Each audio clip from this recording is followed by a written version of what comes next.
Hello, friends. This is your host, Mel. Today, we're stepping into one of the most charming treasures of the golden age of radio, the Cinnamon Bear. First broadcast in 1937, it quickly became a holiday tradition for families across America.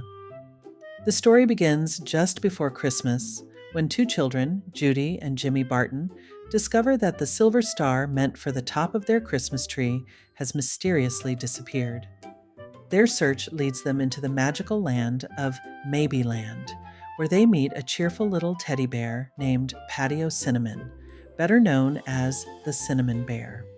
From there, the adventure unfolds across 26 exciting episodes, each originally broadcast daily during the weeks leading up to Christmas. Along the way, our heroes encounter an unforgettable parade of characters, from the mischievous Crazy Quilt Dragon to pirates, witches, talking animals, and all sorts of whimsical inhabitants of Maybeland. The Cinnamon Bear was designed to be heard one episode at a time, building anticipation each day as Christmas drew closer. And before we begin our journey into Maybeland, a quick word from the sponsor, helping keep these vintage broadcasts alive. Pins and Aces is a Colorado-based golf brand making premium polos, hats, and gear that perform on the course and stand out everywhere else. Their products are made in the USA with quality you can feel. Listeners of this channel receive 21% off their entire purchase when you use my promo code WilburHatch. Just head over to pinsandaces.com and enter the code WilburHatch at checkout. There will also be a link in the comments. Now then, settle back, gather the family, and let's travel to a place where magic is real. Adventures happen around every corner, and a small cinnamon-colored bear helps guide the way. Here now, the Cinnamon Bear.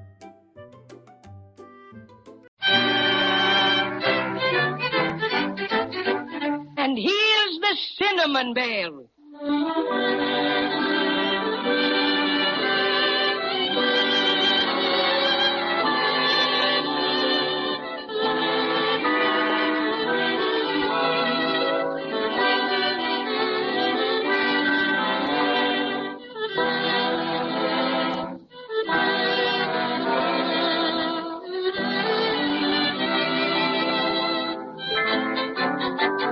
This is the story of the Cinnamon Bear and his very marvelous adventures with Judy and Jimmy Barton.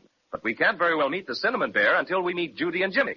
They are twins, and they live in a big, old-fashioned house. At this very minute, they're in the upstairs sitting room. And from all I can hear, Judy and Jimmy are busily engaged in that very pleasant task of writing letters to Santa Claus. Let's listen. How are you getting along with your letter, Jimmy? Oh, pretty well. I guess I've got about everything down here. Now, don't go asking for everything the way you did last year. Oh, you girls are all alike. I bet you if we counted the things in your letter and the things in mine, you'd have the most. I bet you I wouldn't either. You would. Well, I won't argue about it. But I bet you my letter's more dignified than yours. Now, stop bothering me so I can finish it. Let me see. P.S. And Santa, there's just one thing more I'd like. A nice red V.L. Well, that's not right. Jimmy, how do you spell velocipede? Velocipede.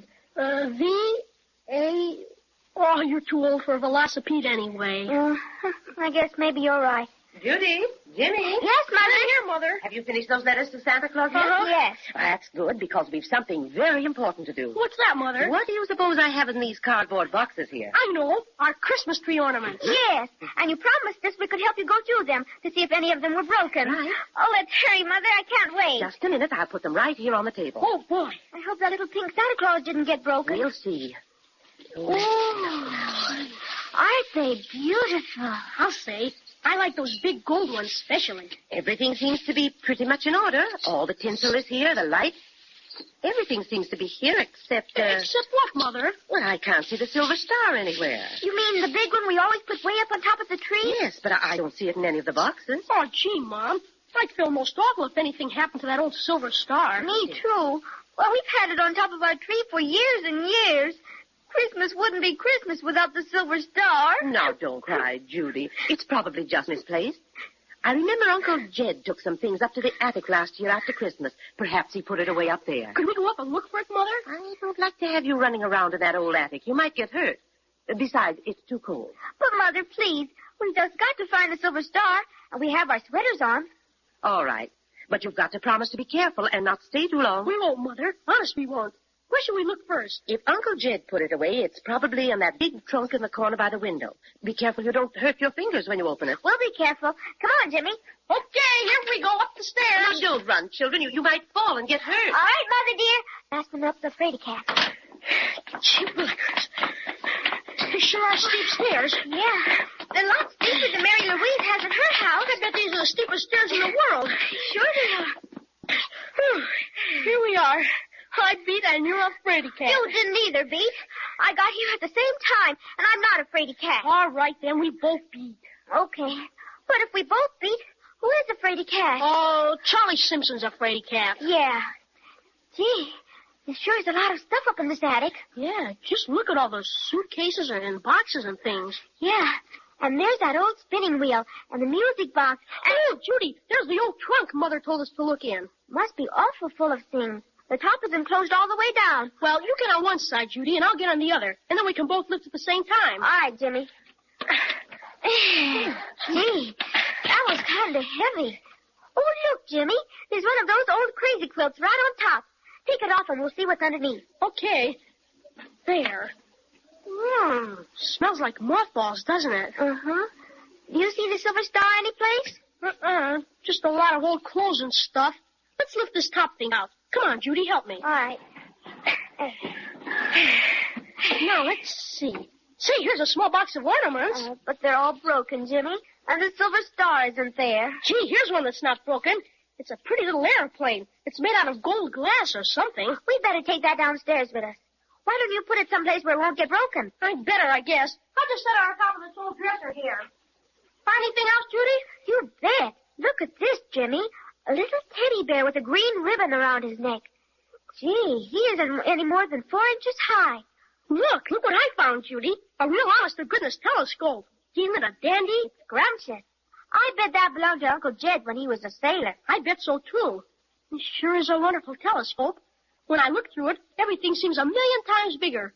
Boy, I bet if I was out on the roof, I could see clear over to England. Farther than that, maybe. You know what, Jimmy? What? This teddy bear is the teeniest one I've ever seen. Sure is.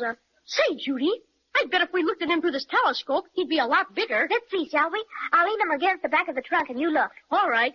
Now, just wait till I get it fixed. Jiminy crickets. What do you see, Jimmy? Willikers, he looks bigger than anything. Take a look, Judy. Let me see. Goodness, he is big, isn't he? Why, he looks almost as big as we are, only he really isn't. If you'd move over a little, Judy, we could both look at the same time. There. That's it. Can you see him? Plain as day. Judy, he moved. The bear moved. Didn't you see him moving? I thought I did, but... Sure he moved. Gosh. Garage. Judy, listen. He made a noise. Maybe it was just a creaky board. No, it wasn't any creaky board. It was that bear, and I'm going to talk back to him. Oh, Jimmy, maybe you better hadn't. Oh, don't get scared. He can't hurt you. He's really only 4 inches high. Hey, you teddy bear. Hello. Oh. Did you hear him, Judy? Did you hear him? He growled at me. Oh, he did, didn't he? Say, Jimmy, ask him if he's a really, truly live, real bear. All right. Hey, teddy bear, tell us, who are you? I'm the cinnamon bear with the shoe button eyes, and I'm looking for someone to take by surprise. I go prowling and growling each night after dark, but the folks say my growl's just a cinnamon bark. Though I growl, growl, and I growl, garoo, my victims only say, oh, who's afraid of you? I'm the cinnamon bear with the shoe button eyes, and I'm huffy and fluffy and tough for my size. I devour lots of honey and cinnamon buns, just to make me ferocious, but nobody runs. Now I'll growl, growl, and I'll growl, garoo. And if you act afraid, I'm much obliged to you. Oh, that was wonderful, Cinnamon Bear. Hurrah! Jimmy, let's pretend we're really afraid, huh? It'll make him feel good. Oh, all right. Oh, don't give us a scare like that again, Mr. Bear. Hurrah! Oh, Judy, I'm scared. Garoo. Oh, Jimmy, hold my hand tight. Sure, and did I really frighten you? Terribly. You just about scared the daylights out of us. Well, I promise not to frighten you any more. That is, not until my ferocious nature gets the better of me again. Now, would you be kind enough to tell me your names? I always keep a record of the people I scare. I'm Jimmy, and I'm his sister, Judy. I'm much obliged to meet you, I'm sure. My name's Paddy O'Cinnamon. That sounds Irish. Sure, I'm slightly Irish. That's why I wear this green ribbon around my neck. But tell me, what are you two doing up here? Well, we lost the silver star that goes on top of the Christmas tree. Have you ever seen it, Cinnamon Bear? A silver star? Did it have 5 points? I think so. Sure, I've seen it lots of times. Oh, show us where the silver star is, Cinnamon Bear. Oh, it's not here now. It's gone. Gone? Oh, dear. What shall we ever do now? Well, who took it? Why, the Crazy Quilt Dragon, to be sure. Who is he? Oh, just a dragon. Not a very good one at that. He's terribly fond of shiny, bright things. Every day for the past month he's been running into the trunk to admire the silver star. And this afternoon it got the best of him, I guess. He just upped and ran off with it. Oh, now we'll never see the silver star again. Here, now, don't carry on like that. You can get the silver star back. Well, maybe. How? By going after the Crazy Quilt Dragon. Chase him. I'll help you. Will you really? Oh, sure I will. Crazy Quilt's no great friend of mine. And besides, you were both very obliging and got perfectly terrified when I growled at you. Oh, you're the most wonderful Cinnamon Bear in the whole wide world. It's very nice of you to say it. Well, if we're going to catch up with the Crazy Quilt Dragon, we better get going. Where do you think he went, Paddy? Well, if I know Crazy Quilt, he probably headed for the Lollipop Mountains. The Lollipop Mountains? Well, how do we get there? You see that little hole in the wall by the music box? Yes. Well, we just pop right through there. Oh, but Paddy, Judy and I can't get through that little hole. Oh, yes, you can. It's very simple, really. All you and Judy have to do is degrow. What do you mean, degrow? Oh, just degrow. Get smaller and smaller and smaller until you're only 4 inches high, like me. Gosh, we can't do that. Why, it's impossible. Nothing's impossible. I can show you how to do it in a jiffy. Phew, that sounds most magical. Willikers, show us how, Paddy. Quick. All right. Now listen very carefully, and I'll tell you how to degrow. Well, if the Cinnamon Bear can show Judy and Jimmy how to degrow until they're only 4 inches high, then as Judy says, it really will be most magical. And maybe they'll be able to catch the Crazy Quilt Dragon and recapture their precious silver star after all. Anyway, be sure to listen next time and find out just how the Cinnamon Bear manages to make Judy and Jimmy only 4 inches high.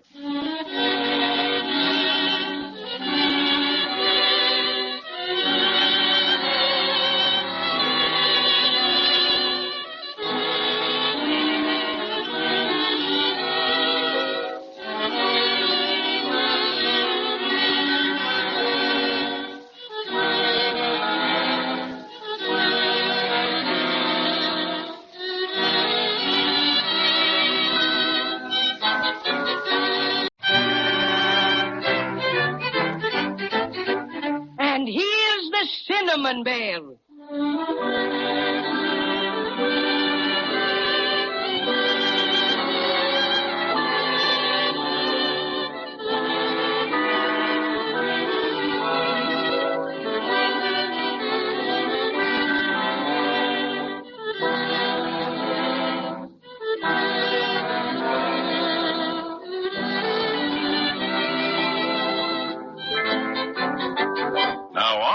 With the story of Judy and Jimmy and the Cinnamon Bear. If you remember, the twins went up into the attic to hunt for a missing Christmas tree ornament, the silver star. While searching through an old trunk, they found a little toy Cinnamon Bear only 4 inches tall.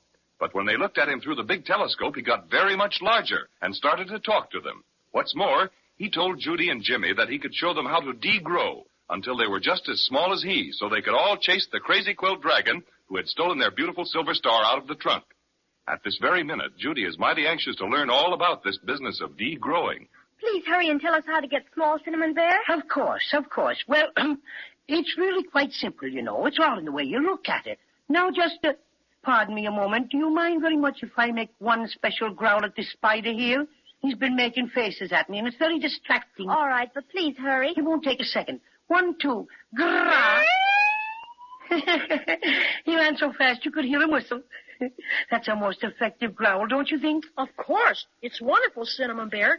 But we've just got to get smaller right away, or we'll never get Crazy Quilt. Oh, yes. Let's see now. As I was saying, it's all in the way you look at it. We're only as big as we see we are. I don't understand what you mean, Cinnamon Bear. Well, you're used to seeing yourself the way you are now, about 4.5 feet high.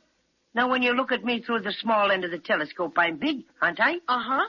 When you look through the small end, things look bigger. But if you turn the telescope around and look through the big end, they look smaller. Oh. Now, Jimmy, you take the telescope and look at Judy through the big end. All right. Now, hold still, Judy. Oh, my goodness, but you're little. Why, you're no bigger than Cinnamon Bear. Let me look at you, Jimmy. I bet you're just as tiny as I am. Oh, Jimmy, you're only about 4 inches high. Really? There. Now, the only thing you children have to do to be small is to see yourselves that way. But how are we going to do that, Cinnamon Bear? Yes, that's what I'd like to know. We can see each other through the telescope, all right. But how can we see ourselves? Sure, and it's simple.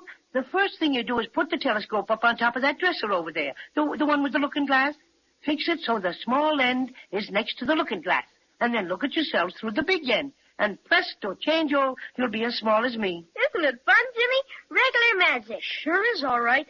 Now, come on and help me put this telescope on top of the dresser. It's pretty heavy. Mm-hmm. There. We're all set now. Wait. I almost forgot something. I'd appreciate you putting me on the top of the dresser before you degrow. I'll have a hard time getting up there by myself. Of course, Cinnamon Bear. Just hang on to my finger tight. Okay. And up you go. Thank you, Judy. Now you two can look through the telescope. All right. There.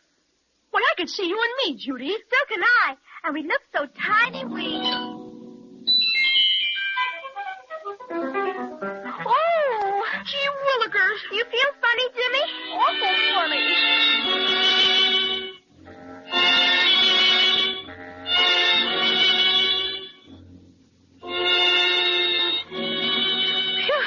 Here we are. Why, we're at the other end of the telescope. And look how big everything is. Why, look way over there, Judy. The trunk seems as big as a mountain. And just a minute ago, we were taller than it is. Well, how do you like being only 4 inches high? All right, I guess. Sure is funny, though.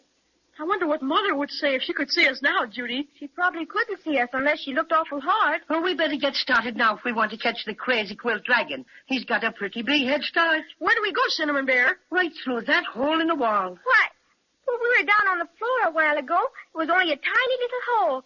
Now it looks like a tunnel. That's exactly what it is, Judy. A tunnel. And it leads to Maybeland. Maybeland?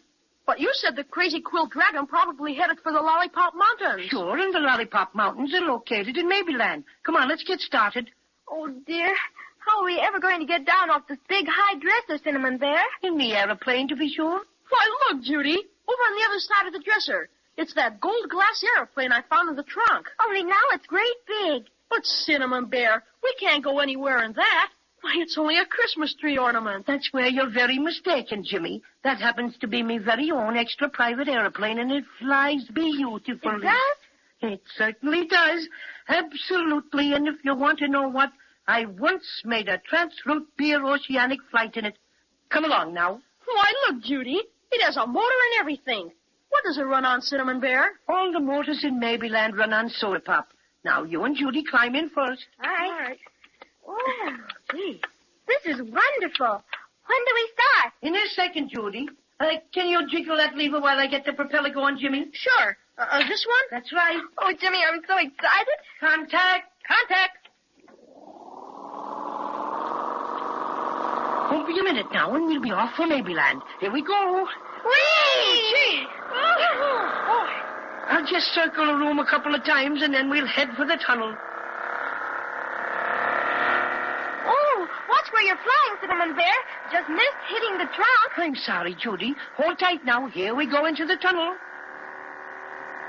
It's awful dark in here. How can you see, Cinnamon Bear? My shoe button eyes are especially good, you know. Anyway, it won't be dark for long. We're nearly through the tunnel already. Can't you see the light ahead? Sure enough. Why, look, we're outside. Oh, Jimmy, isn't it wonderful? Why, it's the most beautiful place I've ever seen. Is this what you call Maybeland? Indeed. Do lots of people live here? Scads and scads of them. All kinds of dolls and little animals and funny creatures you probably never even heard of. Are they all nice like you, Cinnamon Bear? Some are rather bad, they tell me, but of course I haven't met all the inhabitants of Maybeland. Be a long way. Oh, it's just like a dream. What is this place we're flying over now? Those are the Lollipop Mountains, Judy.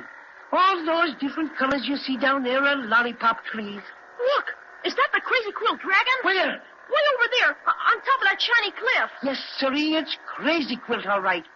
And that's a cliff at the top of Looking Glass Valley. It's made entirely of looking glass. He probably picked the spot so he could bend over and admire his reflection. He's very vain. Let's hurry and catch him. We must be specially cautious. Mustn't let him know we're after him.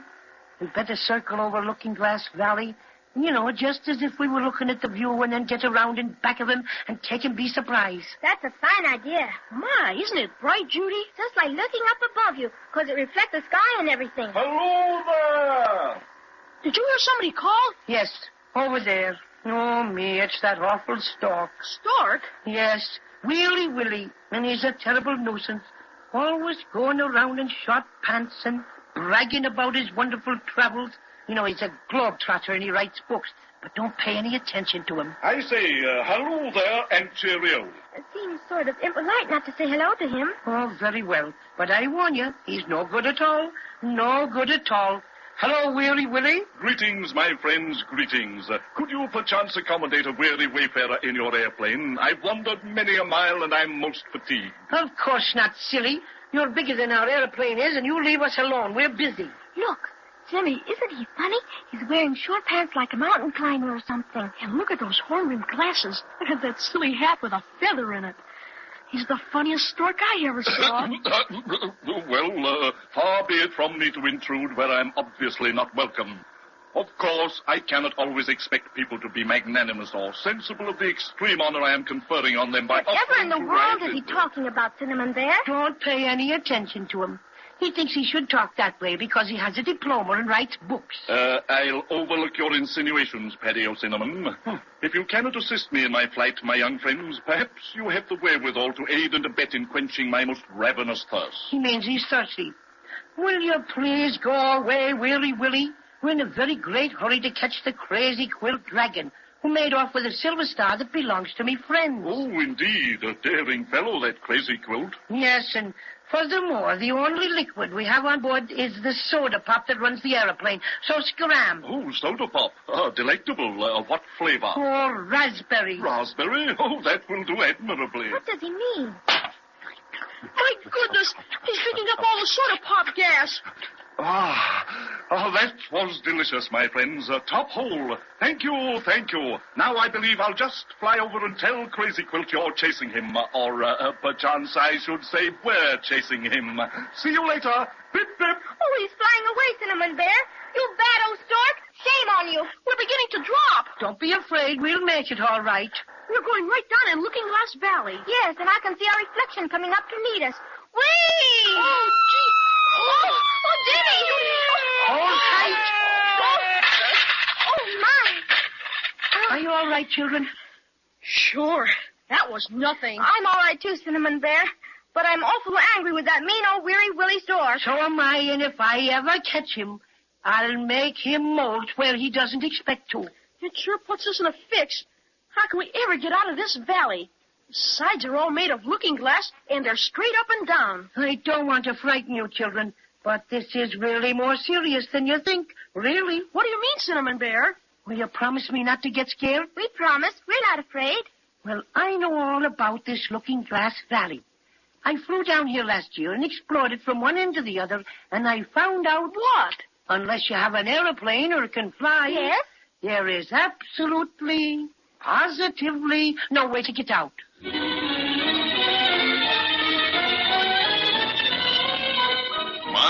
My. Our adventurers really are in a pickle, aren't they? Out of soda pop gas on the shiny floor of Looking Glass Valley, with sides too steep to be climbed, and to make matters even more unbearable, The Crazy Quilt Dragon still has the silver star. Let's be sure to listen next time and see what becomes of Judy and Jimmy and the Cinnamon Bear.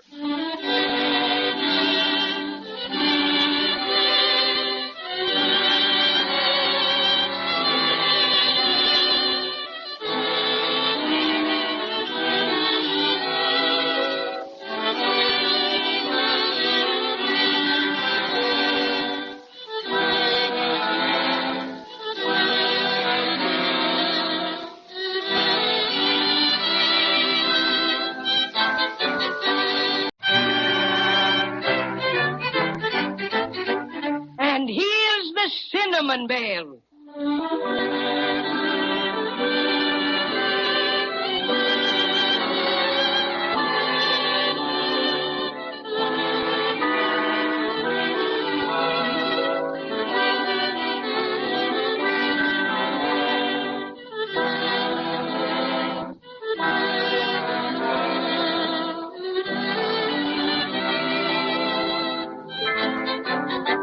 Now, let's see what's happening to Judy and Jimmy and the Cinnamon Bear. We left them at the bottom of Looking Glass Valley, where their airplane was forced down after Weary Willy, the stork, punched a hole in the fuel tank and gulped all the soda pop gas. If you remember, this made them very sad, especially because Weary Willy threatened to tell the Crazy Quilt Dragon that they were chasing him. And they were even sadder when Cinnamon Bear told them there was no way to get out of the valley.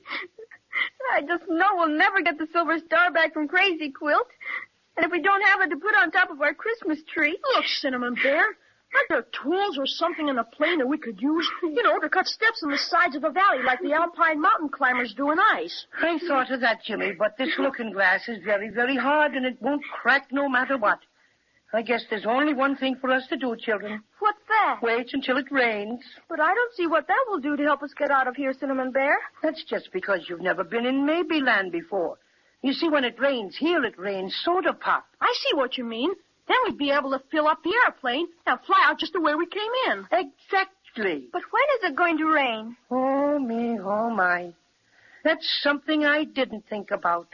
It might rain tomorrow, and again, it might not rain until the next 4th of September. Well, we can't wait around for a soda pop rainstorm. I wish I knew something magic to say that would just scoot us right to the top of that cliff. Look, Cinnamon Bear, here comes Weary Willy, that bad old stork. So it is. And I must say he has a nerve coming back after drinking up all our soda pop gas. As soon as he gets close enough to hear me, I'm sure going to tell him a thing or two. Oh, don't do that, Jimmy. I have a better idea. He's an awfully conceited person, and if we flatter him a bit, maybe he'll feel ashamed of himself and help us get out of here. Hello below! I'd like to punch him in the beak. Don't talk so loud, Jimmy. Remember what Cinnamon Bear said. Yeah, we must be very, very polite. I say, hello below! I'm sorry we haven't any more soda pop, Weary Willy. Both for your sakes and ours. We're stuck here and we can't get out. I do, I'm deucedly unhappy to hear that, old man. In fact, I'm rather saddened to think that I was instrumental in causing your downfall. But I was confoundedly thirsty, you know, and when I'm thirsty, it brings out all the primitive in me.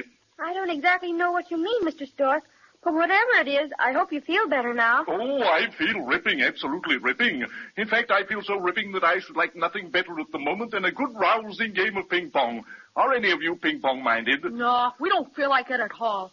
Besides, we don't have anything to play it with. Oh, so we don't. It's just as well, too, because I'm a bit sloppish at ping-pong anyhow. For some reason, I always ping when I should pong and vice versa. Well, Mr. Stork, I suppose you did what you said you would and told that Crazy Quilt Dragon that we were chasing him to get the silver star back. By Jove, I did. I've such a beastly rotten temper at times. I was provoked because you wouldn't give me a lift. I just went stark mad for a moment, but I'm terrifically sorry, really. You've no idea how sorry. Lot of good that does us now, Weary Willy. I have it. I'll fly you out of Looking Glass Valley. That'll be grand of you, won't it, children? You bet. Let's go. Very well, then. How will we manage it? Let me see now. Do you think we could all get on your back? Oh, of course. I've a strapping physique, you know. Played rugby and all that. Oh, yes. I can carry all three of you without batting an eye. Well, let's hurry, please. By all means, by all means. Shan't delay a jot longer. Now, I'll kneel me down and you may all ascend. You go first, Judy. All right. I'm on. And now you, Jimmy. Okay. There, all set. Now me. All aboard, Paddy O'Cinnamon? All aboard, Willy. Then hold on tight. The hop up to the top of the cliff will be most grueling for me. I'll have to exert every last ounce of my marvelous strength. Are you ready, my friends? Ready. Then we're off. Pip, pip. Whee! Isn't this wonderful? Gee, we're climbing way up to the top. We've made it. Congratulations, Willy. Oh, don't mention it. It was nothing. Thank goodness we got out of that valley. Can you see the Crazy Quilt Dragon anywhere, Judy or Jimmy? No, I can't. I guess he got tired of looking at himself in Looking Glass Valley and went someplace else. Oh, dear. Where do you suppose he went? Oh, according to my recollection of Crazy Quilt's habits, he's apt to be taking a siesta at this hour. What does he mean, Jimmy? I don't exactly know, but I'll bet Cinnamon Bear does. He means that about this time every day, Crazy Quilt generally takes a nap. Righto. And if I may enlarge upon my statement, he frequently takes his siesta in the vicinity of the root beer ocean. Could you take us there, Willy?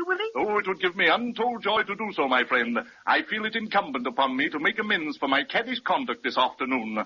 How would you like to have me fly this time, fast or slow? Oh, fast, Mr. Stork. As fast as you can. We just got to catch up with Crazy Quilt. Righto. Here we go. Pip, pip.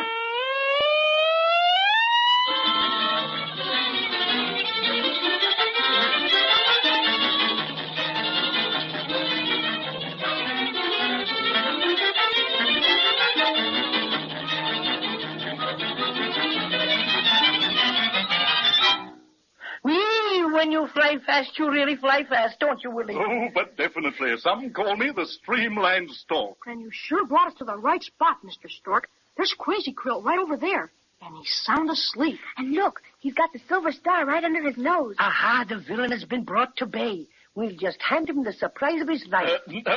Pardon me, my friends, but may I be of any further service? No, thank you, Willy. It's been most kind of you to carry us here. You are wonderful, Mr. Stork. Thanks a million. Oh, not at all. After my unmitigated thirst caused you to make a forced landing in an inaccessible locality, it was little enough for me to make amends in the small manner in which I have. And it was very big of you. And as a final favor, will you allow me the pleasure of sending you an autographed copy of my latest travel book? It's bound in purple alligator skin, printed on I'd be vellum. thrilled to death. Just send it to Paddy O'Cinnamon, General Delivery, Wintergreen Forest. Oh, but I didn't finish telling you Thanks about... a lot, Willy. You've been a brick. Oh, yes, so I have. Well, I must pop along now, my dear friends, and I wish you success in your endeavor. Goodbye. Pip, pip. So long, Willy. Well, that's over. He sure talked a blue streak. Yeah, but he turned out to be a big help after all. Now let's surprise Crazy Quilt. I see he's still snoozing away over there. How we do it, Cinnamon Bear? Well, he's right near the cliff overlooking the root beer ocean. So the thing to do is to close in on him from three sides. Now, Jimmy, you take that side, Judy the other, and I'll walk straight at him. All right. Come on. Isn't it exciting, Jimmy? Not too loud, you'll wake him up. When we get near enough, one of you can snatch the silver star from under his nose. What's that? Oh, dear, it's one of those military-minded mosquitoes, and he's making right for Crazy Quilt. Oh, what goes on here? Willikers. He bit Crazy Quilt right on the nose and woke him up. And just when we were about to get our silver star. We'll have to try something else. Hey, you, Crazy Quilt. I'm very busy right now, Cinnamon Bear. I'll speak to you some other time. He's trying to run away. Close in on him, children. Come on, let's go now. Hurry up. Get over this way, get over there. That's it. We got him backed up right on the edge of the cliff. Why, I don't understand. What does all this mean? You know what it means, Crazy Quilt. We've got you this time. Where's our silver star? Silver Star? What Silver Star? Don't try to quibble, Crazy Quilt. Hand it over gratefully and you can go your way. Oh, what a terrible mistake you've made. Why, I've never seen this Silver Star you're talking about. You must have the wrong party. You have too, Goddess. I can see it even if you are trying to hide it. It's our silver star, and we've got to have it to put on top of the Christmas tree. You stole it out of that trunk, and you know it. What? Oh, come. You think I would do such a wicked thing as steal? Oh. You still insist that you didn't take it, Crazy Quilt? I repeat, I have not seen it. We'll have to scare him. Let's go. Well, scram, you bad dragon. Scat, skidoo. Oh, how funny. Garah. Boo. Oh, help. Oh, don't ever do that. He's slipping over the edge of the cliff. He fell into the ocean. Right into the root beer ocean. Quick, we'd better run down so we can head him off when he comes out of the water. Come on. Hurry up, Judy. I'm coming. We get him. He can't escape this time. There. He's just coming up on the beach. Oh, I'm so unhappy. Such unkind people to say boo to a Crazy Quilt Dragon. Don't you know you should never do that? Why shouldn't we? Well, I'll tell you. Don't ever say boo to a crazy quilt dragon in hopes he'll turn tail and run. There aren't many words that will make him go crazy, but boo is decidedly one. You can say cheese it or scat if you please, it will certainly bother him none. Now shoo or skidoo, sir, would not be taboo, sir, but booing is just never done. Don't ever say boo to a crazy quilt dragon, no, never, not even in fun. Remember, a crazy quilt's colors are fast and are guaranteed never to run. That was very pretty, Crazy Quilt, but you did run. So I guess you aren't as guaranteed as you think. Oh, but I didn't run. I jumped. Go ahead and laugh. Oh, I suppose I deserve it for giving way to my basest self. But if you only knew how weak I am when something beautiful and shiny attracts me. So when I found the silver star... You mean when you stole it? Well, if you want to put it that way. Oh, I would never have taken it if I'd known how much it meant to you. May I apologize and ask your forgiveness? Do you mean you're sorry, Crazy Quilt? Of course, little girl. And you won't ever do it again? Oh, never, never, never. That's fine. Now everything will be hunky-dory if you'll just return the silver star to us. Of course, only... Only what? Only it dropped out of my mouth when I jumped off the cliff, and it's lost in the root beer ocean.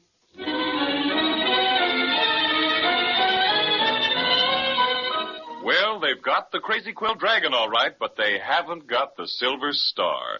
It looks like a lot of strange adventures are in store for Judy and Jimmy and the Cinnamon Bear before they retrieve their lost treasure. So let's be sure to listen next time and see what happens.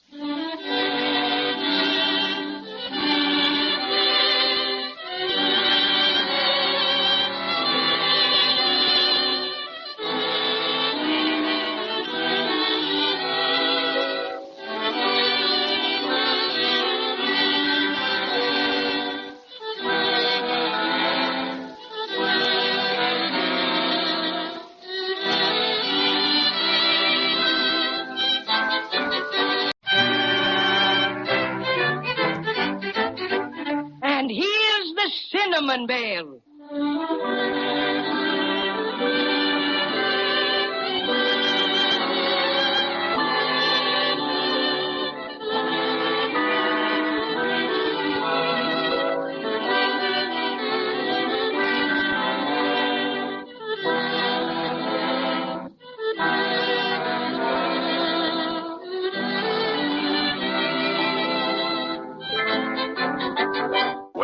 Judy and Jimmy and the Cinnamon Bear overtook the Crazy Quilt Dragon last time and cornered him on a cliff overlooking the Root Beer Ocean. But no amount of persuasion could make him hand over the Silver Star, which he had stolen. So nothing remained but to scare him. And scare him they did. And what did Crazy Quilt do but leap off the cliff and land kerslosh in the ocean? They rushed down to meet him as he came drifting through the root beer waves, only to discover that he had dropped the Silver Star when he jumped. It's lost again. Everyone is muchly disturbed, and Crazy Quilt is hanging his head. This is a pretty kettle of halibuts, if I do say so myself. You're a fine kind of a dragon. First you steal our silver star, and then you go and lose it. Oh, me. Nothing but shame do I get. Shame to the left of me. Shame to the right of me. You're extra bad, and you know it. Now, Jimmy, don't be so mean to Crazy Quilt. He said he was sorry. Ah, my gracious young lady, do I detect a note of sympathy in your sweet voice? Can it be possible you feel sorry for me? Well, I didn't exactly say I was sorry for you. After all, it was very naughty of you to steal our star. Don't try and pull any of that weepy stuff around here, Crazy Quilt. It won't work. Oh, lass, for 10 centuries, maybe 11, the Crazy Quilt Dragons have flourished with nary a blot on their scutcheon. Oh, to think that I must be the one to bring shame to our illustrious name. Oh, there, Crazy Quilt. Don't feel so bad about it. I must redeem myself. There's no 3 ways about it. I must. Done enough already, you overstuffed villain. That's what I say. You'd better scram before I say boom. Oh, please. You know how that horrid word affects me. Don't be so impolite, Jimmy. Let's see what Crazy Quilt has to say for himself. Oh, thank you, my lovely one. Now, if you could all overlook my past offenses, I'd gladly help you look for the star. Applesauce with raisins in it. Don't let him fool you, children. I really have a good heart, you know. It's made out of red yarn, and it's big and true as true can be. Don't you think you could see your way clear to let me join up with your expedition? Huh? How's about it? I don't know what to say, Crazy Quilt. Well, I do. We don't trust you, Crazy Quilt, and that's that. Good for you, Jimmy. Oh, the shame of it all. Oh, agony. Listen, what's that noise, Cinnamon Bear? I wonder. Can you see anybody, Jimmy? No. Look, coming around that rock. Wow. Jiminy crickets. It's the Ikaboos. Run. Run for your lives, everybody. See you later. Wow. Oh, Crazy Quilt's jumped back into the ocean. Why, look. Those Ikaboos are as flat as can be. They look like paper dolls. Sure. Paper dolls made out of blotting paper with faces drawn on them. Aren't they funny? I don't know about that. They've got pens for spears, and they certainly are scowling all right. Alto! Oh, don't be silly. How can we halt when we're not moving? Alto! I arrest you, whoever you be, in the name of His Majesty King Blotto III. Wow, wow, wow. Arrest us? For what? We haven't done anything. Oh, but you have, definitely. Prisoners, fall in. We're not prisoners, and we won't fall in. Let us step along lively or get pricked by our spears. Maybe we better do as they say. Those pens look plenty sharp. Prisoners, forward march all.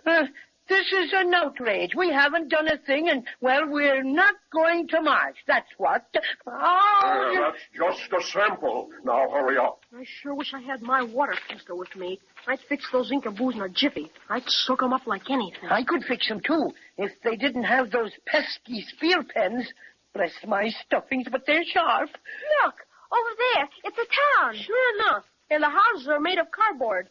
You know, they're sort of wobbling in the breeze. You know what, Jimmy? It looks just like that toy village we got for Christmas last year. See, the walls and the roofs are held together with cardboard flaps, and the windows don't have any glass at all. And the grass we're walking on isn't really grass, it's paper. Just like that green grass we always have in our Easter bunny nests. Do you kind of suppose that beach we were on was made out of sandpaper? That's very funny. I'd laugh the stuffing out of myself if I wasn't so worried about what these Ikaboos are going to do with us. Let's ask them and find out. That's a good idea. Hey, you, Mr. Blotter. What's the matter? Prisoner, you have uttered the greatest insult that can be insulted at a mighty Ikaboo. Why? Just because he called you a blotter? If you value your skin, you stuffed monstrosity, never say that terrible word again. Why, certainly, if it upsets you that much. But we'd sort of like to know what you're going to do with us. In a few moments, you shall be ushered into the presence of His Imperial Majesty, Emperor of the Ikaboos Incorporated, King Blotto III. Ow, ow, ow. Yeah, and what's King Blotto going to do? His Majesty will hear the accusations and pass judgment on you. For what? We haven't hurt anybody. I should say not. That has nothing to do with the case, and King Blotto will punish you accordingly. Now, march all. Ow, ow, ow.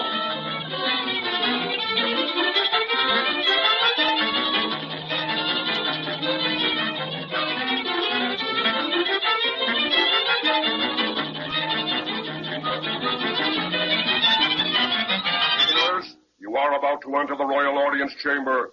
Bow your heads and keep them there until His Majesty speaks. I'm afraid that's impossible for me. You see, my head is fastened on so it can move sideways, but not up and down. Oh, this will never do. Everyone must show His Majesty the utmost respect. I'll tell you what I'll do. I'll just turn me head clean around so it's facing backwards. How is that? A bit irregular, but it'll do. Guard, sound the royal fol-de-rol.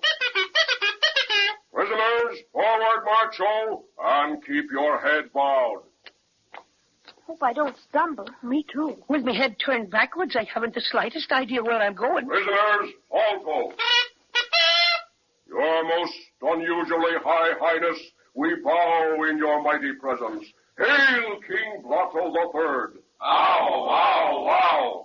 More respect, please. You're not half enthusiastic enough. Ow, ow, and double wow. That's better. You may raise your heads now, prisoners. Look, that's King Blotto sitting on an empty ink bottle. What a funny king. Isn't he, Cinnamon Bear? Wait till I get my head twisted around so I can see. Ho, ho, ho. Ho, ho, what out of sight. Order. Who are these things, Captain? We're not things. We're people. And very good people, I might add. When we wish you to add, we'll tell you about it. Quiet. Proceed, Captain. Your Majesty, we found them standing right on the boundary line of the Dominion of the Ikaboos Incorporated. And what's more, they had their shoes on. Oh. This is an offense, isn't it? By the way, what offense is it? A violation of Ordinance Number 23 Skidoo, which prohibits foreigners from standing on an Inkaboo boundary line with shoes on. Oh, yes, so it does. Well, how did we know it was against the law? Yeah, we didn't see any boundary line. Where is it? That's what I'd like to know. Where is it? It's a secret. Well, you can't very well arrest us for standing on something that we don't know where it is. Ignorance of the law is 9/10 of something. And besides, you should have taken your shoes off. Then we wouldn't have bothered you. Then that lets me out. I don't wear any shoes, so I couldn't very well take them off. What? Then you're doubly guilty because you didn't have any shoes to take off. But that's not fair. That law doesn't say anything like that. Oh, my, so it doesn't. Well, we'll fix that. Where's my royal secretary? Here, Your Majesty. Take an amendment. Quote, people who don't have shoes to take off when they stand on an Inkaboo boundary line are guilty of double treason and arsenic. I, King Blotto III, so will it. Unquote. Oh, yes. What do you intend to do with this now? Well, I don't quite know. Something too terrible, I fancy. That is, unless you want to try and win your freedom. Well, how can we do that? I'll tell you. Ever since the Ikaboos were created, I have been king because of a mysterious, magical inscription I bear on my chest. See it? Yes, I noticed it before. It's some kind of writing. Indeed. Pretty, isn't it? And I'm the only Inkaboo that has such an inscription. Oh, what's it say? That, strangers, is exactly what we've never been able to find out. Wise men from all over the realm have tried for years to decipher it, but in vain. We know it's most important. So if you prisoners can tell us what it says, we'll allow you to leave unharmed. I know what it is, Judy and Jimmy. It's writing that's been blotted on him from a piece of paper. It's just gone backward, that's all. If I had a looking glass, I could read it off like nothing. I have a little looking glass, Cinnamon Bear, right here in my sweater pocket. Swell. Give it to him so we can get saved. Here it is. Well, strangers, will you attempt to save your lives? Your Majesty, it has been revealed to me that I may make known to you and your subjects the inscriptions on your Majesty's person. Have I your permission to perform a bit of magic? You have. Very well. I approach your Majesty. I hold this magic eye to your chest. Now, looking glass, shining bright, read us what's within your sight. Hocus pocus, ishkabibble. Oh, this is good. Come here and look, Judy and Jimmy. How dare you laugh at my chest? I can't help it. Do you want to know what your mysterious inscription says? Certainly. Read on. Okay, you asked for it. Here goes. 1 pound hamburger, half a pound of Limburger cheese, 5 cents worth of onions. He must have been blotted on somebody's shopping list. I regret to inform your Majesty that your magical inscription is just the makings of a Dutch lunch. Oh! Enough! Your insults and laughter at our royal expense shall cost you dearly. What do you mean? Captain, summon the royal guard. Summon the royal executioner. Executioner? Conduct these insulters outside the gate. Yes, Your Majesty. And have them thrown into the immense inkwell.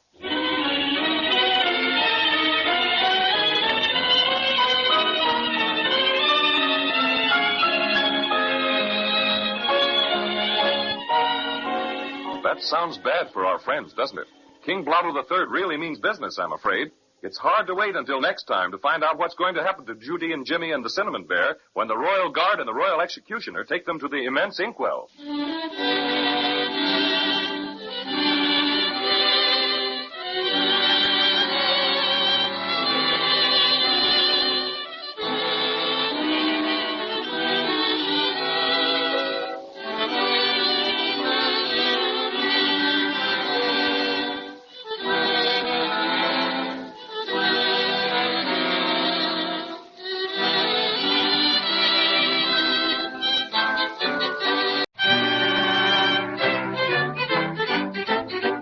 And here's the Cinnamon Bear.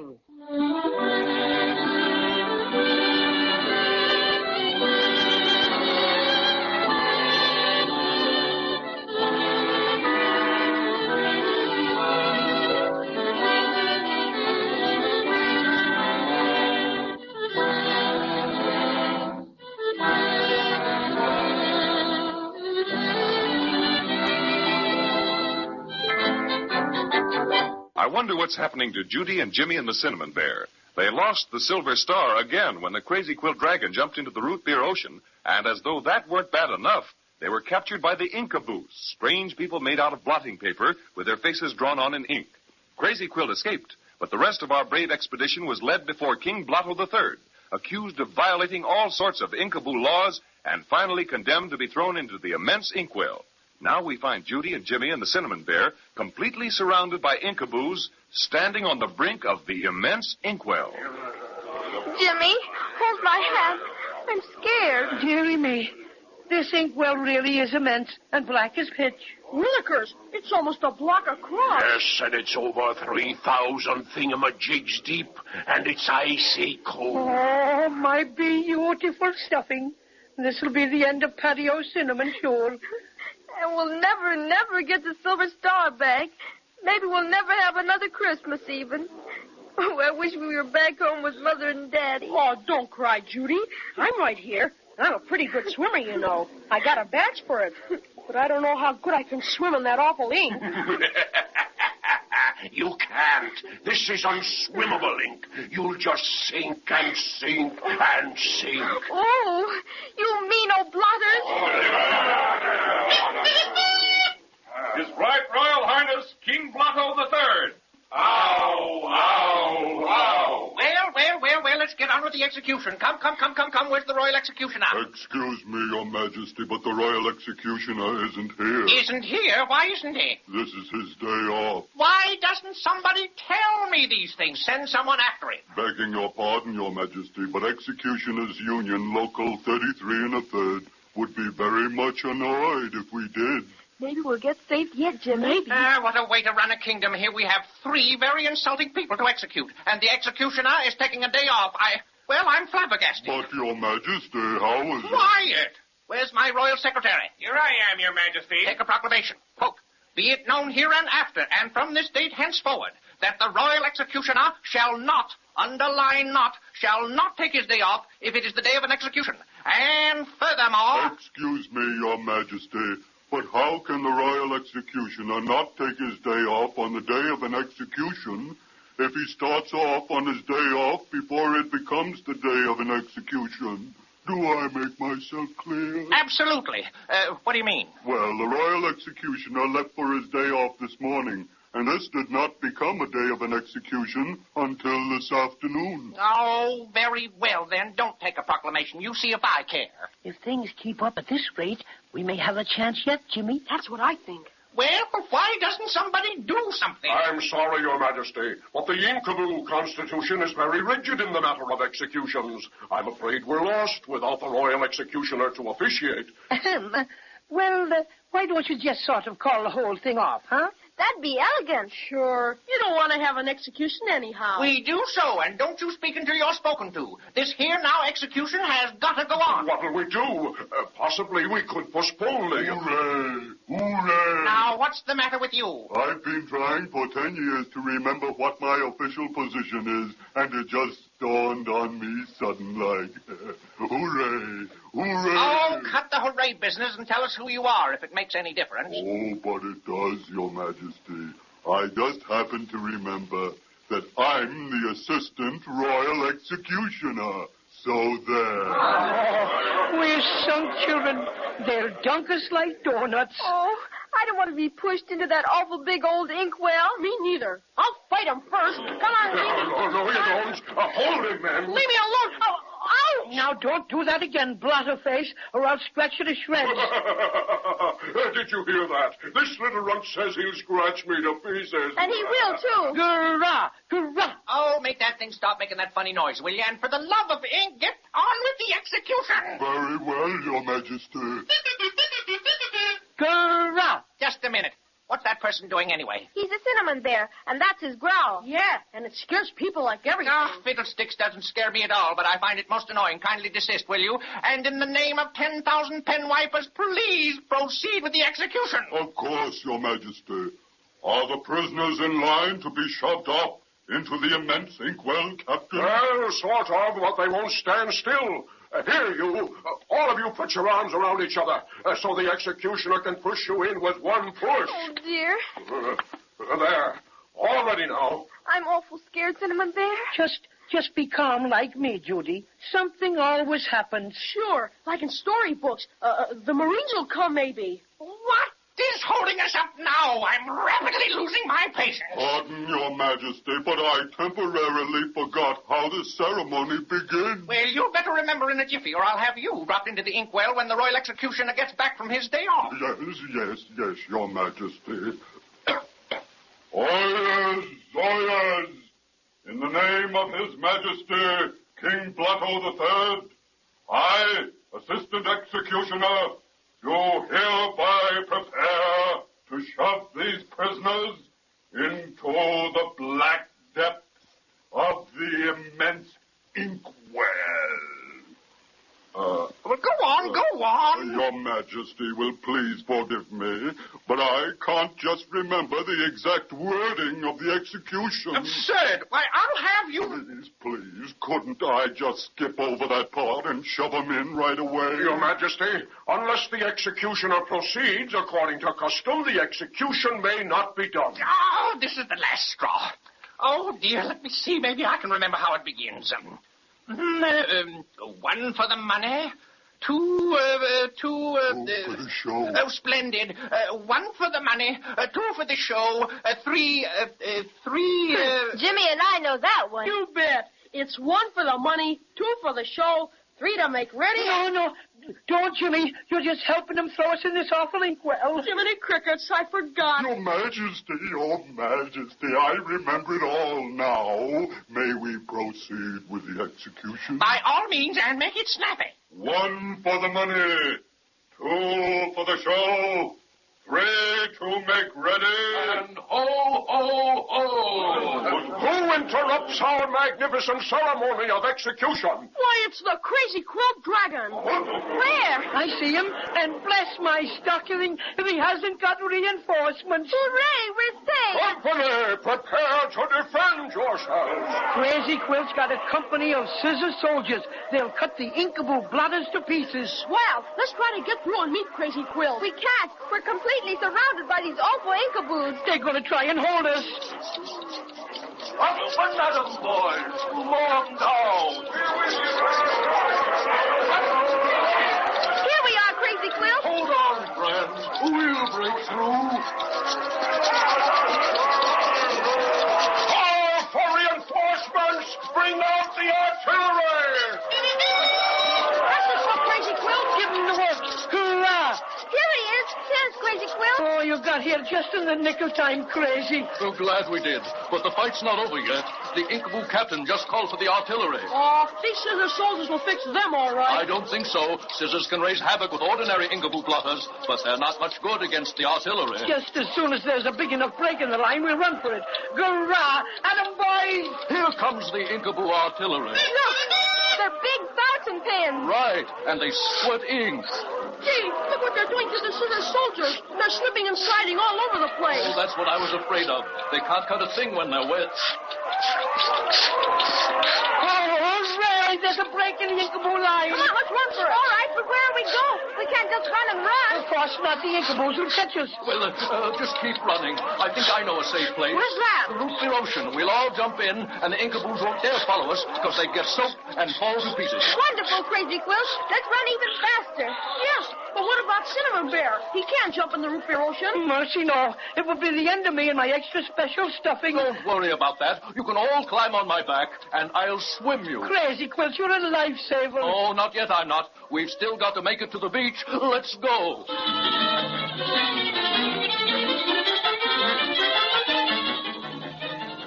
Oh, there's the root beer ocean. I was afraid we'd never make it. Oh, gee, here come those Ikaboos. All right, up on my back, all of you. Okay, Crazy Quilt. I'm on. How about you, Jimmy? Right behind you, Judy. Me too.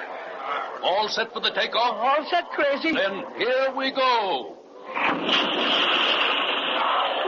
Just made it. Boy, are those Ikaboos mad. Yeah, but they don't dare follow us. Well, we're certainly grateful to you for saving us, Crazy Quilt. Oh, sure. It was nothing. I just wanted to show you how sorry I was about the Silver Star. Oh, I'd almost forgotten about our Silver Star with all the excitement and everything. Yes, but we've still got the planet to put on top of our tree, or Christmas won't be Christmas. Well, do you think I've redeemed myself enough to be allowed to help you look for it, my friends? Crazy Quilt, as one cinnamon bear to a dragon, I'd say yes. What do you think, children? Sure. Crazy Quilt's one of us now. And we're glad to have him. Oh, my friends, I am touched. I don't know how. My stuffings. Willikers, what a big wave that was. Are you all right, Cinnamon Bear?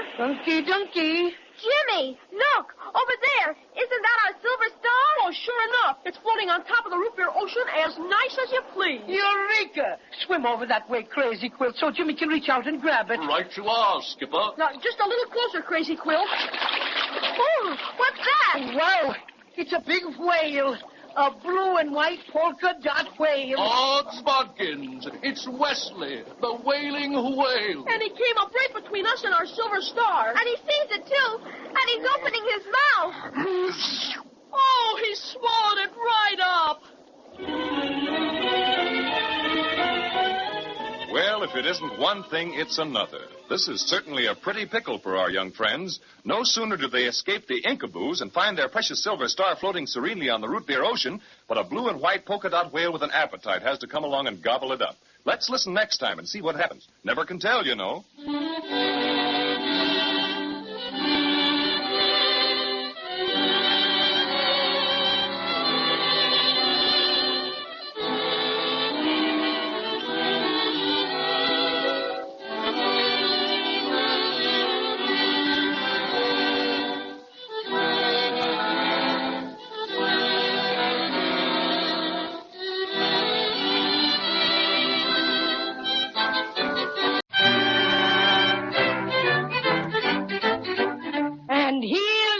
Cinnamon Bear.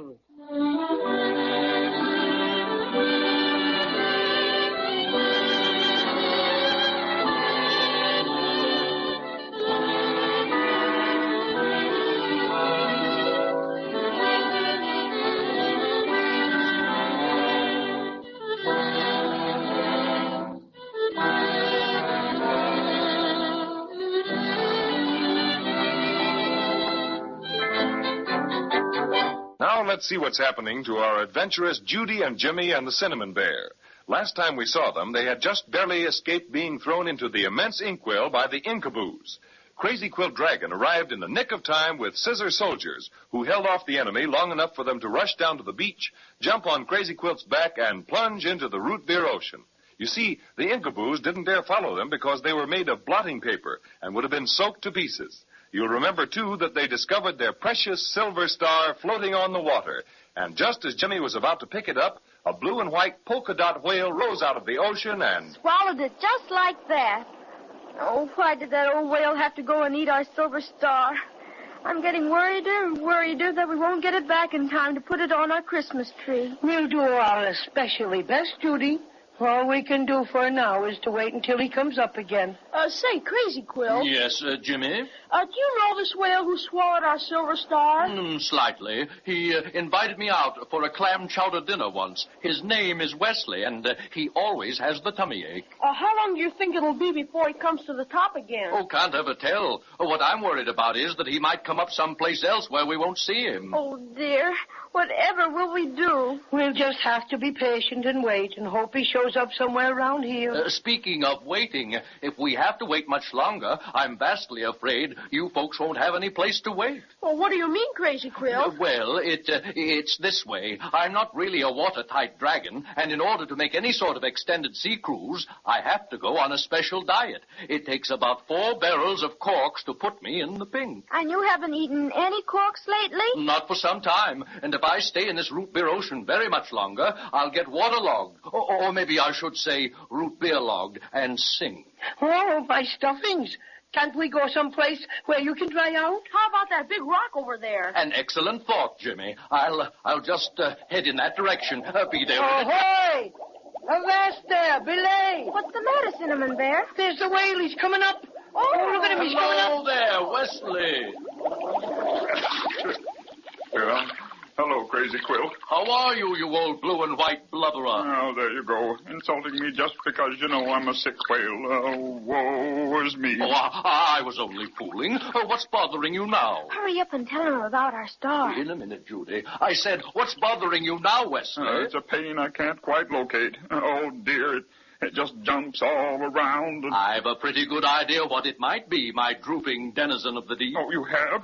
Well, tell me like a good dragon. Remember about an hour ago you swallowed something floating around here? Oh, yes, of course. Just a tea-time snack, nothing heavy. Maybe so, but what you swallowed was a silver star that belongs to my young friends up here, Judy and Jimmy, and the fellow sitting behind them is Paddy O'Cinnamon. Hello, folks. Sorry to meet you when I'm feeling so miserable. No wonder you don't feel good after eating our silver star. Oh, what a pity. I don't know why I did it, really. I've no appetite at all, just nibble here and there. Oh, whoa, ho, ho. You're the funniest whale I ever heard of. Never saw anything like you. Of course you haven't. Oh. You've never seen a wailing whale until you've looked at me, oh. I've wailed in 11 seas, from Tokyo to Rio. I never smile, I never laugh, I never grin or snicker. It takes too long to smile a smile, a frown is so much quicker. Waily, waily, groan and grumble, dearie, dreary, dear. Roar and rumble, moon and mumble, woe is me. I wail by day, I wail by night, in winter, spring, and autumn. I wail on top the ocean's waves, or on the ocean's bottom. I'm very fond of tummy aches. In fact, I like to be sick. I thrash the water till it's rough, then float till I get seasick. Waily, waily, groan and grumble, dearie, dreary, dear.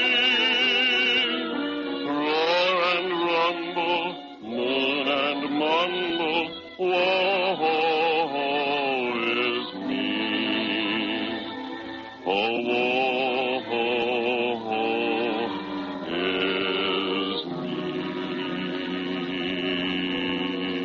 Very nice, Mr. Whale. Very nice. Very nice. Do you like my voice? I've had considerable comment on it. You ought to hear me cut loose with rocked in the cradle of the deep. You're all right, Wesley, if I may presume to call you that. Well, that's quite all right. You know what? I think I'd sound much better if I didn't feel so bad. I should think you would feel bad. That silver star you ate was made of glass. Yes. What? Glass? Oh, dearie me. Oh, double dearie me. Oh, I'm certainly the most unfortunate whale that ever flipped a flipper. You didn't chew it up, did you? No, I didn't, but that doesn't help matters any. Glass. Oh, dear. Somebody get a doctor quick. I'm going. I know I'm going. Oh, of course you're not, Wesley. Just take a good deep breath and see what you can do about returning the star to its rightful owners. Oh, I'm so indisposed. I think I'm going to faint. What? No smelling salts? Oh, whoa.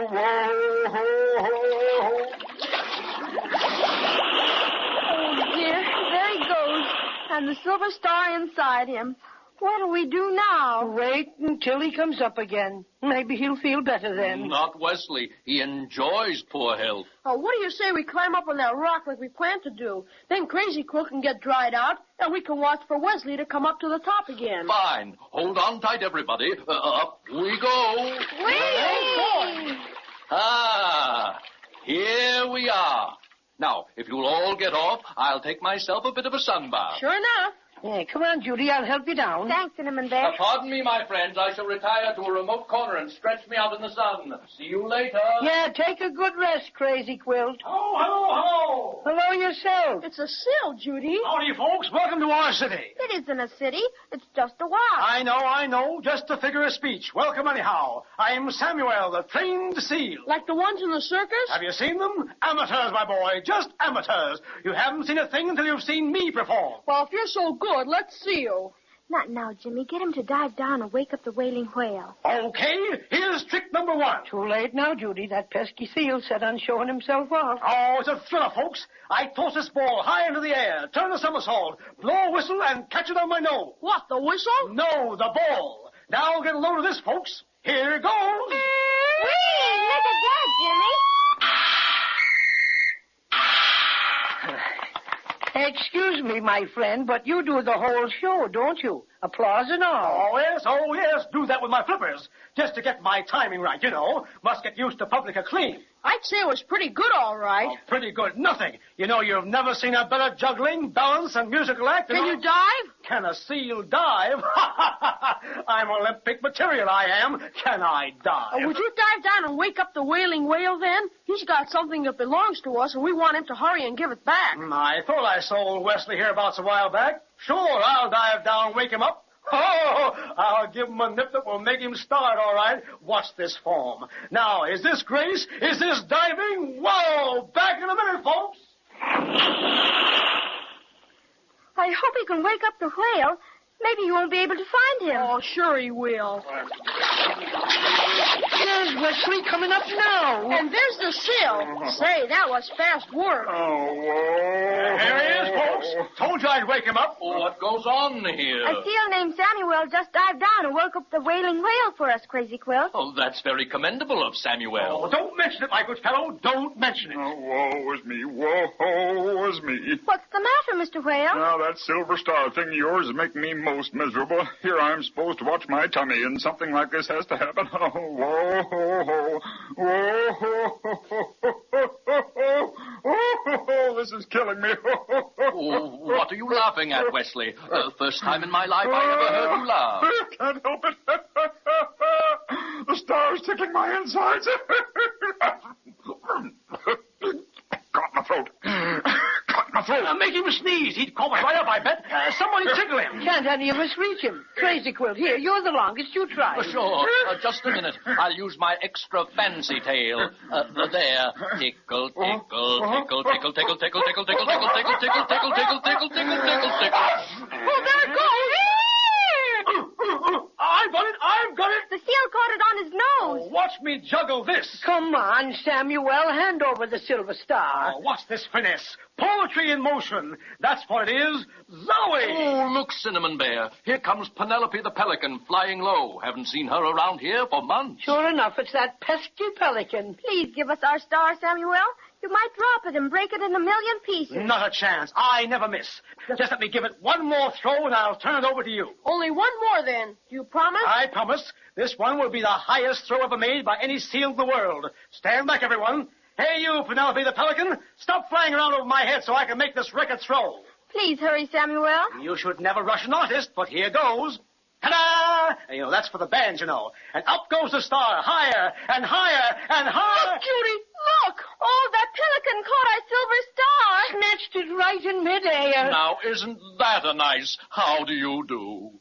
And a nice how do you do it certainly is. Just imagine it. They get their silver star back from the wailing whale, only to have it snatched away by Penelope the Pelican. It's beginning to look very much like Judy and Jimmy and the Cinnamon Bear will have to go through a lot more trouble to get it back in time to put on top of their Christmas tree.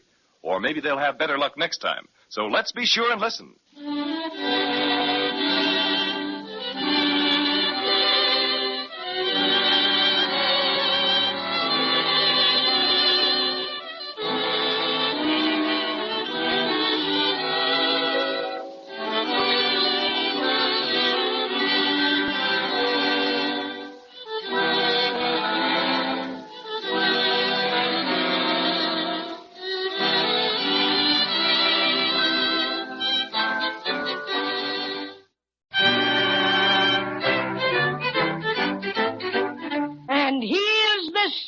Cinnamon Bear.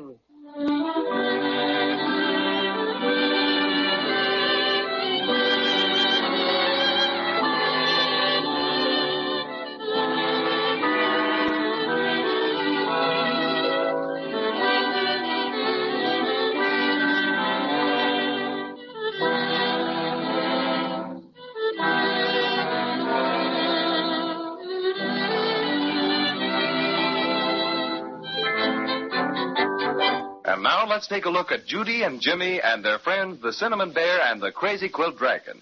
Things seem to be happening left and right. Weasley, the wailing whale, swallowed their silver star and finally got it off his chest when Crazy Quilt tickled him and made him cough it up.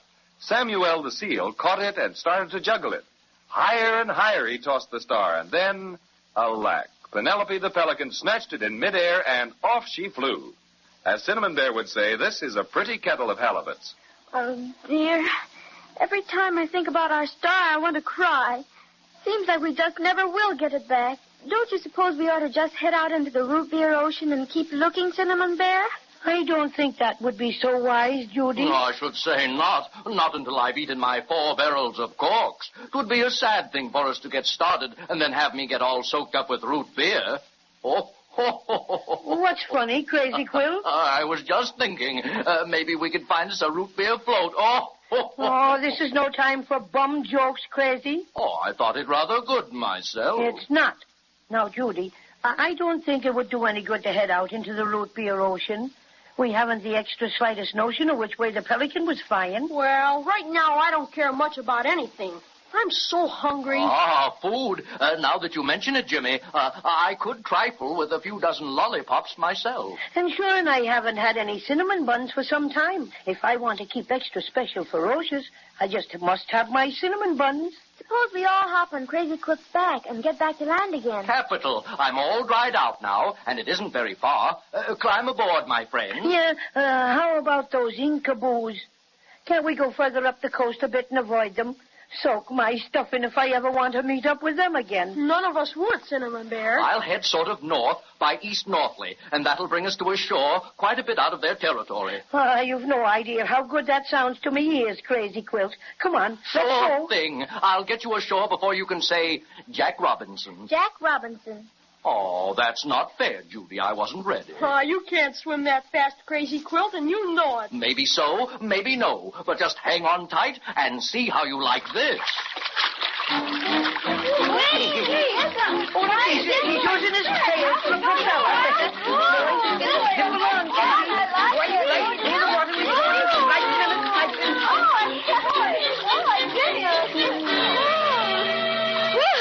A quickie, Crazy Quilt. I'll say it was. Oh, I was just poking along. Oh, you don't say so. Well, if you'd have gone any faster, it would have blown all my fur off. My goodness, Crazy Quilt. This looks awful steep along here. Wait a minute. Who's that over there by that big rock? Why, it's a man. And isn't he funny looking? He hasn't got any sleeves in his coat. And would you look at that hat? It's so big it completely covers his face. And look, Judy. Look at all those white rabbits following him. Willikers. Why, there must be about 20 of them. Oh, it must be.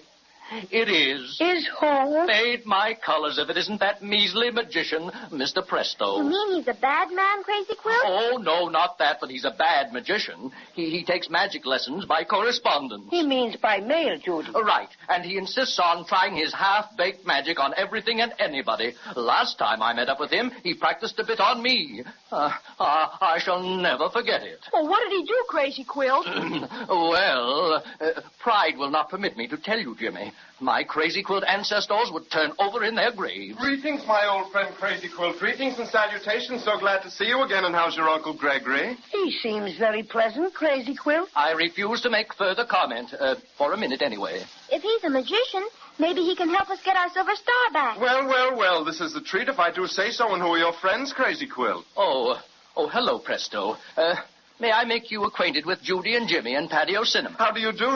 Any friend of Crazy Quilt's is a friend of mine, as I always say. So glad to see you, and how are you? How's about a few carrots, huh? Us rabbits is going to get tough if you don't crack through with some grub, and we don't mean maybe, see? Pardon me, Mr. Presto.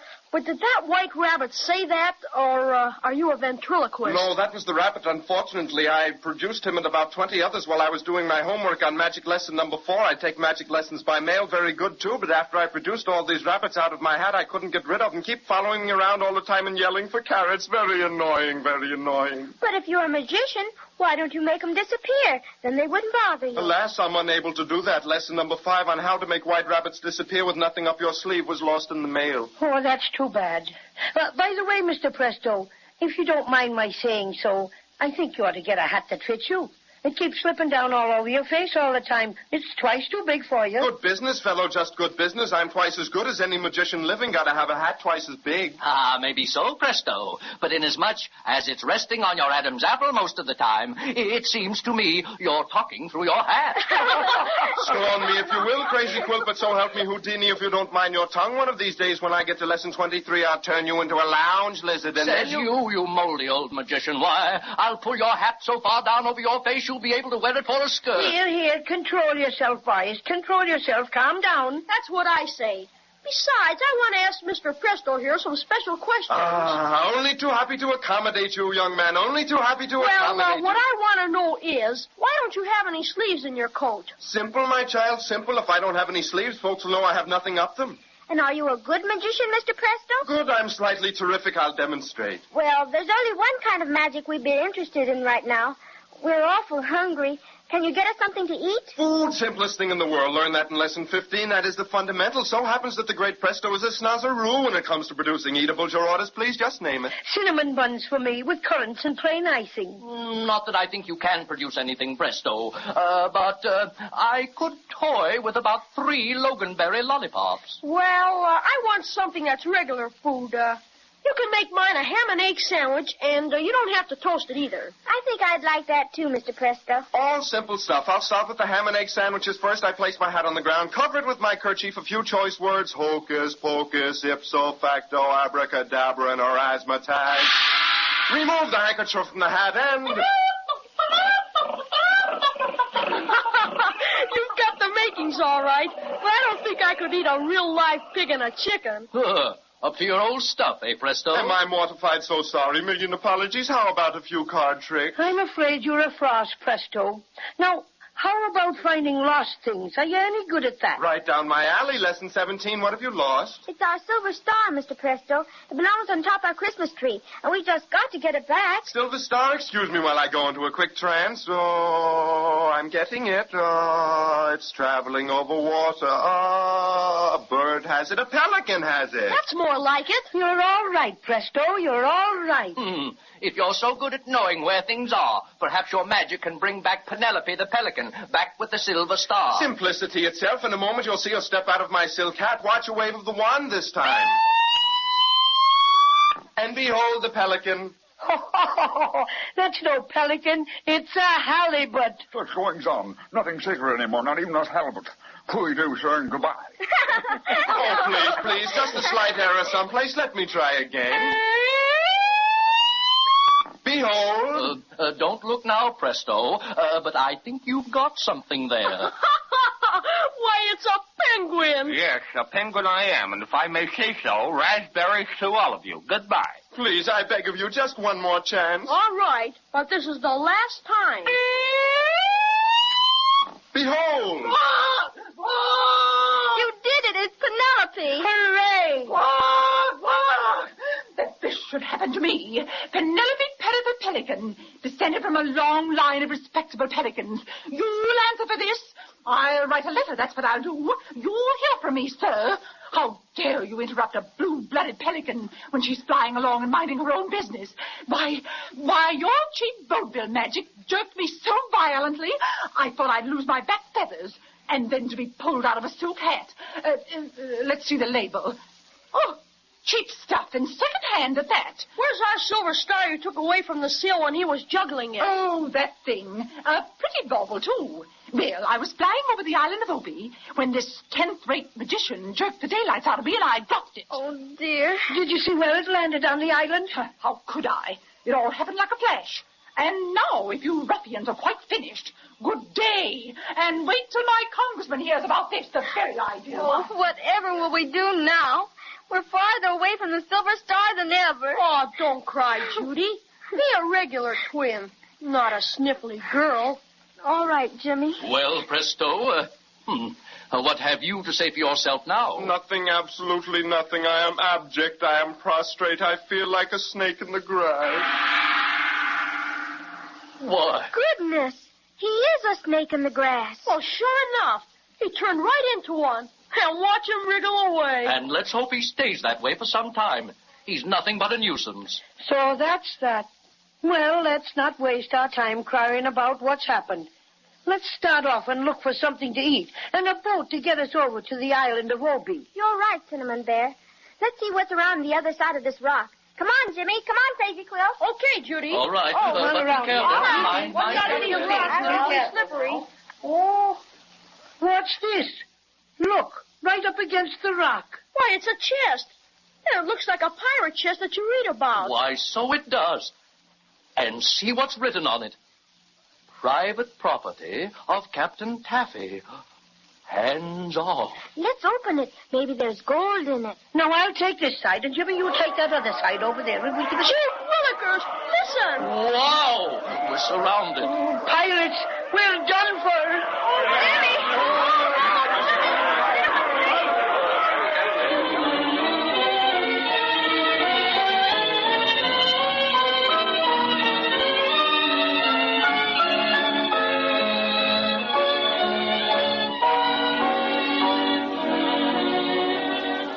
Pirates. That's bad. Yes, indeed. From all I've read and heard about pirates, they're not especially good people to meet up with. Not at all. And next time we'll find out just what's in store for poor Judy and Jimmy and Cinnamon Bear and Crazy Quilt.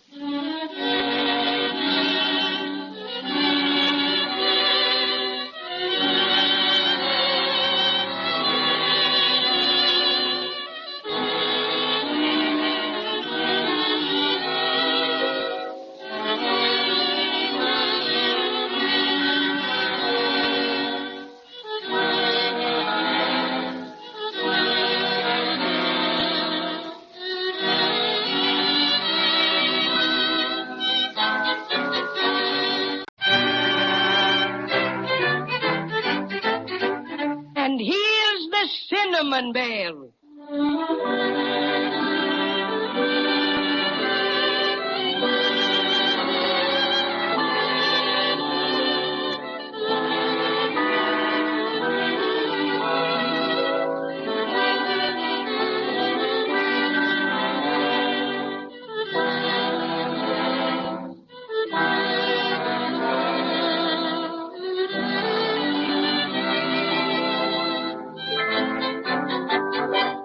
We left Judy and Jimmy and their friends in a pretty tight spot last time.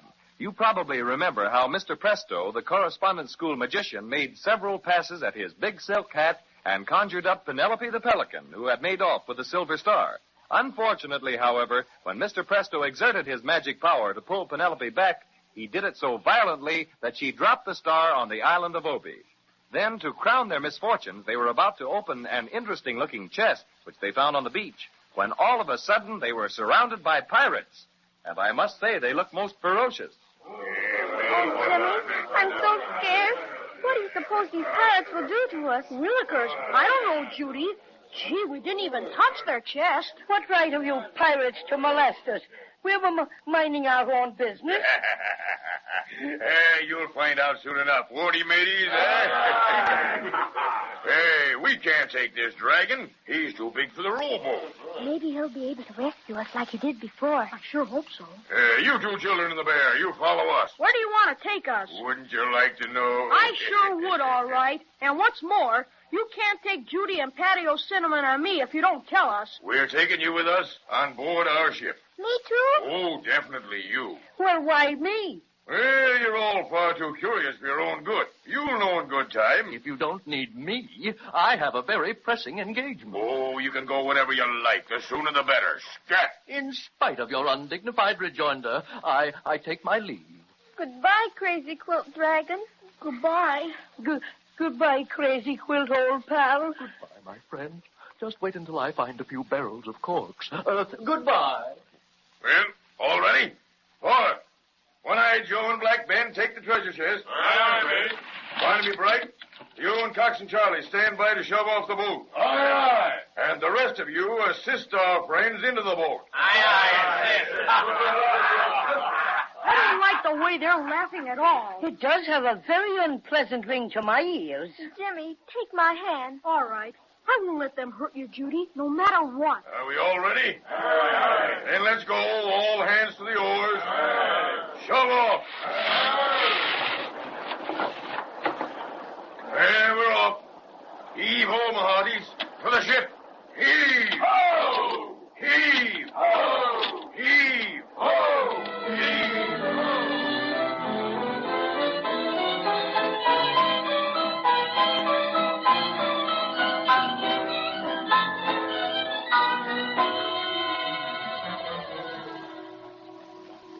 I sight the ship, mate. Ahoy, the Susie Q! Ahoy, below! What do you report? Treasure and captive! Oh, Jimmy, now we're captives again. I hope they won't treat us like those old Ikaboos. Oh, I don't think so, Judy. After all, those Ikaboos were just blotter people. And these pirates are folks just like us. And maybe they won't want to make pirates out of us. Excuse me. I never could be a sailor, much less a pirate. These ocean waves are very hard on my stuffing. Ahoy above! Ahoy below! Throw us a rope! Aye, aye. Let down the gangplank. We have a lady with us. A lady! Oh, no, I'm not a lady. I'm just a little girl. Madam, you may be just a little girl at home, but with pirates, you're a lady. May I offer you an arm? No, thank you, Mr. Pirate. If I have to go, I want Jimmy to go with me. We're twins. As you wish, madam. Up you go. And now the bear. All right, hoist the longboat. Aye, aye. And now, where may we conduct our captives to Captain Taffy? He's on the bridge, mate. Thanks. This way, please. Oh, dear. Gee whiz, this sure is a big ship, all right. What did he call it? The Susie Q. And now I bring you before our jolly captain. Captain, our prisoners. Welcome to our pirate ship. Now, just a minute. Judy's my twin sister, and I gotta take care of her. And if you're gonna make us walk the plank and everything, you better look out, all right. Well, who said anything about walking planks? Aren't you pirates? And don't pirates make people walk planks? Only old-fashioned pirates. Bosun, pipe the chest before us. Aye, aye.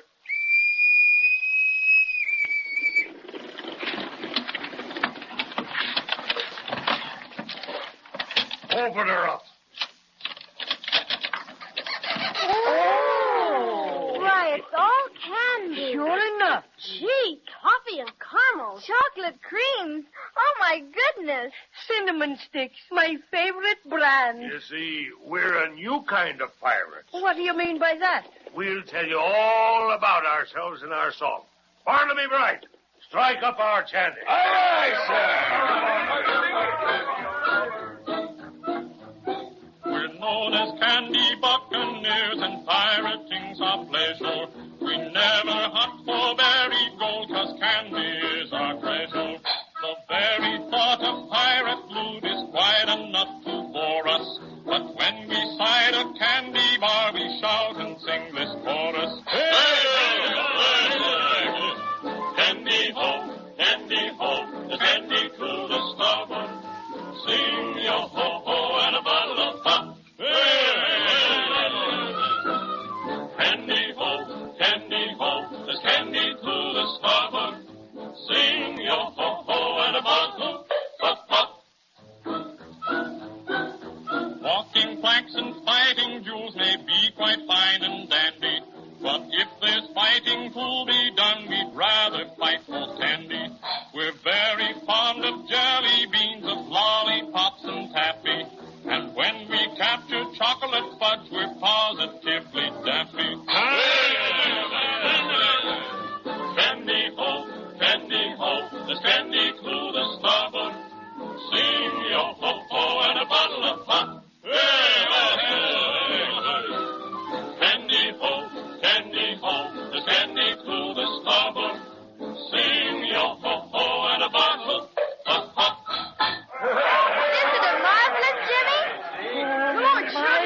goodness, what a relief. Bless my stuffing. I've lived in and around the island of Maybe for some time, but I never heard of candy pirates. Well, we don't touch the mainland much, my friend. We mostly keep to the islands. Islands? Did you ever sail near the island of Obi? Often. In fact, quite often. Yes, it's one of our favorite anchorages. Do you think you might be going there pretty soon? Well, that depends. Well, we might just as well head in that direction as any. Have you some special reason in mind? We certainly have, Captain. Our silver star's on there. Silver Star? Oh, yes. You see, it belongs on our Christmas tree. Oh. Well, the Candy Pirates would be most happy to aid you in your search for the Silver Star. We'll hoist anchor and sail for the island immediately. That'll be fine. Do you think it'll take long? No, not very. How long does it generally take, pilot? Well, depends on the wind, Captain. It's pretty good today. Oh, not more than an hour or so. Good. Olsen, pipe up the anchor. Aye, sir.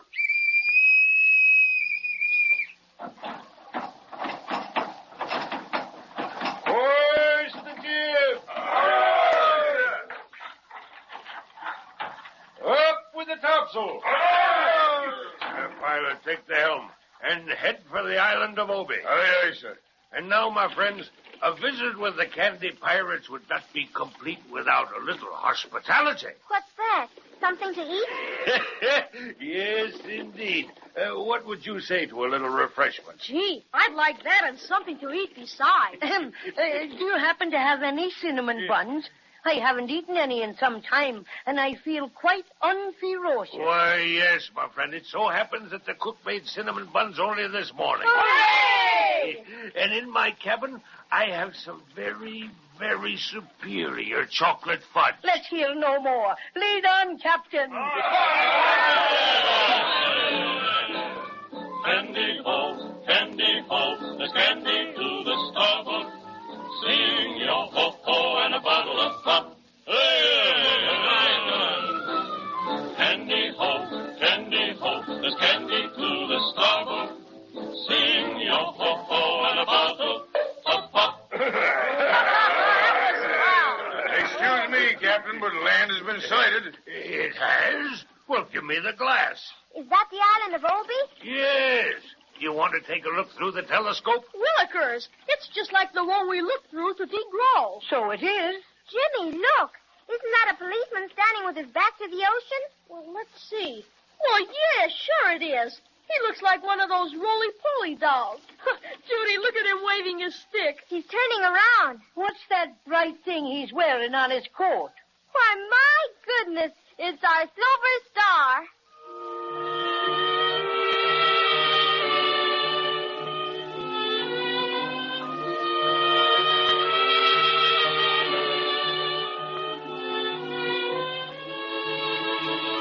Well, at least our friends are on the trail of their Silver Star again, and let's hope that Captain Taffy and the Candy Pirates can get them ashore in time to overtake the roly-poly policeman. It'll be interesting to find out how he happened to get it, and especially if Judy and Jimmy will succeed in getting it back. But we'll have to wait till next time for that.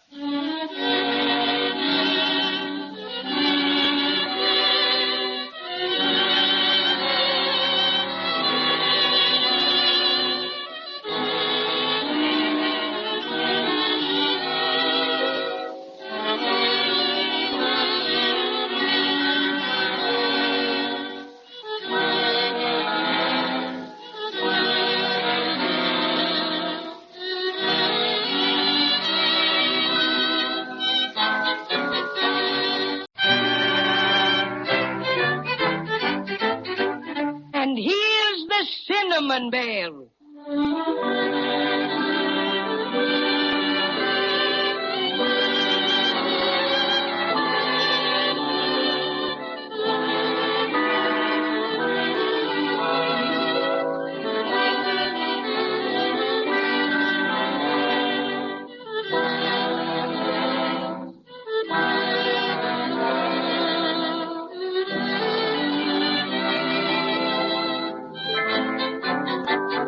Now, if you'll all put on your thinking caps, you'll remember that Judy and Jimmy and the Cinnamon Bear were captured by pirates last time. But these pirates were very different. They didn't make people walk the plank, and they didn't hunt for gold. All they wanted was candy, and plenty of it. Captain Taffy offered to sail them as far as the island of Obi, where the Pelican had dropped their silver star. And what do you think? When they got close enough, they sighted a roly-poly policeman on the beach wearing their star on his chest. Right now, the Susie Q is about to drop anchor, and the children will have their star back in a few minutes. That is, if nothing happens. All right, Bosun, pipe the anchor. Aye, sir.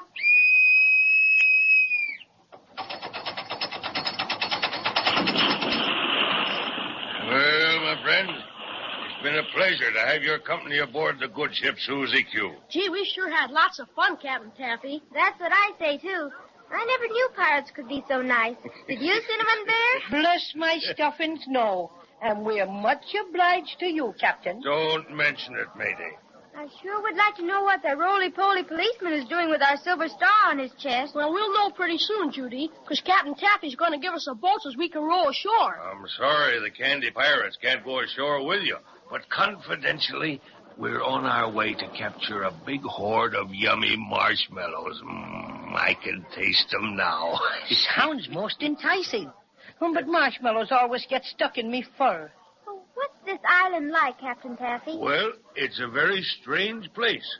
Most magical, in fact. Very large and inhabited by all manner of strange people and things. Gee, I hope we get a chance to see a few things. Are you pirates coming right back? Just as soon as we capture those yummy marshmallows. Won't take long, and you can give us a signal and we'll take you aboard again. But in case you need to leave the island in a hurry, you'll have the rowboat. We're sure awful grateful for everything you've done for us, Captain Not Taffy. at all, not at all. The pleasure's been on our side. Are you ready? Ready and raring to go, Captain. Very well. Bosun, pipe the boat. Aye,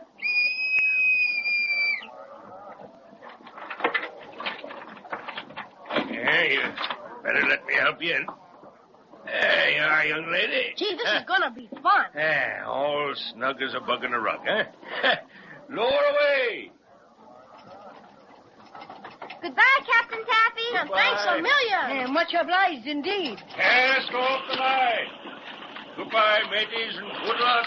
You take one oar, Cinnamon Bear, and I'll take the other. Barnaby Bright, strike up a bit of our chanty. All right, Cinnamon Bear, let's roll.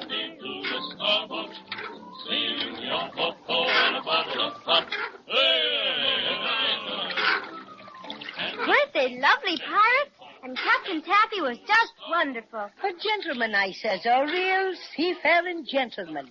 Oh, Jimmy, I can see the policeman ever so close now. Swell. I can't see because I've got my back to him. Are we heading in the right direction? Sure we are.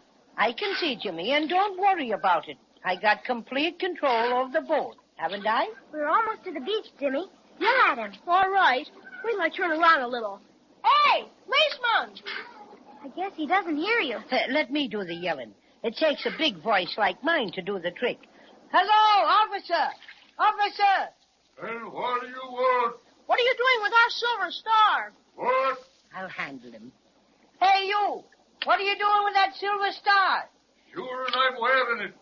What do you suppose I'd be doing with it? Yeah, but you got no right to wear it. Oh, haven't I now? And begorry, who has more right to wear a star than a policeman? But it's our star. You bet, and we're coming right in there to get it. Come on, Jimmy. Just one more pull on the oars will scoot us right up on the beach. What's the matter here? We're stuck. We don't move an inch. And neither does this wave that the boat is on. Try again. It's no use, folks. That's a magic wave. It'll keep anyone from landing in a boat. What do you mean, a magic wave? Just that, magic. That particular wave never rolls in. Just stays where it is all the time. You can jump down if you like. Oh, but it's too far. Most 5 times as high as us. Or dive in and swim under it. Oh, never. My precious stuffings. And in either case, your boat will drift out into the ocean. Grah. And you lose it. Grah. Am I mad? Just wait till I get my paws on you, Flatfoot. That's an insult, to be sure. I'm a roly-poly policeman. And roly-polies don't have feet to be flat. But what are you doing with our silver star? Yours, is it? And what would it be doing dropping out of the sky? Penelope the pelican dropped it. She stole it from us. Sure, I didn't know that at all. What do you do, Mr. Policeman? Just stand there all the time? Not at all, son. I patrol. Oh, lollipops, how can you patrol without feet? Oh, with a roll this way and a roll that way. I can patrol about 3 feet on either side of me. Not much, maybe. But it's patrolling I am, and I am the law around here. Spuddlesticks, you're nothing but Stop being so mean, Cinnamon Bear. That's no way to get our star back. I should say not. Mr. Policeman. Yes, ma'am. What can I be doing for you? Well, you might let us have our silver star. It's been stolen or lost ever so many times, and we've just got to get it back. It belongs on the tip-top of our Christmas tree. Sure, and it's sorry I am to hear that. Being meant for Christmas myself, I know how it is. If you'll just come ashore, I'll give it back. Sure enough. Will you? Honest, Injun? Gee, that's swell. But gee willikers, what about this magic wave? We can't get ashore. Well, I'd toss it up, but I'm afraid I'd miss. You'll have to row down the ways. They tell me that this magic wave doesn't go more than 100 yards or so. We'll be back right quick, Mr. Policeman, and thanks ever so much. Glad to be of service, ma'am. Now, see how nice he is when you're polite, Cinnamon Bear? Soft soap, that's all, soft soap. Shame on you. Oh, let's not fight. Grab your oar, Cinnamon, and we'll get going.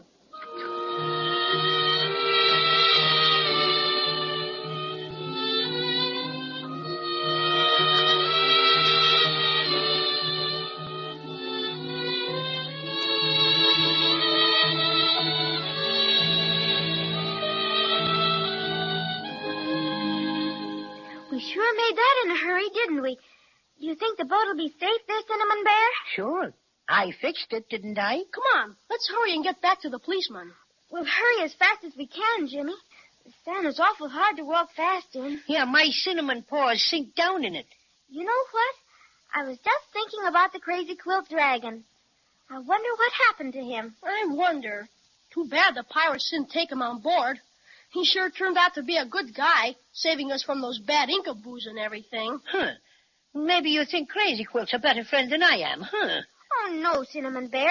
You're a really, truly friend. Do you think so? Look, we've almost reached the policeman. He's got his back to us. Hey, Mr. Policeman! Louder, Judy. Just a second till I get my breath. Yoo-hoo! Mr. Policeman! He's turning around. Jimmy, look! He hasn't got the silver star on. Mr. Policeman! Mr. Policeman! Where's our star? Well, I guess your friend didn't find you yet. What friend? Well, the one I gave your star to. What do you mean?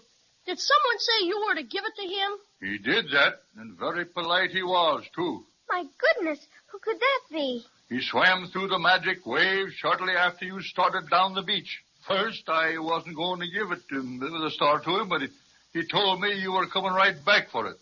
But he said he knew all about it. What? And that you told him to pick it up. Jiminy Crickets. Who was it? Faith, I don't know his name, but he was a dragon and looked a lot like a crazy quilt. Garah, am I ferocious? That Crazy Quilt Dragon, up to his old tricks again. Oh, dear, whatever will we do? Well, first off, I'm going to push this fat-headed policeman in the tummy. Oh, don't, Cinnamon Bear. I got to. It's a point of honor. Watch out, Flatfoot. Here I come. I'll push you flat on your back. That's what. There. And let that be the message. Willikers! The policeman popped right back up again and knocked Cinnamon Bear out. That's what happens to feisty fellows who forget to remember that when you push over a roly-poly, he comes right back up. Kawowie. Poor Cinnamon. Call me early, Mother dear. Call me early. Shake him, Jimmy. He's coming too. Wake up, Cinnamon Bear. Oh, my poor stuffing. Where's that policeman? I'd tear him limb from limb. Now, just be quiet. You've had enough. Which way did the Crazy Quilt Dragon go, Mr. Policeman? Well, I didn't watch him careful-like, not being quick to turn around. But I think he headed straight up the beach, that way. Funny, too. Just happened to think, now. That'd be the wrong direction if he wanted to catch up with you. Faith, and I bet he was running away. Huh. Why, you... Stop it, Cinnamon Bear. We've got no time to fight. Come on. We'll have to go like the very Dickens to catch up with Crazy Quilt. All right, but I'd sure like to take another poke at that celluloid so-and-so. I'd sock him. Hurry, Cinnamon Bear, hurry. Gee, I can't see a thing ahead of us. Nothing but sand and sand and sand. Well, seeing as how you wouldn't let me show you how to finish that pesky policeman, I'll show you how to catch Crazy Quilt. Come on, I'll lead the way. Look at him go, Jimmy. I'll say. I never saw Jimmy, what's happened to him? Gee, I don't know. He was running right there ahead of us, and then all of a sudden... He just disappeared.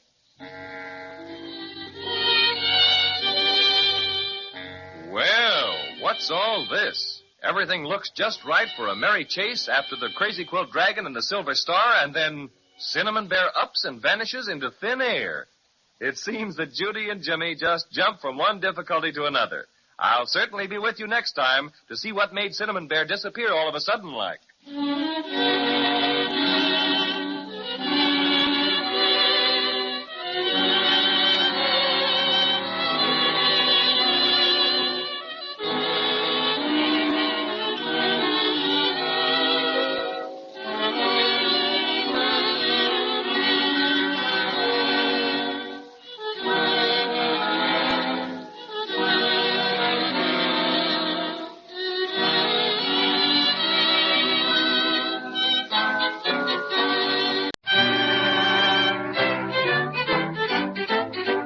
And here's the Cinnamon Bear.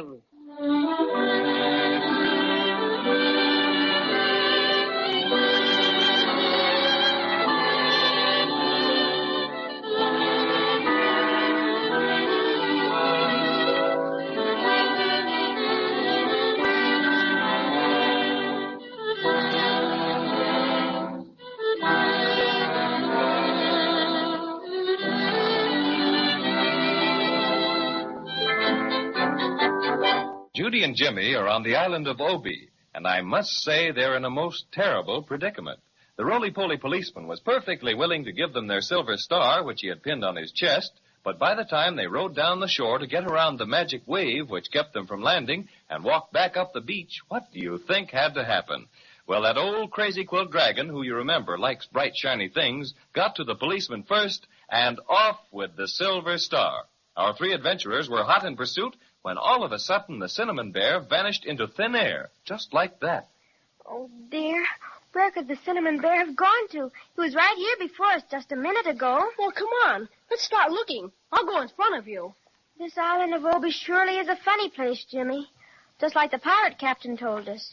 That roly-poly policeman and the magic wave that wouldn't let our boat land on the shore and... Jimmy! Jimmy, where are you? Oh, dear. Now he's disappeared, just like Cinnamon Bear. Jimmy, don't leave me all alone. Come back. I guess I'll have to go on alone. Oh, dear, I wish I were home with Mother. Hey, Judy, we are over here. Judy. Oh, right, Jimmy. Cinnamon Bear. We must have crossed some kind of a magical boundary, Judy. I could see you and hear you, but you couldn't see or hear me. I got so scared. Well, let's go on now. Sure. Hey, look ahead to your right a little. There's a house. Maybe somebody could tell us if Crazy Quilt Dragon's been here. Say, look, Judy. What's that sitting on that post in front of the house? I don't know, Jimmy. I do. It's an owl, and he's got his eyes open. I never heard of an owl with his eyes open in the daytime. Must be more magic, I guess. Look, he's got spectacles on. And he's holding a big dictionary under his wing. He's certainly like no owl I ever saw. There's a sign over him. Professor Whiz, the educated owl. Educated? That's why he has that big dictionary. How funny. Maybe he's seen Crazy Quilt. Excuse me, please, Professor Whiz, but we've seen your name on the sign. Saw my name, you mean? To whom? Well, seen or saw, it doesn't make any... It makes a great deal of difference. We seen is a very gross grammatical error. To whom? Why do you always say to whom? I thought owls always say to who? Uneducated owls, I regret to say, have fallen into that error. I, knowing my grammar, would not think of saying anything but to whom. Well, I don't care if you say to whatchamacallit. We're very anxious to get some information, Professor Whiz. Yes, we had something awful funny happen to us. We were just going along, and then all of a sudden the cinnamon bear here disappeared. Then I went ahead, and all of a sudden I saw him again. But Judy, that's my sister here, she couldn't see or hear either of us, though we could see and hear her. Do you know what makes that magic, Professor? Oh, indeed I do. That's a very small variety of magic brewed up by the Wintergreen Witch. Does she live in that little house? Yes, but she's not home at present. She left on her broomstick only this morning to attend the witches' convention. Well, why do you suppose she made it so he disappeared like that? I believe her intention was to keep her habitation invisible, while she herself might observe the action and appearance of all strangers in the vicinity. To whom? I guess she didn't like visitors then. Such English. She doesn't, not she don't. To whom? Do you live in the little house with her, Professor Whiz? Oh, no, I should say not. Occasionally I give her English lessons, but our association is strictly educational, I assure you.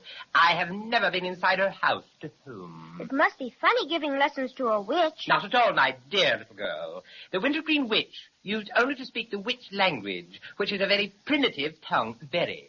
When she came to live on the island of Obi, she found it very awkward not speaking the same language as other people. So I came to her assistance, and while I must admit she exhibits a deplorable tendency to split infinitives, her idiom is, in the main, correct. I don't understand what he means, Cinnamon Bear. He means that the witch is doing all right. Have you seen a Crazy Quilt Dragon around here anywhere, Professor Whiz? Oh, definitely. He went into the house just a while ago, asked me if it would be all right if he went in and looked around a bit. Did he have a big silver star with him? Oh, yes, I'm sure he did. Did he come out again? No, I would have seen him in that event. The Wintergreen Witch says there's only one door, and I happen to be sitting in front of it. Well, do you suppose there's any place inside where he could hide? My dear young fellow, I haven't the vaguest notion. I've never been in there, I told you. Besides, I'm much too busy thinking about grammar to fiddle-faddle around. Do you suppose it'd be all right if we just went in and looked around? Oh, quite. There can't be anything much in there, but go ahead. Just wait till I get my paws on that dragon. If I don't make his crazy quilt colors turn black and blue... Dear, dear, such goings-on. I could never remain in this vicinity to witness such banal vulgarities. So, if you will permit me to absent myself from your company, I shall wend my way in the direction of my humble domicile. Goodness, whatever does he mean? Oh, he means he's going to shove off. Well, thanks for the information, Proffy. Not at all. Don't mention it. Well, auf Wiedersehen. Adios. De whom, de whom, de whom. Gee, he certainly talks big words, all right. Just like the principal of our school. Say, if we were ever going to catch Crazy Quilt, we better get into that house in a hurry. You go in first, Cinnamon Bear. I'm just a teeny bit afraid. Oh, don't be scared, Judy. This isn't anything. It isn't blocked. It's only one room. I don't see the Crazy Quilt Dragon in here anywhere. Let's look around good. He might be hiding under something. I don't know where he could hide. All there is a fireplace with a lot of pots. I suppose the Wintergreen Witch makes her magic in them. My, isn't that a big picture? It surely is. Takes up the whole wall. My. Look at the trees in it. Just as real and lifelike as can be. Jimmy, I'm sure I saw one of those trees move ever so slightly. Let's see. Why, you're right, Judy. The leaves are moving, like there was a little wind blowing. I'm going to look at it closer. That tree near the frame is awful close. I touched it. It's real as can be. This is some more magic, children. That's where Crazy Quilt went, I bet you, into that picture forest. Come on, let's go. We haven't any time to lose.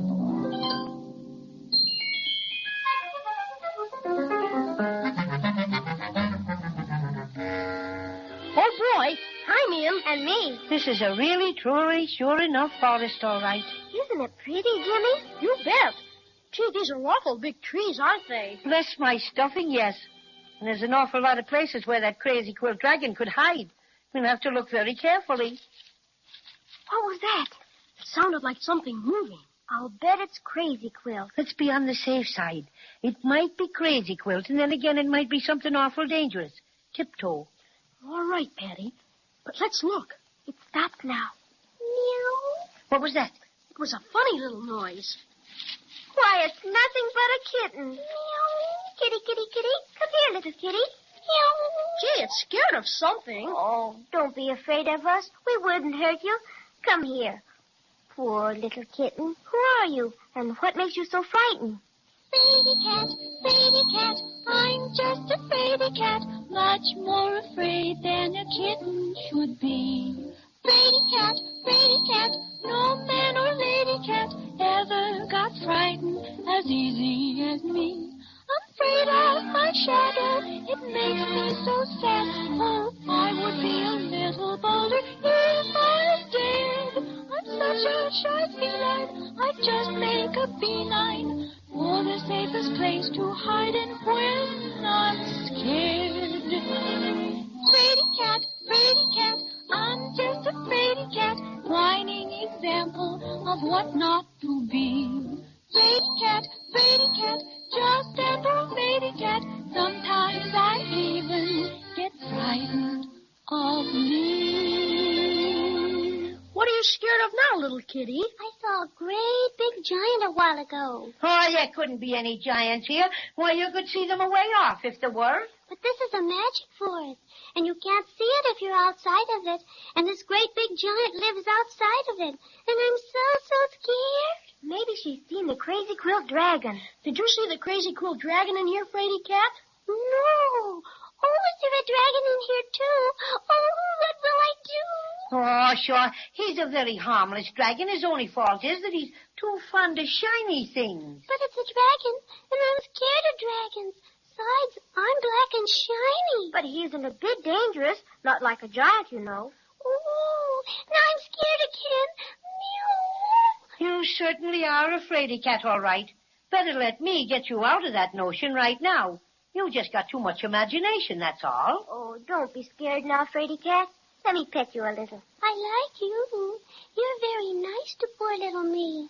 Most everybody else talks loud and scares me. There now. Nothing's going to hurt you, little kitten. And you won't have to be a fraidy cat anymore. Try to be like me, fraidy cat. Now I'm just a cinnamon bear with 2 button eyes, but I'm not afraid of anything, even if it's twice my size. Am I ferocious? Giraffe. But I'm not a cinnamon bear. I'm just a little kitten. Oh, that's all right, but you should try. Try to be like me, little Kit Kat. Courageous, undaunted, a pillar of strength, a tower of... It's that big giant! Lookers, he's right. Look, Cinnamon Bear. Oh, wow. Let me out of here. Gangway!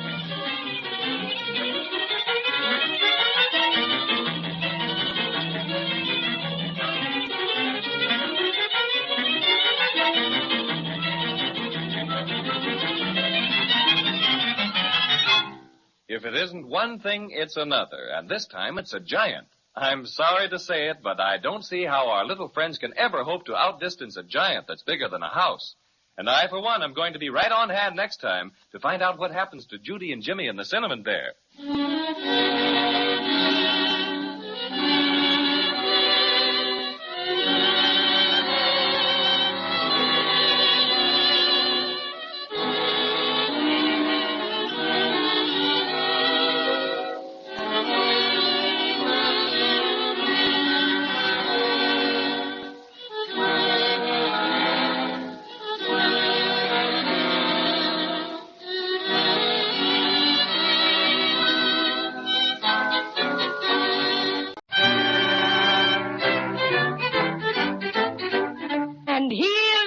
Cinnamon Bear.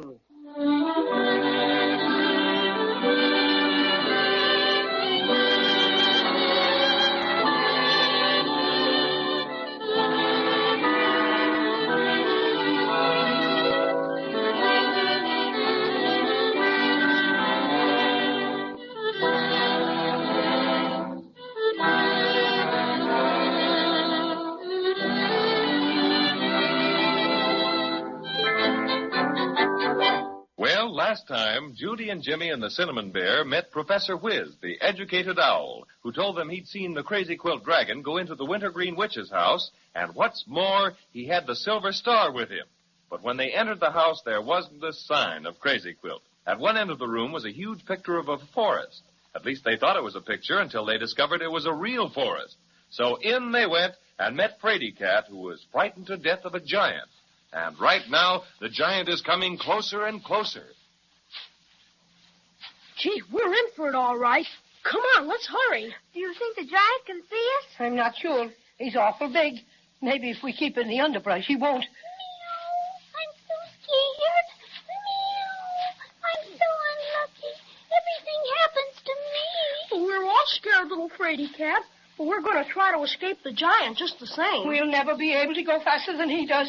He's coming closer and closer. Oh, dear, what'll we do? Oh, don't step on us, Mr. Giant, please. Look out. Of course I won't step on you. Where are you? We're right here under this big tree. You mean that little bush by my knee? Here, let me see. You're way down, aren't you? Yes, but please be careful. Don't hurt us. We haven't done anything to you. Why, I wouldn't think of hurting anybody. I'm Foo the Gentle Giant. I am. Whew, that's a big relief to us, I can tell you. Just a minute till I sit down. Then I'll be closer to you. Where are you now? Here we are. My goodness, but you're just awful big. He sure is all right. Well, he looks as high as the city hall, doesn't he, Judy? You don't know how glad I am to see someone who looks like me, even if you aren't the same size. I haven't seen any people but the Wintergreen Witch for ever so long. Would you be afraid if I would pick you up and look at you a little closer? My eyes are a bit weak, you know. Well, I don't mind. Gee, it'd be lots of fun. I think it would be, too. How about you, Cinnamon Bear? It's all right with me. But be real careful about the way you pick me up, won't you? My extra special stuffing is awfully sensitive to high altitude. Let me hang on to your thumb. Meow. Oh, my goodness. I forgot about Fraidy Cat. A cat? Well, let me see it. I'm very fond of cats. Fraidy Cat's nothing but a little kitten. Well, that's all right. I like 'em that way. Come here, kitty, kitty, kitty. I'm awful scared of you. Are you sure you won't hurt me? Not for the world. Here, look. I'll put you in my coat pocket, and you can look out of the buttonhole. All right. If you'll be very careful. There. Fraidy Cat's up. Now, how about the rest of you? Would you like to sit up on my shoulder? You bet. Come on, Judy. Boy, isn't this something? Hey, Cinnamon Bear. Hello? I'm coming next. There. We're all up. Are you all quite comfortable? Oh, yes, thank you, Fifo. Well, that's fine. Now, suppose you tell me who you are and what you're doing in the Wintergreen Witch's magic forest. Well, I'm Jimmy Barton, and this is my twin sister, Judy. And he's Paddy O'Cinnamon, the Cinnamon Bear. And we've come an awful long way to try to get back our silver star that was stolen by the Crazy Quilt Dragon. Silver star? Yes, it belongs on top of our Christmas tree. And Christmas won't be Christmas without it. Have you seen the Crazy Quilt Dragon by any chance, Fifo? Well, no, I haven't. But that's not strange. Lots of things go on around my feet that I can't see. You know, maybe I'm wrong, but I think I see a cinnamon bun on a tree over there. Well, that's the cinnamon bun tree in the goody-goody grove. Oh, there's all kinds of good things to eat there. Chocolate eclair bushes, cream puff vines, and ice cream cone trees. Oh, just lots of things. Gee, I just remembered that I'm awful hungry. How about you, Judy? Me too, Jimmy. I would just love something to eat. Well, no sooner said than done. It's just a couple of steps over there. Here, hold tight while I get up. Here we are, and here we go.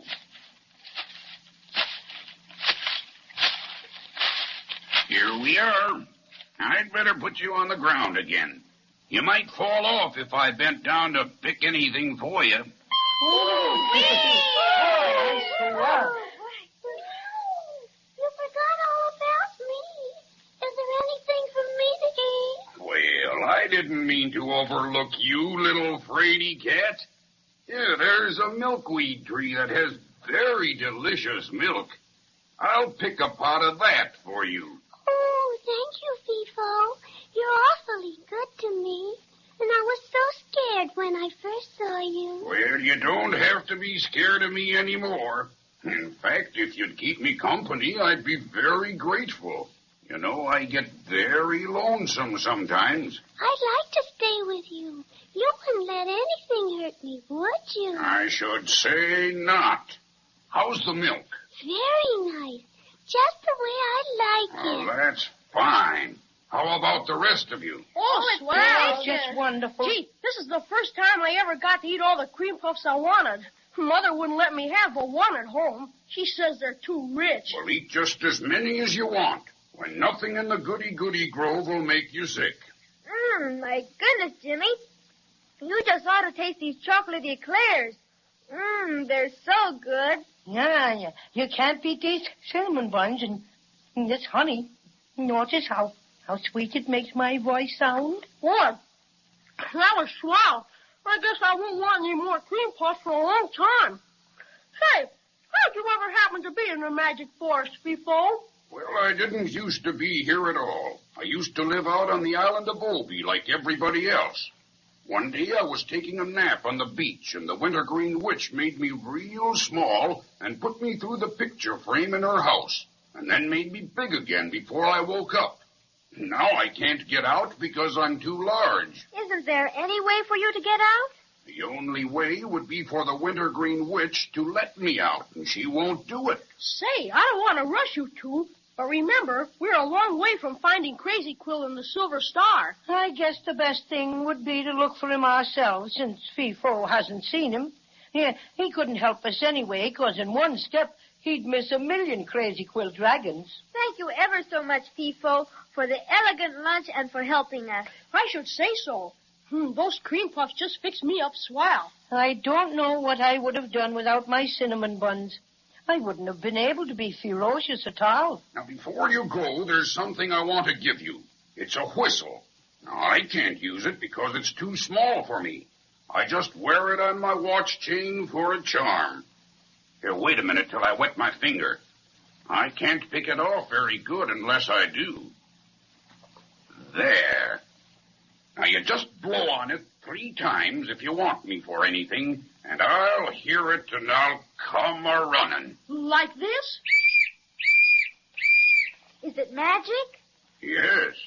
I used to dabble a bit in it before the witch put me in the magic forest. Well, you blow it if you need me, and I'll come in a jiffy. Well, thank you ever so much, Fifo. You bet. Gee, you've been swell to us. You've certainly changed our opinions of giants.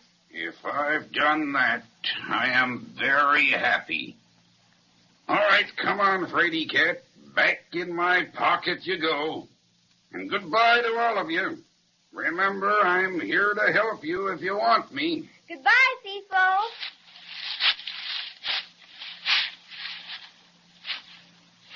Pretty nice of him to be so polite and helpful, wasn't it? It surely was. But then, I really wasn't afraid of him when I first saw him. Why, you old storyteller. You were, too. Certainly you were. You were scared to death, and you know it. Well, if you won't believe me, I won't talk about it anymore. Which way shall we go? It's awful hard to know which way. We haven't any idea where the Crazy Quilt Dragon might have gone. Well, he didn't know this forest any better than we did. So if we just follow our noses, we'll probably come as close to him as finding him as any other way we can do. Well, that's silly. Just like some people say, follow your nose. Well, not in Maybeland it isn't. Now, if you want to find somebody real bad, that's just what you do. Follow your nose, and eventually you find him. Is that some more magic? Well, I don't know if it's magic, but it generally works. Well, all right. I guess we'll try it. Say, which way are our noses pointed? That's silly, too. They're pointed straight ahead of us. Well, then, that's the way to go. Right through this underbrush and everything? Yes, we get through it as much as we can. All right. But I hope we don't get all scratched up.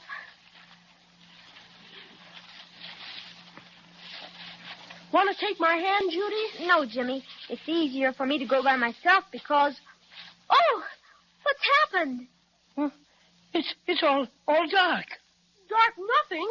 It's pitch black. I can't see you, Jimmy, or you, Cinnamon Bear. I can't see anything. Grab hold of my hand, Judy, and you take this one, Cinnamon. Let's just stand right here together until it gets light again. What do you suppose ever made it get dark so quick? Maybe it just decided to get nighttime in a hurry. No, Judy. I think it's magic. The Wintergreen Witch probably shut off the lights. Maybe the electric light company turned them off because she didn't pay her bill. Well, whatever it is, I don't like it one little bit. It's dark and scary and... Oh! Well, what's the matter, Judy? What is it? Look, over there. Heavenly days. 2 yellow lights like eyes, a-flashing in the dark.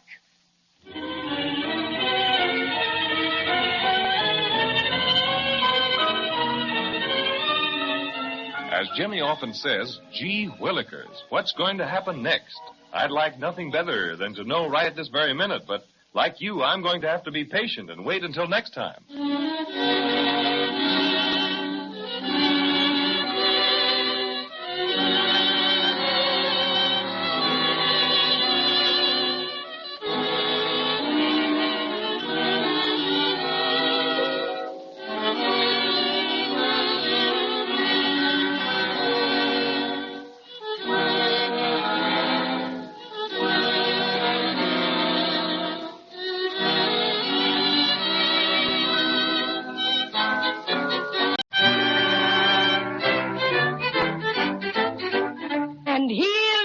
Cinnamon Bear.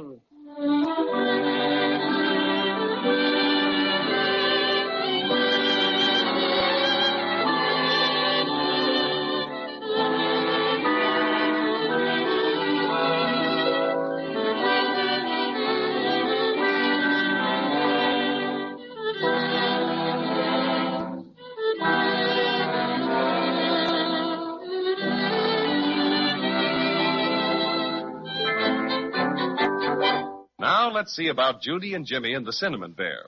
We left them in the magic forest, which they got into by walking through a big picture in the Wintergreen Witch's house. Remember how frightened they were when they met Foo the Giant? And remember how nice he turned out to be and how he took them to the Goody-Goody Grove for an elegant banquet?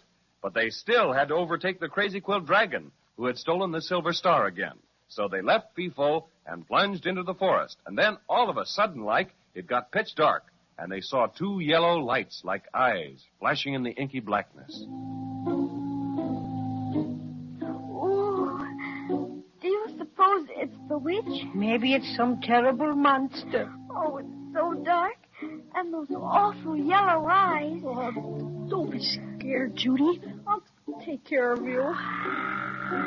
What was that?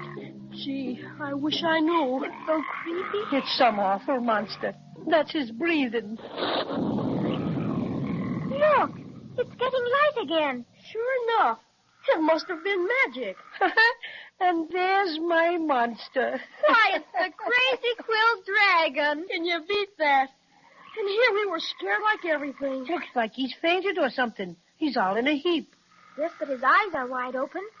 That's what we saw in the dark. Hey, Crazy Quilt, wake up and hear the birdies. Here, let me try. I'll tweak his nose for him. Whoa! Oh, where am I? Never mind where you are. Where's our Silver Star? Up to your old tricks again, huh, Crazy Is Quilt? this a dream? Oh. Now, don't try and pull that stuff. Come on, talk fast. Where's the star? Star? Oh, I'm so bewildered, Oh, now it all comes back to me.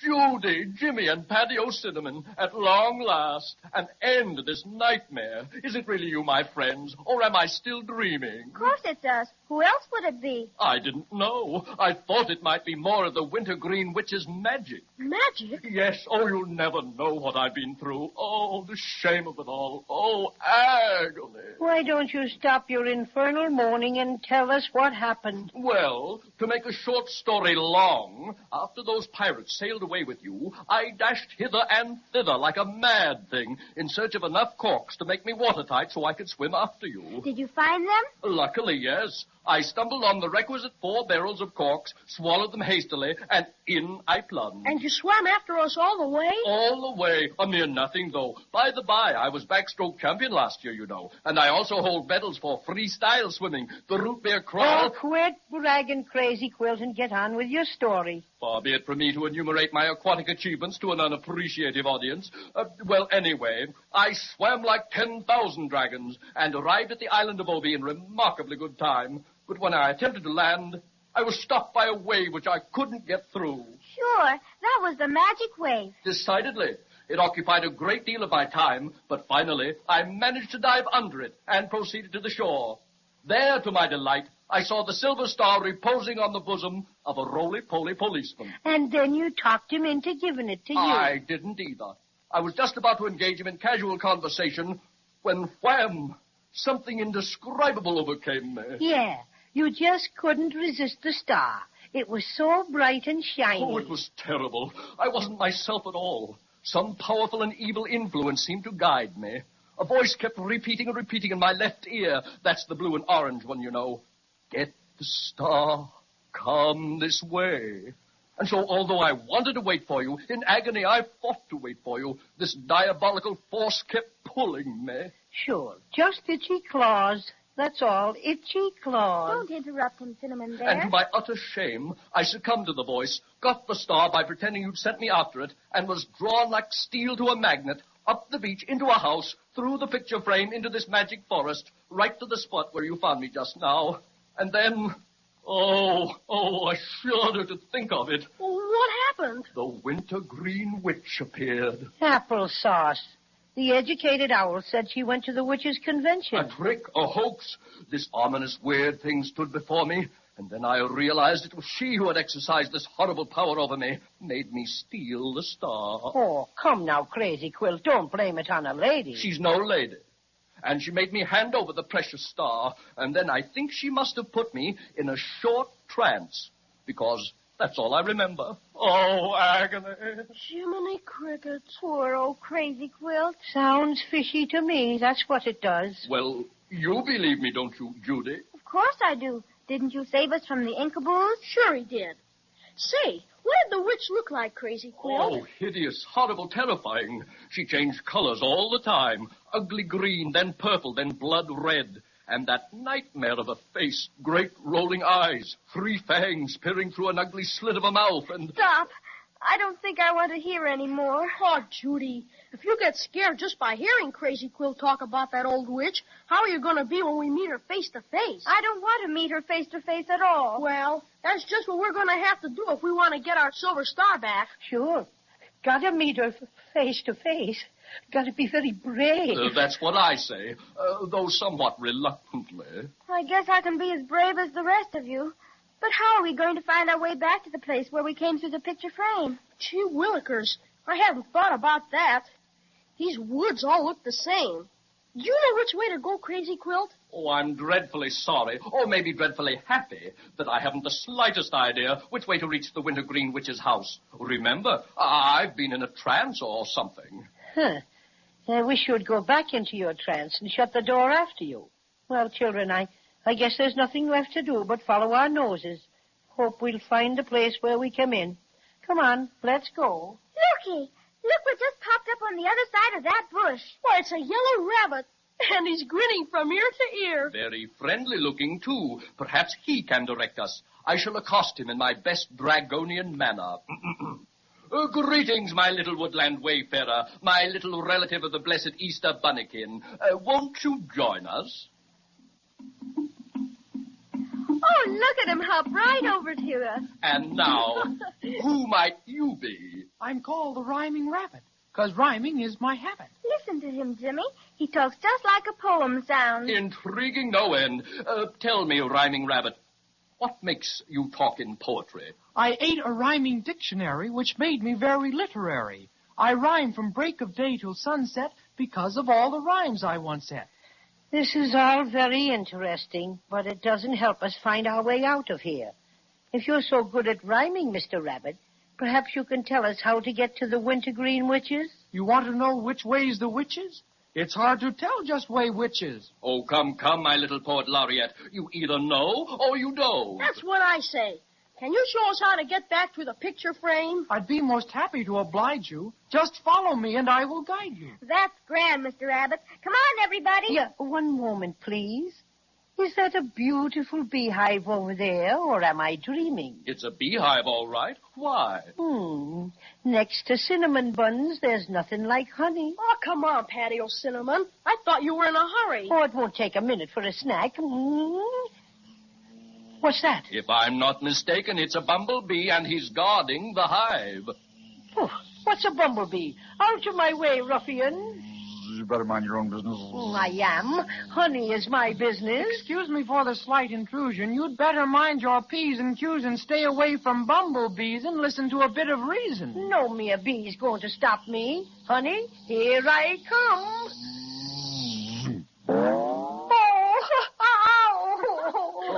He got me. That's right, laugh. Oh, somebody get me a mud puddle quick. And as for you, you rhyming rabbit, don't stand there grinning. I suppose you're going to say I told you so. Well, what do you got to say for yourself, Smarty? You should always let the bumblebee be. You'll never win his friendship, no siree. You may hobnob with a gadfly, though he's more or less a bad fly, but you'd better let the bumblebee be. You can dawdle with a doodlebug or flea. A katydid is charming company. You can visit with a cricket or a cockroach in a thicket, but you'd better let the bumblebee be. Just take a bit of sound advice from me and keep away from his vicinity. You may think you'd have a keen time, but he'd sting you in the meantime, so you'd better let the bumblebee be. Ouch! You'd better let the bumblebee be. What a shame. That bumblebee stung the rabbit, and he wasn't doing a thing either. Water, pour on water. He got me where he hadn't oughter. Never trust a bumblebee, 'cause he'll sting you like he stung me. He's running away. It serves him right. He laughed when I got stung, didn't he? But he was going to show us how to get back through the picture frame. What to do now? What to do? I know. The whistle. The one the giant gave me. Giant? Oh, I don't like that one little bit. Sounds bad. Oh, but Foo The Gentle Giant, and he was very nice to us. Sure, and he gave me this little whistle and said if we ever needed help, just to blow on it 3 times, and he'd come a-running. I'm sure Foo can help us. Blow the whistle quick, Jimmy. Okay. Oh, goodness, Jimmy. That's not loud enough for anyone to hear.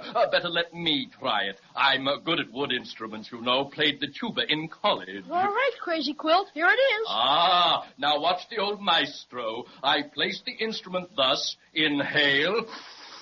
And... What happened? Gee willikers. He swallowed the whistle.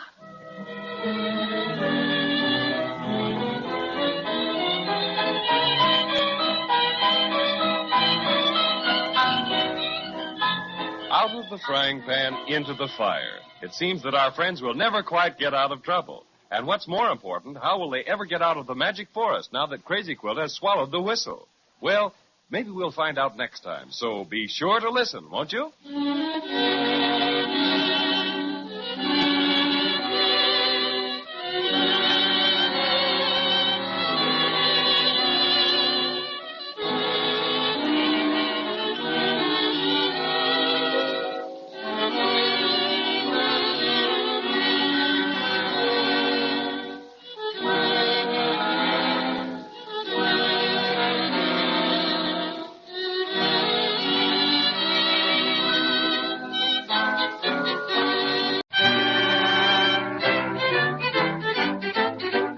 And here's the cinnamon bear.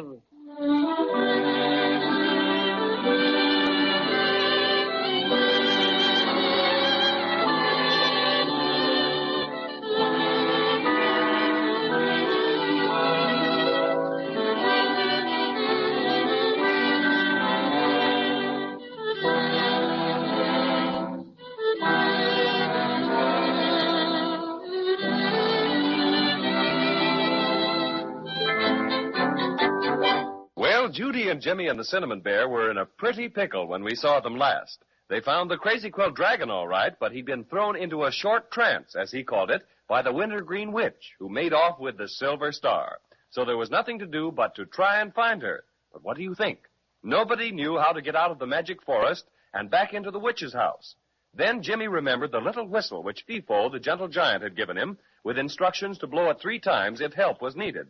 But Jimmy couldn't blow it loud enough, so Crazy Quilt volunteered for the job and took such a deep breath that he swallowed it. And as Jimmy says, "This is the limit. What'd you have to go and swallow the whistle for?" Couldn't help it. A slip. Oh, dear. Now we'll just have to walk, and maybe we'll never be able to get out of this old forest. What's the matter, Crazy Quilt? He's got the hiccups. And every time he hiccups, it blows the whistle. Quick, Crazy Quilt, do it again. That's swell. You blew it 3 times. Good. Maybe Fee-Fo will come to our rescue. Bless my stuffing, I can hear him now. That's enough, Crazy Quilt. Fee-Fo heard you. Can't stop. It just keeps... Here I am, my little friends, just as I said I'd be. But my gracious, you don't have to blow the whistle so many times. We're not doing it on purpose, Fee-Fo. The Crazy Quilt Dragon's got it caught in his throat. And every time he hiccups, it whistles. Well. Ho, ho, ho, ho, ho. I'll fix that. Just a pat on the back. There it is. Oh, what an ordeal. Why does everything happen to me? Because you're always sticking your Crazy Quilt nose in somebody else's business, that's why. So this is the Crazy Quilt Dragon you were looking for. And did he give you back your Silver Star? No, he didn't, Fee-Fo, because the Wintergreen Witch did something magic to him and made him bring it to her. Crazy Quilt says she's a terrible old witch. Does she scare you, Fee-Fo? It all depends on what color she is. That's right. Didn't you say she changed colors, Crazy Quilt? Definitely. And you didn't believe me, Smarty. She changed from green to purple to red. Oh, that's bad. When she's all right, she stays green. But when she gets a notion to practice magic, she goes all sorts of colors. Well, no matter what color she gets, we've got to find her. Yes, and that's why we called for you, Fee-Fo. We thought maybe you'd be real nice and take us back to the place where we came through the picture frame. We don't know which way to go. I'd be glad to. Only I'm sorry to see you leave the magic forest. It's awful lonesome here. Maybe you can come back and see me again, huh? Willikers, I don't see how we can, Fee-Fo, on account of we've got to get our star and get back home before Christmas. Oh, well, maybe someday you can. All right, everybody. I'll put the dragon on my left shoulder and the rest of you on my right. Up you go. We're way up in the air again. My, this is something new for me. My, you are a whopper of a giant, Fee-Fo. Simply a whopper. Hold tight. Here we go.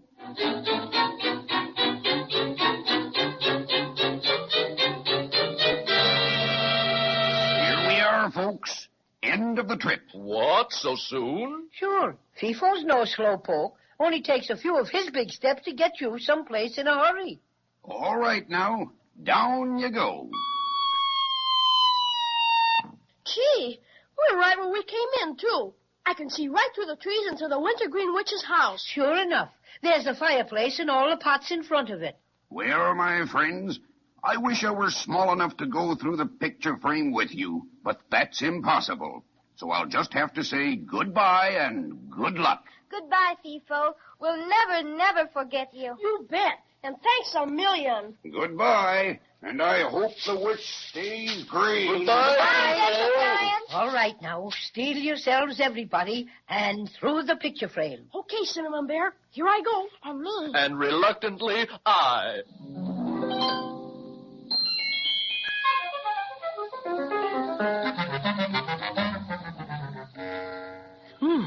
The room is empty. Not a soul here. Splendid, splendid.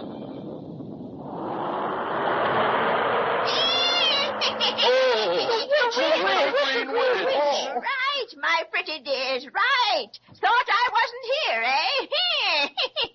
Hold my hand, Jimmy. Excuse me, but I just remembered I left the water running in the bathtub. I'll see you later. Me too. Come on, children. Out the door. It closed itself. Hurry, back through the picture frame. Oh, it's nothing but a flat painted picture now. Oh, trapped, doomed. This is the end. Jiminy crickets. Look at the witch. She's changing colors. Green and blue and purple and red. Sit down, my dainties. Sit down and make yourselves comfortable, because you'll be here a long time. A long, long time. What are you going to do, Mrs. Witch? You'll find out. And don't call me Mrs. Witch. Please, Mrs. Wintergreen, give us our silver star and let us go. Yes, please give it back. We've come an awful long ways to get it. And after all, madam, what does a wonderful sorceress with your great power want with a paltry Christmas tree ornament? I want it for my magic forest. That's something I've never had before. I'm going to hang it in the sky over the Black Lake. Well, if we can't have the star, would you mind if we just sort of moseyed along? No, you don't. I have other plans, my pretties, other plans. Well, I bet you can't do anything to Judy and me, because we belong to the USA. And I bet you can't magic any American citizens, so there. Besides, we don't believe in witches anyhow. They're just to scare people on Halloween. So you don't believe the Wintergreen Witch can magic things, eh? I shall demonstrate. First, I open the door. Now, see how beautiful and clear it is outside? Indeed, and how I'd like to be outside. Now I'll close the door. And mumbo, jumbo, hubba dubba, ooh. Now I open the door again. Gee willikers, look! It's raining cats and dogs. There. You've heard of it raining cats and dogs, haven't you? Yes, Mrs. Wintergreen. Now you've not only heard, but seen it. Do you still think the Wintergreen Witch can magic things? Oh, no. You're truly wonderful. But won't you please let us go? Yes, pretty please. We haven't done anything to you. No, but I'm going to do something to you. There are several things I need around the house or in the magic forest, and you pretties have come just at the right moment. First, I think I'll change you twins into white mice. Oh, please don't. Not mice. I don't like them at all. And this Crazy Quilt Dragon will look beautiful after I've changed him into a pincushion. Oh, agony. And as for this funny little bear, he'll make a lovely doormat with welcome on his tummy. Oh, me poor stuffings. Now be quiet while I prepare my magic. Jimmy, if we only had something to make her forget about us and the silver star. Have you got anything she might like? Gee, I don't think she'd like my knife, and my swell wristwatch is home in my bureau drawer. I've got it. Maybe she'd like my little looking glass. Mrs. Wintergreen? Yes, my pretty dear? I have something much nicer than the silver star for you, and it's ever so much shinier. Look. Take it away. Take it away. Don't you know witch can't stand to see their own faces? Take it away. What a break. Keep on showing it to her, Judy. No. Take it away. I'll do anything you ask, anything. All right. First, you've got to let us go. And promise not to do anything to us after we leave. Oh, yes. But take that dreadful looking glass with you. And you've got to give us back our silver star. Oh, even that. Here. Oh, Jimmy, at last we've got it back. Open the door, witch, and make it snappy. And fool for you, Mrs. Wintergreen. Come along, children. Isn't it swell, Judy? We've got the star and everything. Isn't it beautiful? Yeah, but we can't stop to admire it now. We got to rush right down to the shore and get back across the root beer ocean. Come on, hurry, everybody. Do you think you can swim us all the way back, Crazy Quilt? Absolutely. I'm plenty full of corks to manage it. Climb aboard. I think I'd better carry the star. But suppose a wave washes it away or another whale swallows it. Pardon the suggestion, but I've an ideal place for it. My hind pocket, the one under that big orange patch. It's waterproof and has a zipper. Okay, Crazy Quilt, unzip. With pleasure. And in it goes. Zip again. And safe and sound. And hold on, my friends, for it's cheerio and into the root beer ocean.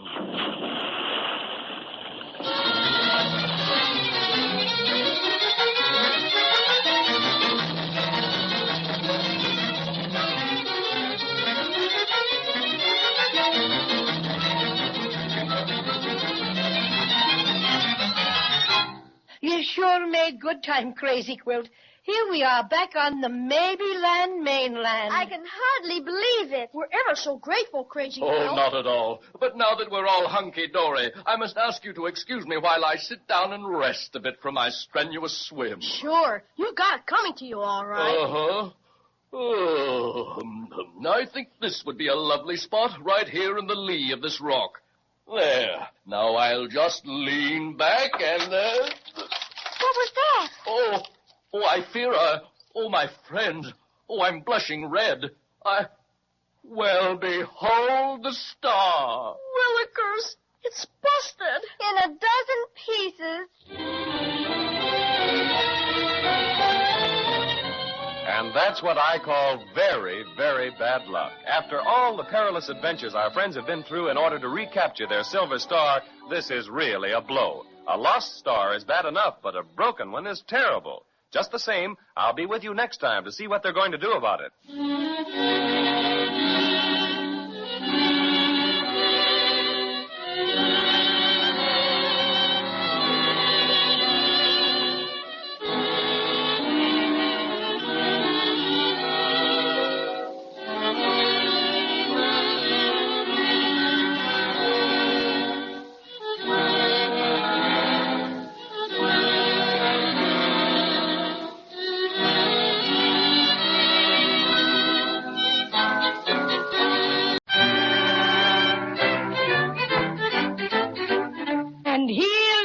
Cinnamon Bear.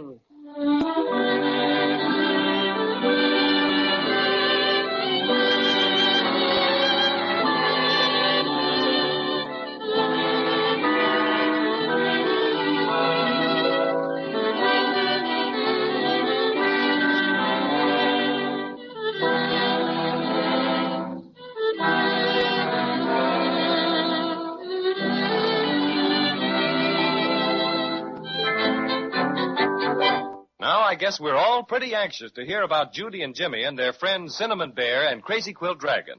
For a while, it looked very much like the Wintergreen Witch was going to change them into a pincushion, a doormat, and 2 white mice. But they got away, and what was even nicer, got their precious silver star. The Crazy Quilt Dragon tucked it into his hind pocket for safekeeping, and they all climbed on his back and swam away from the island of 𝒆𝒆𝒑. But when they reached the mainland, the worst thing in the world happened. Crazy Quilt sat down to rest and broke the silver star into a dozen pieces. That's very, very bad. And you can just imagine what Judy has to say. Oh, dear. We might just as well never have found the silver star as to have it broken. Gee willikers, yes. Especially after all the things we did to get it back. If you had to sit down, Crazy Quilt, why pick a rock to sit on? Oh, I am abject. I'm speechless, but I beg you to realize that my mistake was unintentional. Well, we know you didn't mean to do it. But, gee, Crazy Quilt, couldn't you have used your head a little bit? Well, Don't go picking on poor Crazy Quilt. Of course he didn't mean to break the star, but making him feel bad isn't going to do any good. Oh, dear. We might just as well have Paddy O'Cinnamon take us back to the attic again. Yeah, I guess so. Goodbye, Crazy Quilt. Thanks anyway for saving us from the Ikaboos and carrying us across the root beer ocean. Yes, thanks for that, Crazy Quilt. You're a good dragon at heart. How are we going to get back to the attic, Cinnamon Bear? The airplane is still at the bottom of Looking Glass Valley. Maybe when Crazy Quilt has rested a little, he'll carry us a piece. Oh, gladly. Anything to help atone for my frightful carelessness. Anything to... Wait. What is it, Crazy Quilt? Have you got a pain? A pain? No, I've a plan. That's generally the same thing with you. There's something that might be done yet. Sure, and you've done everything that can be done, Crazy Quilt.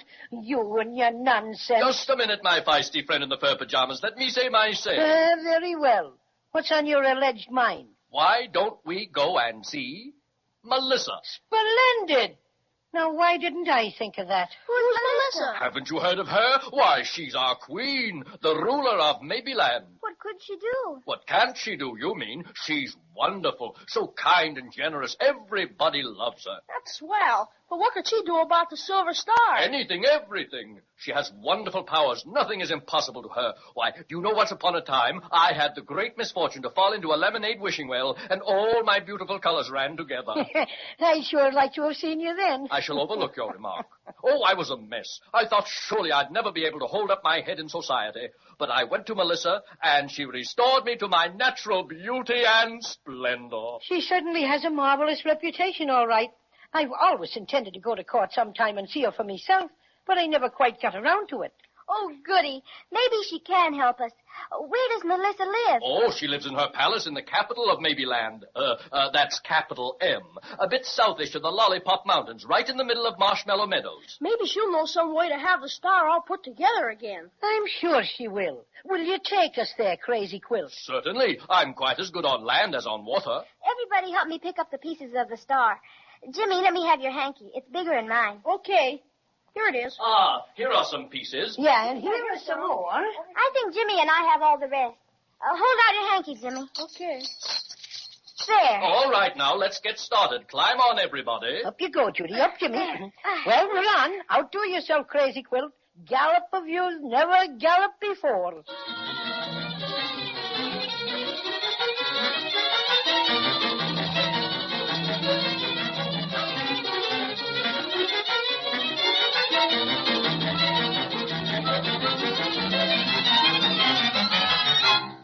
This is the anteroom to the Queen's audience chamber. We'll have to wait here until time for us to see the Grand Wunky. My goodness. How many more do we have to see before we get to see Melissa? Yes, I never saw so many, whatchamacallums? Secretaries. Yes, things like that. Oh, but you must remember, this is a royal court. You have to expect such things. After all, Melissa is the Queen, and she's much too busy to bother with people unless they have really important business with her. Who'd you say we had to see now? The Grand Wunky. He's sort of head of all the ceremonies and presents everybody to Melissa. I wish he'd hurry. My stuffing's getting very tired. Oh, I don't mind waiting so much.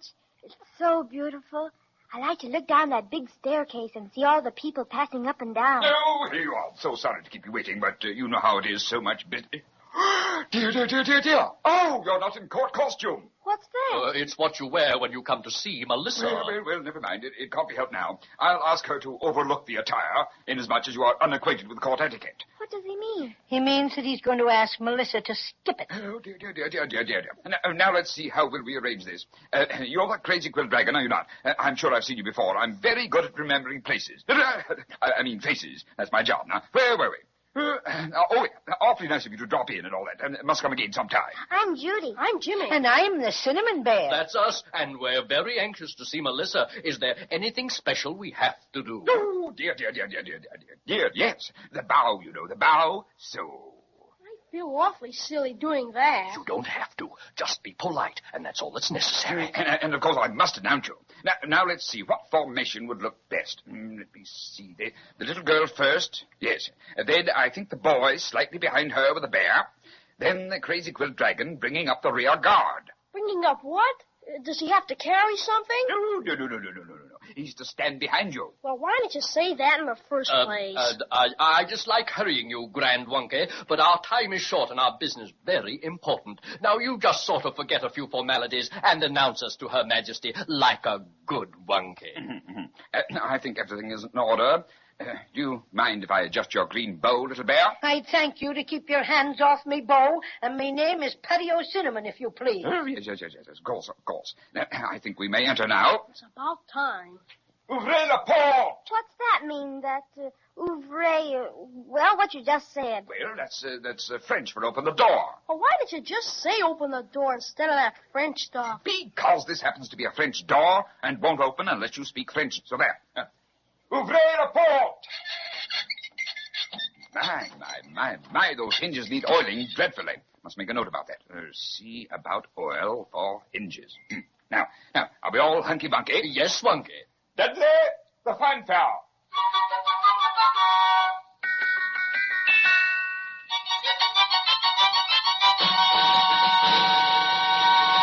Oh, thank you, Dudley. That was lovely. Thank you. Now, friends, you may enter the presence of Queen Melissa of Maybeland.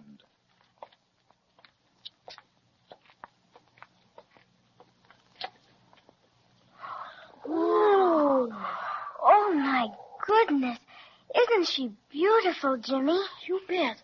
Why, she's nearly as pretty as Mother, I'd say. Look at her throne. It's all shiny. All gold, children. 18 carats, solid gold.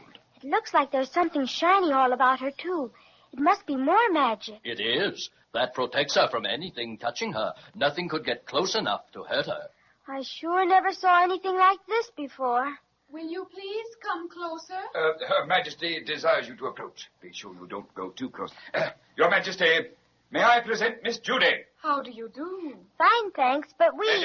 Mr. Jimmy. I'm so happy to see you. And we're glad to see you. And this is... The Crazy Quilt Dragon, of course. How are you? Oh, very well, Your Majesty. Thank you. And last but not least... Well, who is this fuzzy little person with the green ribbon round his neck?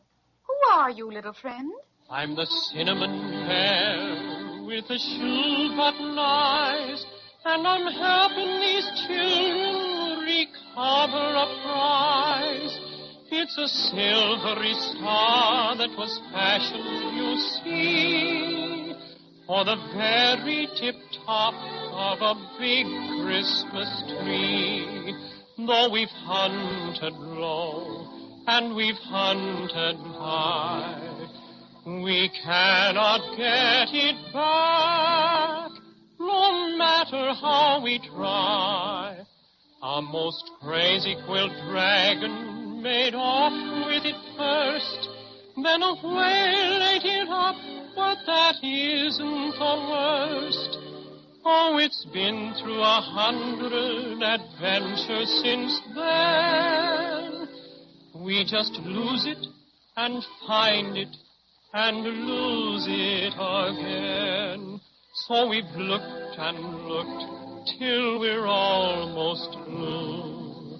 And if you'll help us out, we're much obliged to you. So you see, Your Majesty? Call me Melissa, won't you? We're all going to be friends, and friends shouldn't be too formal. That suits me. All this wonky business about bowing and everything. I know how you feel, Jimmy, but I must give the Grand Wonky something to do. He'd feel very unhappy otherwise. Well, you see, Melissa, the Cinnamon Bear told you part about what happened to our lovely Silver Star, but lots of things happened to it after that. And the last thing was, the Wintergreen Witch cast a spell on me and forced me to steal the star and take it to her. The Wintergreen Witch? Grand Wonky, make a note that I must take up the case of the Wintergreen Witch at my next council meeting. She's been practicing magic without a license. No, dear me, yes, Your Majesty. Fix witch. Good and proper. She was going to change us into things. Then I showed her a looking glass, and she got awful scared and let us go. And Crazy Quilt took us across the root beer ocean, but he sat down on the star and broke it into a dozen pieces. So we thought maybe you could help us get it fixed. Of course I can help you. You can? Oh, that's wonderful. Now you just listen very carefully to everything I say, and your silver star will be restored. Well, that's quite the best news Judy and Jimmy have had since they started out on their adventurous trip through Maybeland. Let's be sure to listen next time and find out how Queen Melissa plans to get the broken silver star back into one piece.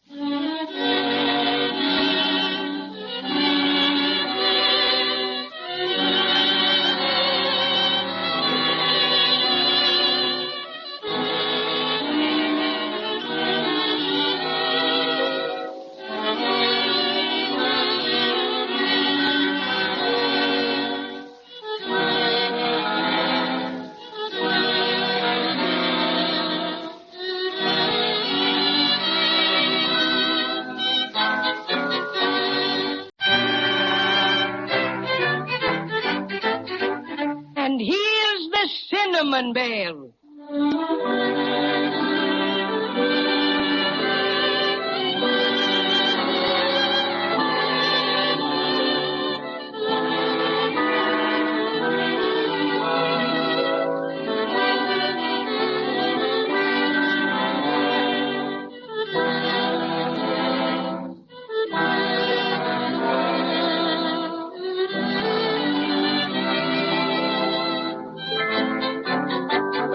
When we left Judy and Jimmy and the Cinnamon Bear last time, they were in high spirits, and for a very good reason, too. You'll remember that after the Crazy Quilt Dragon sat on the Silver Star and broke it into a dozen pieces, they decided to visit Melissa, the beautiful queen of Maybeland, to see if she could help them. And sure enough, after the Grand Wonky presented them to Queen Melissa, she told them the Silver Star could be restored to one piece if they'd listen carefully to everything she said. And I, for one, am going to listen very carefully because this is most interesting. You mean you can fix it so our Silver Star will be all together again and won't be broken like it is now? That's exactly what I mean, Judy. Jiminy crickets. And will we be able to put it on our Christmas tree just like we used to? On the very tip-top, Jimmy, and no one will ever know it was the very least bit broken. Oh, that'll be wonderful. Now, I will have to write a few simple instructions for you to follow. Grand Wonky, will you please get me my magic ink? Yes, Your Majesty. We're awfully grateful, Melissa. We were just about to give up and go home. You bet. And after all the things we did to get the star, too. Here's the magic ink, Your Majesty. Thank you, Grand Wonky. And now I will write down the instructions for you to follow. There. Now, I've put the instructions inside this envelope, Jimmy, and you must follow them exactly. Oh, goody. Let's see what we have to do. Oh, I'm sorry, Judy, but you mustn't open it here. Oh, why? Because that would keep the magic from working. You see, restoring the Silver Star is going to take a special kind of magic. If it had been made in Maybeland, it would be simple, but unfortunately it was made in the world, and that's another matter. It will need quite a little extra work. Will it be hard to do? No, not hard, but you must do exactly as they say. And unfortunately, you can only read these instructions in total darkness. But, Your Majesty, where can we find this absolute darkness? Ah, that is a part of the magic that you must do for yourselves. But don't worry, friends. I know it will work out all right. Gee, Melissa, I don't know how we'll ever be able to thank you. It'll just make Christmas perfect, Melissa. Allow me to express my deepest thanks, Melissa, for past favors and present courtesy. I bow. I'm not fancy, Melissa, but I'm much obliged to you. And you are all quite welcome, dear friends. I hope you will visit me again after the Silver Star has been restored to its original beauty. We'd sure like to, all right, Melissa. Then do so. And now, Grand Wonky, would you please set our friends on their way? I would be happy to entertain you in my palace for a while, but I know you're anxious to see your star mended and safe. Yes, ma'am. Thanks so much, but we do have to hurry, kinda. Yes, we've got to get it back before Christmas. Well, goodbye then, and good luck. Goodbye, Your Majesty. Will you please follow me, single file, if you please, in the order in which you came in? By the way, Wonky old thing, could you drop us some slight hint as to where we might find this absolute darkness of which Melissa spoke? I couldn't hint. It's ever so rude, but my duties as Grand Wonky to Melissa's court keep me quite confined. I don't know a great deal about the country of Maybeland at all, I'm sorry to say. Oh, dear. But I have heard. Now, mark you, this is only a rumor. I cannot verify it in any way. I have heard that the Wishing Woods are very dark. Extremely dark, in fact. Do you happen to know the way to the Wishing Woods? Oh, yes, I do. I'm happy to say. I got a good many travel folders on it before I went on my vacation. But Mrs. Wonky decided she'd rather go to the root beer seashore. And such a lovely time we had, too. Took a small cottage. Yes. Dear, now, where was I? You were going to tell us how to get to the Wishing Woods. Oh, yes, so I was. Well, it won't take you very long, not at all. They're directly north of the Marshmallow Meadows as the crow doesn't fly. Well, thanks, Wonky. Much obliged for the assistance. No, don't ever mention it. Just pop along down the marble staircase and straight ahead and... Dear. Almost forgot something. Here, this box is for you to take along with you.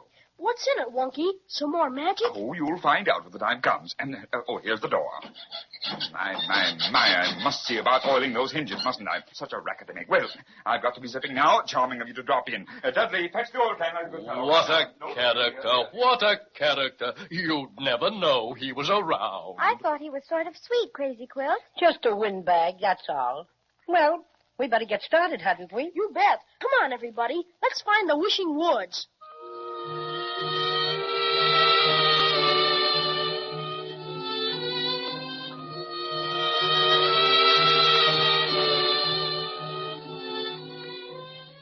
I wonder if this is the Wishing Woods. Oh, I'm sure it is.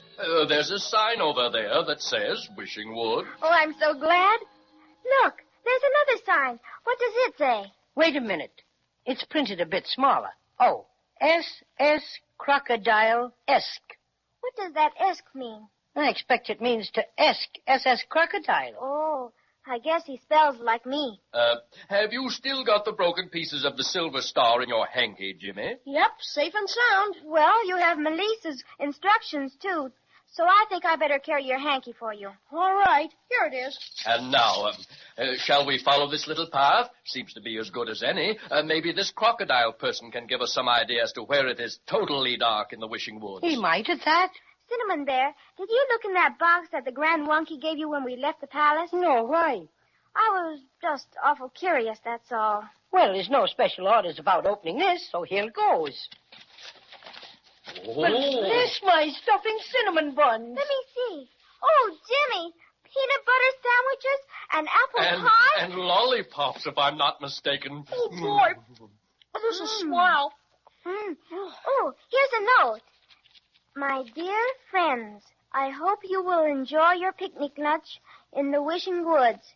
When you have finished, tie up the box again, and the next time you are hungry, open it, and you will find another lunch. Love, Melissa. Gee, Melissa sure's a peach, all right. Well, far be it from me to call our gracious ruler by such a name, but she surely is kind and thoughtful. Yummy. Such cinnamon buns. Chock full of currants, too. My, I didn't know I was hungry, but I certainly was. Delicious. I'll tie up the box just like she said. Well, and shall we be moving? Oh, I say, look ahead, down the path a bit. My goodness, it's a bathtub. Yeah, and it's a big white one just like we have at home. What a strange place for a bathtub. What's that funny noise?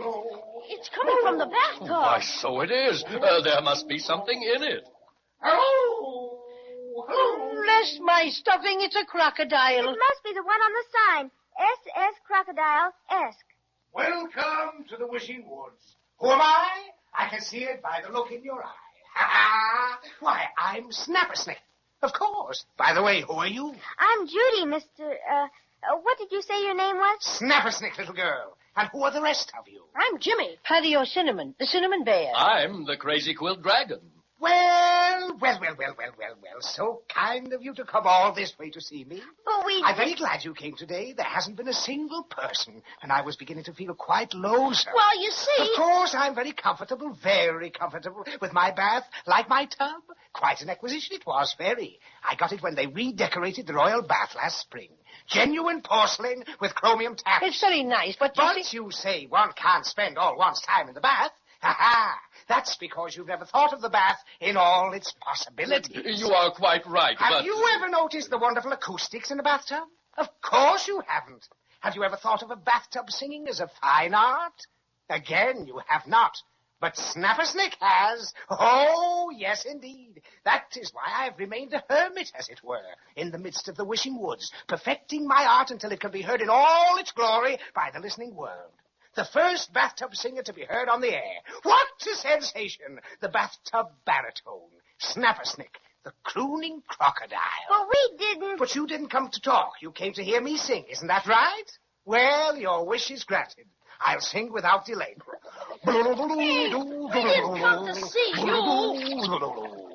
Oh, you didn't? Why didn't you say so? Sure, and you didn't give us a chance. These young people are on a very important mission. Oh, indeed. And where did you come from? Just now we came from the Queen of Maybeland. Oh, dear Melissa. And how is she? Always so kind to me, Melissa is so kind. Lovely girl, don't you think? She's awful nice, all right. She's going to help us fix our silver star. What silver star? Ours. It belongs on top of our Christmas tree. First it got lost. Lost? Oh, and don't I know how you must feel. Don't I, though? Last spring, I lost my voice. Congratulations. What do you mean, congratulations? For days, I was petrified. And then my beautiful voice came back. Twice as lovely as ever before. However, it's too bad you weren't here to notice the improvement. I'll demonstrate by singing my favorite number. That's why crocodiles were born, in the key of Q. But we haven't time to listen. Besides, the star isn't lost anymore. We found it.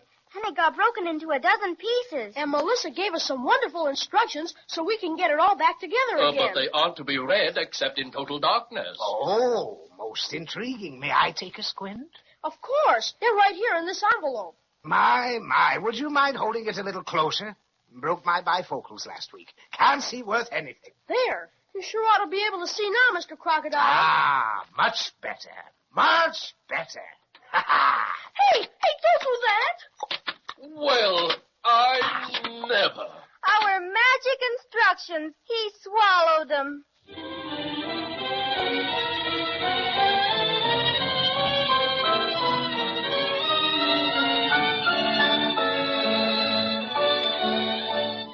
Well, there seems to be a regular epidemic of swallowing things, doesn't there? First, the Wailing Whale swallowed the Silver Star, then Crazy Quilt swallowed the whistle which Foo the Giant gave to Jimmy, and now Snappersnick, the crooning crocodile, has upped and swallowed Melissa's most valuable instructions. Looks mighty bad, all right, but let's be on hand next time and see what happens.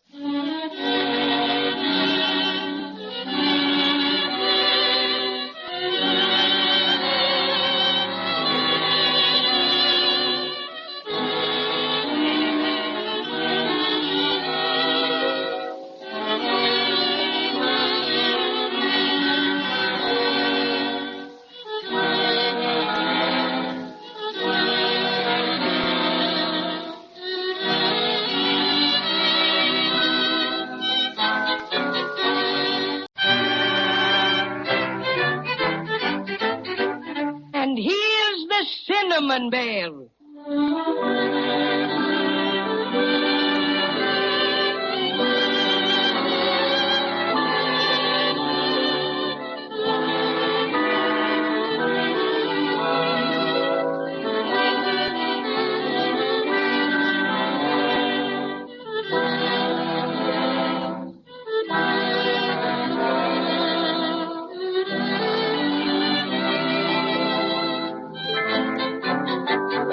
It's time again for Judy and Jimmy, who, with their friends, the Cinnamon Bear and the Crazy Quilt Dragon, are having a pretty difficult time. After Queen Melissa of Maybeland gave them an envelope containing instructions for having their broken silver star put back together again, they set out for the wishing woods, because the instructions were written in magic ink and could only be read in total darkness. In the middle of the woods, they met Snappersnick, the crooning crocodile, who lived in a big white bathtub and sang. He was very, very much interested in the magic instructions and asked if he might take a look at the envelope. Jimmy obligingly held it up for Snappersnick to see, and clack, clack went the crocodile's jaws, and the instructions were gone. A pretty kettle of kipper snacks this is, a pretty kettle. Yeah. What do you mean by chewing up Melissa's important instructions, Snappersnick? They were ever so valuable, and now we'll never know what they said, and we'll never be able to find out how our broken star can be mended. My friends, don't carry on like this. Why? A fine thing. I do believe you're the crudest crocodile I ever laid eyes on. And just wait till I lay me cinnamon paws on him. I'll teach him a thing or two. Splendid. Maybe you could teach me how to sing a low H flat, huh? I've never quite been able to swing it. Well, if you didn't have such a big nose, I'd twist it. That's what I do. Oh, dear. Do you suppose if we went back to Melissa, she'd give us some more instructions, Cinnamon Bear? I'm afraid not, Judy. She'd probably think us very careless and unworthy. Oh, come, my friends. Why so bleak? Don't be like that. Didn't you say you wanted to read the instructions? Of course we did, you bad crocodile. But how can we read them when you've got them inside you? Didn't Melissa say those magic instructions could only be read in total darkness? Sure, that's what she said, you big blunt-nosed bully. But even if we did find some darkness like that, we wouldn't have anything to read in it now. Aha! Did you ever stop to think that there's nothing more totally dark than the inside of a crocodile? Goodness gracious me. That's certainly total darkness, all right. But you're not suggesting, my good fellow, that one of us climb in and read them, are you? You bet he is. It's just a trick, Crazy Quilt. A low, deceiving, crocodilish trick. Balderdash, my fuzzy friend. I'm simply trying to be of assistance. That's why I grabbed Melissa's instructions and downed them. But that doesn't help us any. Even if they are in a total darkness now, we can't read them. No, but I can. Don't be funny, my bathtub baritone. How can you read them when they're snug in your tummy? Ha-ha! Just a bit of Snappersnick service. But perhaps a little explanation is in line, huh? A little light on the subject? You're daffy, just plain daffy. Not at all. You see, I can't read a thing with my eyes. Not a word. Mother forgot to send me to school when I was a lad. Consequently, when I want to know something that's in print, the only thing I can do is swallow it, wait till it's digested, and then I know what it says. You mean you just eat anything that's written, and you know what it is without looking at it? Exactly. And a voracious reader I was in my day, too. Used to digest 3 or 4 mystery stories a day. Got them from a circulating library. But finally they took my card away because I never returned the books. Oh, my goodness. You seem to have too literary an appetite, I suppose. Well, I couldn't return them, you see. Most annoying, too. Why, I haven't read any good books in ages. Have to content myself with old newspapers and magazines. Then you can read Melissa's instructions. Absolutely. Read anything I eat. In some ways, an advantage. I eat all my singing lessons. And the music, too. Incidentally, I have quite a repertoire of songs on tap. How would you like to hear me sing On the Road to Maybeland? If you don't mind, we'd much rather hear you read those instructions. Yes, please do, Mr. Snappersnick. How long does it take you to digest something so you could read it? Well, that depends on what it is. Took me all last summer to digest half of Anthony Crocodile. Then I gave it up. Little too much of a meal. But these instructions are nothing. Should be digested by now. Hurry up and read them, Snappersnick. We've got to get going. Very well. Must close my eyes first so I can concentrate. There. Mm-hmm. Ah. My. Tell us quick. What do they say? Most interesting. Quote. Then Christopher Crocodile stared deep into Cynthia Crocodile's blue eyes at the... Oh, pardon me. Got mixed up with the short story I ate out of Crocodile Confessions this morning. Oh, quit fiddling around and read the instructions, will you? Right away. Here we are. Quote. The wishing well is where to go to find out what you want to know. Unquote. Gee, that doesn't say how we can get the Silver Star put back together again. It just tells us to go someplace. Are you sure you read them right, Mr. Snappersnick? Positive. Right there in black and black. If you'll remember, Judy, Melissa said it would take a little extra magic to fix the star. This just means we'll have to go to the wishing well for further instructions. That's it. Do you know how to get to the wishing well, Snappersnick? Not exactly. I never venture very far away from my blessed bathtub. But they tell me it's in that direction. It is? Come on, everybody. Let's get started. Yes, let's. Thanks so much, Mr. Snappersnick, for reading Melissa's instructions and everything. Oh, glad to have been of some assistance. And sorry you can't stay to hear me sing a bit. Really remarkable voice, you know. May do a little opera next season. And thanks again. Thanks again, Snappersnick, and goodbye. Yes, goodbye, Snappersnick. So long. Ah, yes. Goodbye, my friends. Regret I can't walk away with you, but must practice my scales now. Well, I guess everything has turned out for the best after all. I guess it has, all right.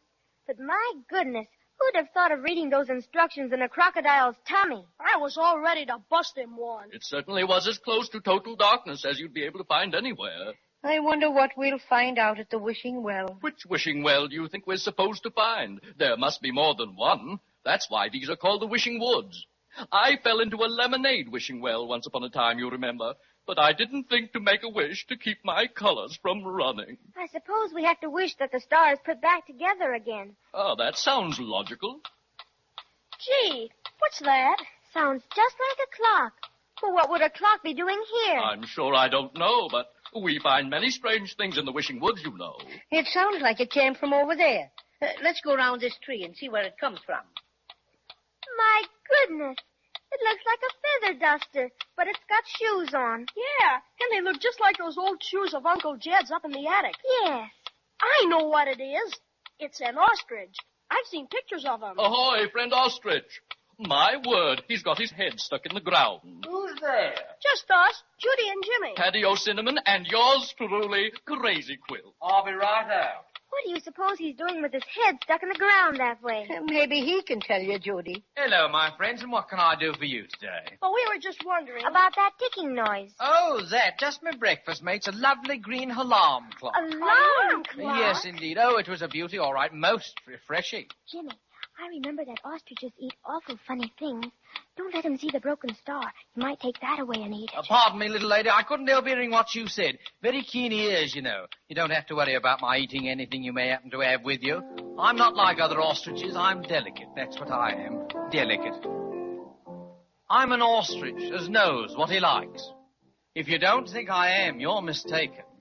My favorite dish is divinely delicious. It's scrambled alarm clocks and bacon. Some ostriches go in for dainties, like hot water bottles and socks. They rave about lampshades and doorknobs, but stick up their noses at clocks. I've tried everything in the cookbooks, and of all of the food I've partaken, there's nothing so yummy or good for the tummy as scrambled alarm clocks and bacon. Just follow my simplified diet for peaceful, contented insides. Alarm clocks will stifle your hunger and call you for dinner besides. You can set all the clocks that you eat for the next time you wish to awaken. And when they start clanging, you're up with a bang, and it's scrambled alarm clocks and bacon. Strike me pink, dear scrambled alarm clocks and bacon. Very good. Right. You certainly are a very unusual bird, Mr. Ostrich. Holliver's my name, little lady, and you don't have to put an handle to it. Just plain Holliver, but I will admit to the unusual without too much boasting. Would you mind telling us why you put your head in the ground? Not at all. Just having had my breakfast, I was indulging in a spot of meditation. He means he was thinking, Judy. Oh. And I always thinks best with me head that way. Do you know which way it is to the wishing well, Oliver? Rather. Right in front of your nose it is. Where? A bit leftish of where I'm standing now. Do you see it? Oh, it looks just like an old tree stump. That may be, young man, but it's the wishing well for all of that. I can't... What's that? Strike me, Pink. That's the clock telling me it's time for more scrambled alarm clocks and bacon. I hate to have to dash off like this. No end, sorry. Cheerio. Thanks, Goodbye. Well, I guess it's up to us to look it over anyway. It doesn't look like a well from here now, does it? It certainly doesn't. But come on. Gee, I can't see over the top of it at all. Can you, Judy? No, and I'm standing on my tiptoes, too. I can see over it. Certainly is dark down there. Stop taking up all the room, Crazy Quilt. Now, come on, let me look. Oh, certainly. Want a boost, Paddy O'Cinnamon? No, I'll just climb up on your shoulder. Just as you like. Making it all right? Of course I'm making it all right. There. Well. I'm not making a pun, I hope you understand. Oh, no. There must be something to show it's a wishing well. A sign or some writing? Awfully dark down there. What do you see, Cinnamon Bear? Not a blessed thing, Jimmy. Just a minute. I'll lean over a little farther and... I'm slipping. Oh, my goodness. He's fallen into the wishing well. Poor Cinnamon Bear. The bottom of a deep, dark wishing well is certainly a terrible place to be. And while we're on the subject of wishing wells, I wish I knew how the Cinnamon Bear is going to get out. But it looks like we'll have to wait till next time for that. And believe me, I'll be right here to meet you.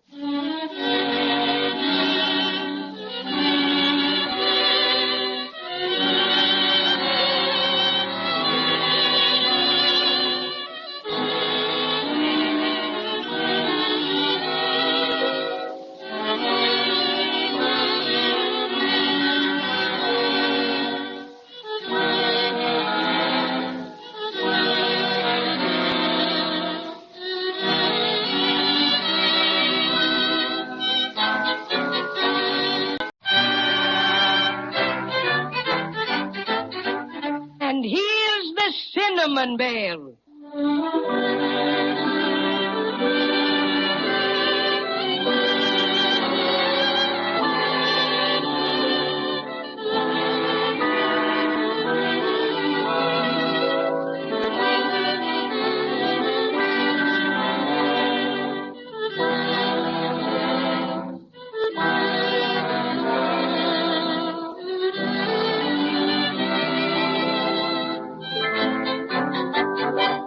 Judy and Jimmy, with Cinnamon Bear and the Crazy Quilt Dragon, are still in the Wishing Woods. Queen Melissa's magic instructions for restoring their broken star to one piece directed them to the Wishing Well, where the Cinnamon Bear took it upon himself to do a bit of investigating.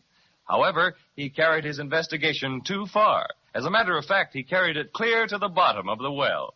He leaned over too far and tumbled head over paws down, down, down to the very bottom of the wishing well. Oh, poor Cinnamon Bear. Gee willikers, how'll we ever get him out? It's deeper than anything. Hello down there, Paddy O'Cinnamon. Yoo-hoo! Paddy, can you hear us? Hello? I can't hear you. Are you all right? Yes, but I'd surely like to get out of this awful place. Is there any water down there? No, but it's freezing cold. Brr. I don't like it one little bit. Thank goodness my extra special stuffing kept me from getting hurt. Hang on down there, Cinnamon Bear, and don't be frightened. We'll get you out in no time. But however will we do it, Crazy Quilt? Let me see now. If we only had a rope. But there wouldn't be any ropes around here. Quite true. But we might look around for a tree branch to put down the well. He could scramble up on that. All right, let's look. How about this, Crazy Quilt? Oh, it's too big for any of us to lift. Well, here's one that's small enough. Oh, no, that's dead. It would snap right under him. I don't see anything else we could use. Do you, Jimmy? No, not a thing. Say, I've got an idea. What? This is a wishing well, isn't it? Of course it is. You know that. Well, why don't we just wish him out? Splendid. My, you're the smart one, Jimmy. Now, why didn't I think of that? Look, there's a sign over here on this side of the well. I can't read it because it's kind of dark-like. Can you read it, Crazy Quilt? Just a minute. Sure enough. Why, it's some instructions for using the wishing well. Jiminy Crickets, hurry up and read them. Let's see. Wishing well wishes you well. Wish your wish and wait the spell. Oh, hooray! Now we can save poor Cinnamon Bear. Oh, wait. Here's a P.S. Be you 1 or 28. A single wish is all you rate. Oh, gracious me, this is dreadful.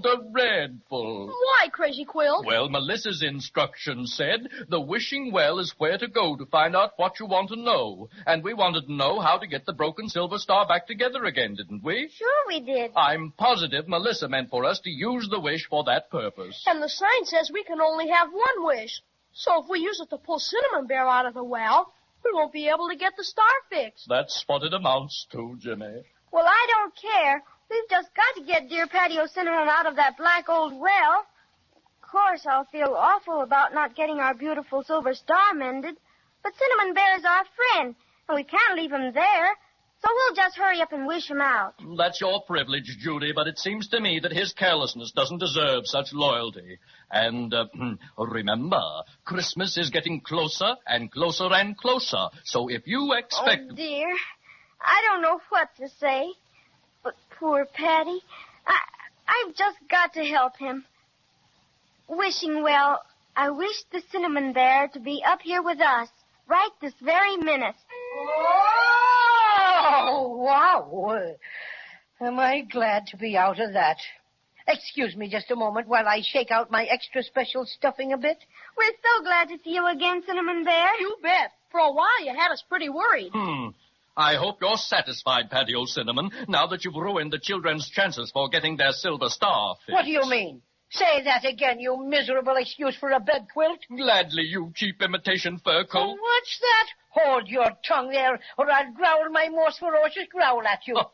Ferocious growl, indeed. You do better to hang your stuffed head in shame. Judy and Jimmy have used up the only wish they can have just to fish you out of the well. Is this true? Well, just sort of. It doesn't matter, Cinnamon Bear. You couldn't help it. Oh, Judy. Jimmy, I'm so terribly sorry. I don't know what to say. Now, everything's going to be all right. And we'll get the silver star all fixed when we go back to Melissa and explain how we used up our wish. Sure we will. Melissa's awful nice. She'll help us out again. And speaking of helping us out, what do you say we help us out of the wishing woods? That's the first sensible thing you've said in 5 minutes, Crazy Quilt. Oh, look. There's a sort of a path over there. It's not a very good one, but at least we can try it. Might as well. Even if it doesn't take us out of the woods, Maybe it will lead us to somebody who can tell us the way. Spoken like a true pioneer, Jimmy. Onward! It's an awful narrow path, Crazy Quilt. I think we'd all better go single file. Oh, but definitely, Judy. I'm not at all anxious to have my beautiful patches torn by this underbrush. Hey, I think I can see out of the woods. Already? Why, this is the best luck we've had in ever so long. The trees aren't so thick now. And I think there's a clear place ahead. Oh, that will be a relief indeed. What's the matter, Crazy? Have you been scared because it was so dark? One more word out of you, Fuzzy Pants, and I'm very liable to forego my usual composure and paddle your cinnamon trousers for you. Oh, yes? I don't think we can get out this way. Why not, Jimmy? Well, there's nothing out here but mud. As far as I can see either way. Mud. Let me look. Jumping jellyfish. It's mud for a fact. Bless my crazy quilt aunt if it isn't. A regular river of mud. Probably runs the whole length of the woods. It doesn't look very wide. No, but it's too wide to jump across, and I couldn't swim in that stuff. Ugh. It's thick and oozy, and no telling how deep. I'll have to draw the line there. Oh, I see a sign over there, Cinnamon Bear. What does it say? Private. No muddling. Huh, oh, my goodness. I wonder what that could be. Oh, say, which one of you threw that mud at me? Right in me eye. Don't look at me. Though I might have the inclination, I'd hardly lower myself to mudslinging. Jimmy and I wouldn't do it, Cinnamon Bear. Well, who did it then? I'd like to know. Yeah. Oh, my gracious. Look at that. What are they? Willikers. They look something like people, only they're all made out of mud. And they're 3 times bigger than we are. Yeah. There's only 2 of them, thank goodness. But, oh, they're awful looking. Let me handle them. This takes diplomacy. Greetings, fellow travelers. Who might you be? Yeah. We're the Muddlers. Here's how. Whoa! Oh, you ruffians. Throw mud at Crazy Quilt, will you? Yeah. And here's for the rest of you. Jimmy, don't let them do it. You bet I won't. Hey, you let my sister alone, you dirt and water bums. Let him have it. He insulted us. Right, Captain McMud. Ha-ha, miss me. What's wrong, Mudley? Losing your grip? Sorry, Captain. Better luck this time. Yeah. Here's mud in your eye. Missed again. Oh, Jimmy, I'm afraid. They're so big and ugly. Wait a bit, dirty face. What prompts all this vicious mudslinging? I've never been so Oh, my beautiful color. We need target practice, don't we, Captain McMud? We'll teach you to come around our sacred mud baths. Oh, got me again. Just wait till I get my paws on you. How you doing, Mudley? Fair to muddling, Captain. Got that fuzzy beast square on the schnozola. He certainly did. I'm a cinnamon mess. If your mother could only see you now. I think we'll have to run for it. These muddlers are nasty creatures. Come on, children, back into the woods. No, you don't. They're trying to get away, Mudley. Head them off. Okay, Captain. Shall I yell for the rest of the mud guards? No, we can handle them. Maybe they'd let us go if we gave them something. We haven't got anything to give them. How about your little looking glass, Judy? Yes, I'll try that. Would you muddlers let us alone if I gave you this pretty looking glass? No, we don't want you to give us nothing. But here's something for you. Oh, dear, got me again. Yeah. Poor Crazy Quilt. You're keeping those awful muddlers from hitting us. Oh, that's all right. That's all right. Glad to help. Well, Paddy O'Cinnamon, what are you doing for the cause? I'm thinking I am. Strategist, that's me. Indeed. And what piece of strategy have you cooked up? Well, it's coming. I'll tell you when I got it straight. Well, if it's going to do us any good, you'd better get it soon. Ouch! I got it. So I noticed, right on the nose. Oh, no, not that. I mean the idea. Judy, try the magic lunchbox. See if they'll let us go if you give it to them. I'll try, Paddy. Please, Mr. Muddlers. Look what I've got for you. Yeah? Well, what is it? It's a specially magical box with all sorts of goodies in it. Cookies and sandwiches and... Sandwiches! Oh, hey, get out! What's the matter? Wouldn't you like that? No. We never eat anything but mud pies. Oh, dear. Whatever can we do now? Come on, Mudley. I'm fed up throwing mud. Let's give them the wipes. You mean push them in the mud river? Yeah, shove them in. Let them soak a while. Then we'll come back and make mud statues out of them. No, don't! Jimmy, they're coming after us! We can't. They've got us. Oh, we're in for it now. Yeah, you mean you're in it now. Help yourselves, friends. We'll be back after you're all soaked up. Are you all right, Judy? Oh, Jimmy, I can't touch bottom, and I just keep sinking. Cinnamon Bear's got his mouth full of mud. Climb on my back, everybody. Come on, Judy, Jimmy. There. You made it, Paddy. Now I'll try and swim. Please do, Crazy Quilt. Please do. You've just got to. Can you do it, Crazy Quilt? Can you? I can't make it. Jimmy! We're sinking. Oh, dear.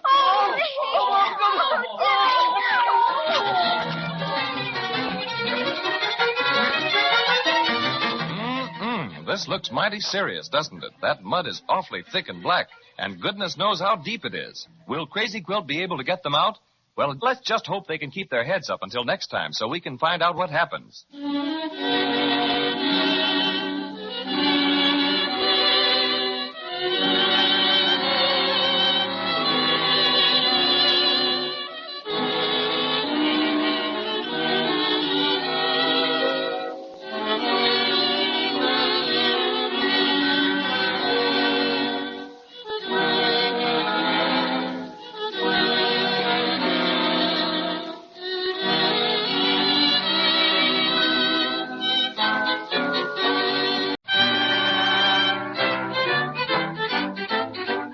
And here's the Cinnamon Bear.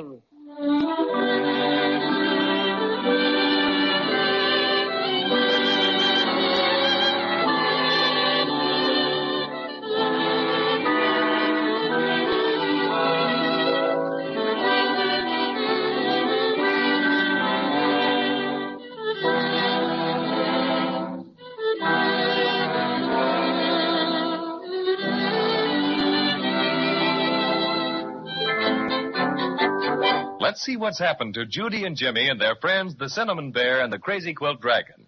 After they got Paddy O'Cinnamon out of the wishing well, they tried to get out of the wishing woods, but they were stopped by a great river of mud and attacked by muddlers, huge, ugly creatures made entirely of mud.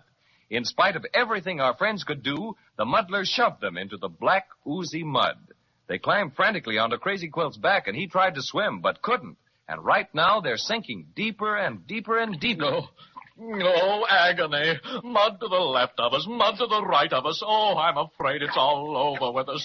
Gee, if we weren't on Crazy Quilt's back, the mud would be way over our heads. Try a little mudding through to the other side, Crazy Quilt. If we stay here much longer, we're sunk. Please, Crazy Quilt, try again, please. Oh, it's no use. Every time I move a leg, I sink in deeper. Jimmy, hold the handkerchief with the silver star pieces high over your head. All right, Judy, but I don't see what good it'll do now. Can't hold on much longer. I'm going. We're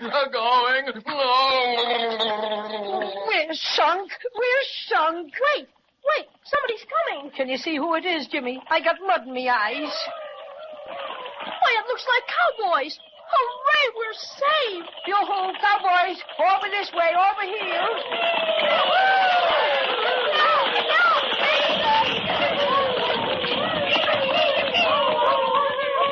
Take it easy, strangers. We're coming. All right, boys, throw 'em some ropes. I'll take the children. You lasso the bear, Lefty. And Hank, you and Gus better snag that dragon or whatever it is. You got 'em, boys? Okay, hang on tight, strangers. Here you go. Out there!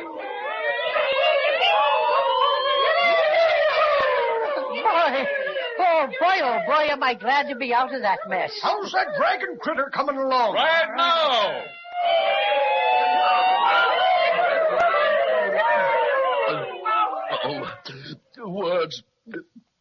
Words cannot begin to express my gratitude. Oh, you cowboys just got here in the nick of time, all right.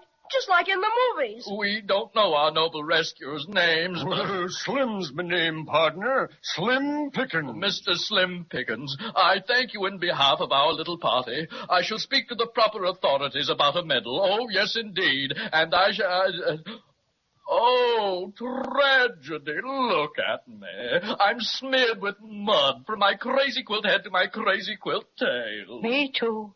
My beautiful fur is ruined. Well, don't worry, strangers. Won't be a minute before that's gone. What do you mean? Oh, my goodness. All that mud's dropped right off. Gee, the Crazy Quilt Dragon looks like he'd just been dry cleaned. Why, for pity's sakes, what's this? It's magic. That's what it is. That's right, partner. Soon as you step on this side, the mud just vamooses. Oh, my goodness. Such a relief. Why, look, everybody. How beautiful it is here. All purple. It didn't look like there was anything like this when we were over on the other side. Yes, miss. This here's the purple plain. You can't see it from t'other side the mud pond, 'cause those muddler varmints don't like pretty colors at all. And they just naturally likes to hide it from everybody. Well, those pesky mavericks are the orneriest bunch of creation. I guess they had it in for your dragon partner here in account he's such a fancy-dressed hombre. Look, Judy, they're all riding big black beetles instead of horses. Say, are you regular cowboy Slim? Well, Sonny, I reckon we are. A little bit different, but still cowboys. That's right, Lefty. Oh, hi, Glowworm Gus. Yo. Start up a song. Let them know who we are, huh? Come on, sing.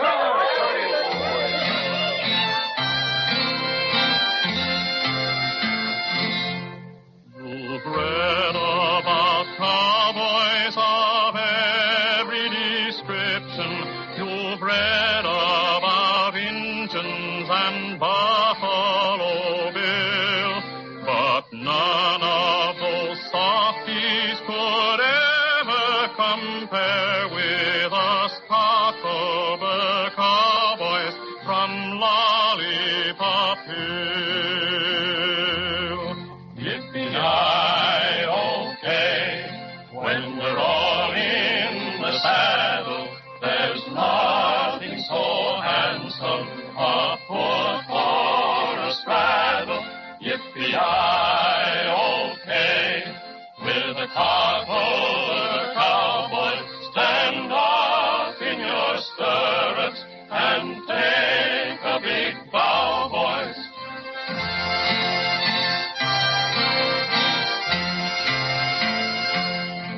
Each evening at sundown we round up the glowworms who light up the streets and the houses at night. The glowworms eat sunflower seeds in the daytime, which makes them especially brilliant and bright. Yippee-ki-okay, in a long little glowworm, you've got to get going and not be such slow ones. Yippee-ki-okay, shake a leg now and get up, or the little toy town will never get lit up.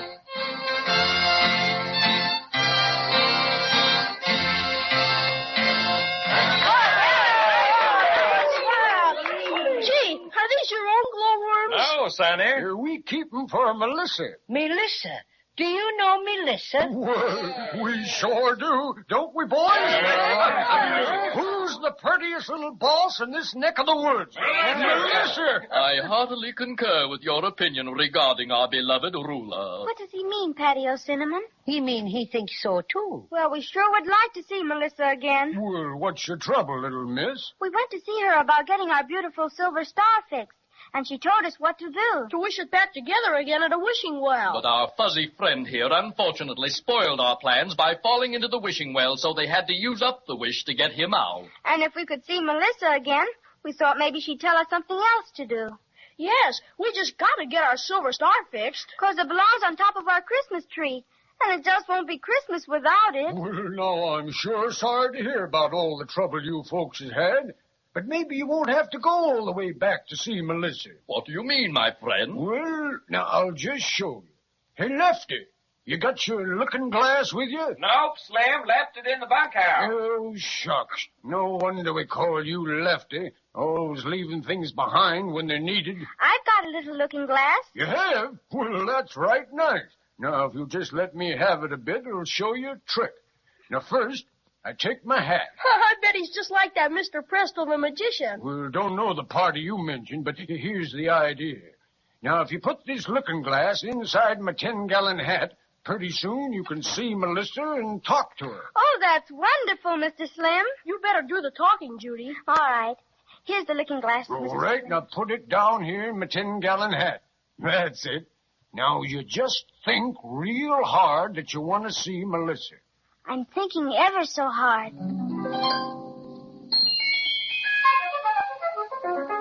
I see her. I see her in the looking glass. Oh, Melissa, we've had such a time. She doesn't answer me. Well, you can't hear her say anything, little miss, but she can hear you. Now, you go along and tell her your trouble. All right. Melissa, dear, we did just what you told us and went to the wishing well. But poor Paddy O'Cinnamon fell in when he was looking down inside it. And we had to use up the only wish we could have to get him out. So we couldn't wish our star back together again. Would you please tell us what we can do now to get it mended? She's smiling. She heard you all right, little miss. Oh, she's writing something on a piece of paper. Now she's holding it up for me to see. Underneath the singing tree, another clue you're sure to see. Oh, now she's gone. I wonder what she's talking about. Underneath the singing tree. It's just like a treasure hunt. You go one place to find out another place to go. Well, Melissa knows what she's talking about, so you better do as she says. What is the singing tree? Do you know, Mr. Slim? Well, it seems to me I have. I've heard tell about it. Supposed to be in the Golden Grove. Where's that? Well, that's straight across the Purple Plain. If you look real hard, you can see it glistening over yonder, way over. I see it, a regular sparkle. So do I, distinctly. Well, we're mighty sorry we can't take you clear across the Purple Plain, but we got a job to do, you know. I got to round up them glowworms. Well, goodbye. Sure nice of you to all right. help us. Well, come on, boys. I got to get moving. Well, so long, partners, and I hope you get your star right pronto. All right, boys, let's ride. Yippee, look at them ride. What a sight. My. They may be a bit wild and woolish, but I like them, definitely. So do I. I don't know what would have happened to us if they hadn't turned up. Well, come on. We've got a long way to go. Let's get started. Yes, let's not waste any time. I wonder how we'll know the singing tree. Oh, you'll know all right. Melissa wouldn't tell you unless you were sure you'd find out. I suppose you're right. What was that? Jiminy crickets, look! Over there behind that bunch of purple cactus. Wow, it's an Indian. Run for your lives. The whole tribe will be after us. Faster, faster! How many are there, Jimmy? I don't know. Sounds like 100 of them. Oh, my cinnamon scalp, help!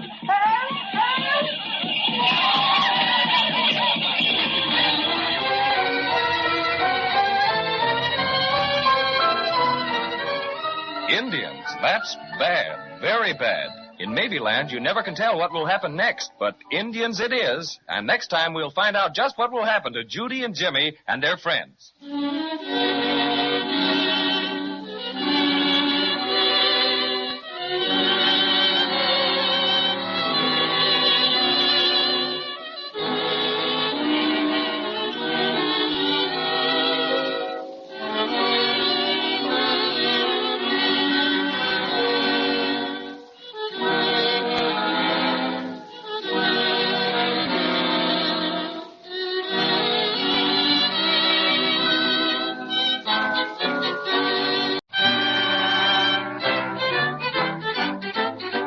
And here's the cinnamon bear.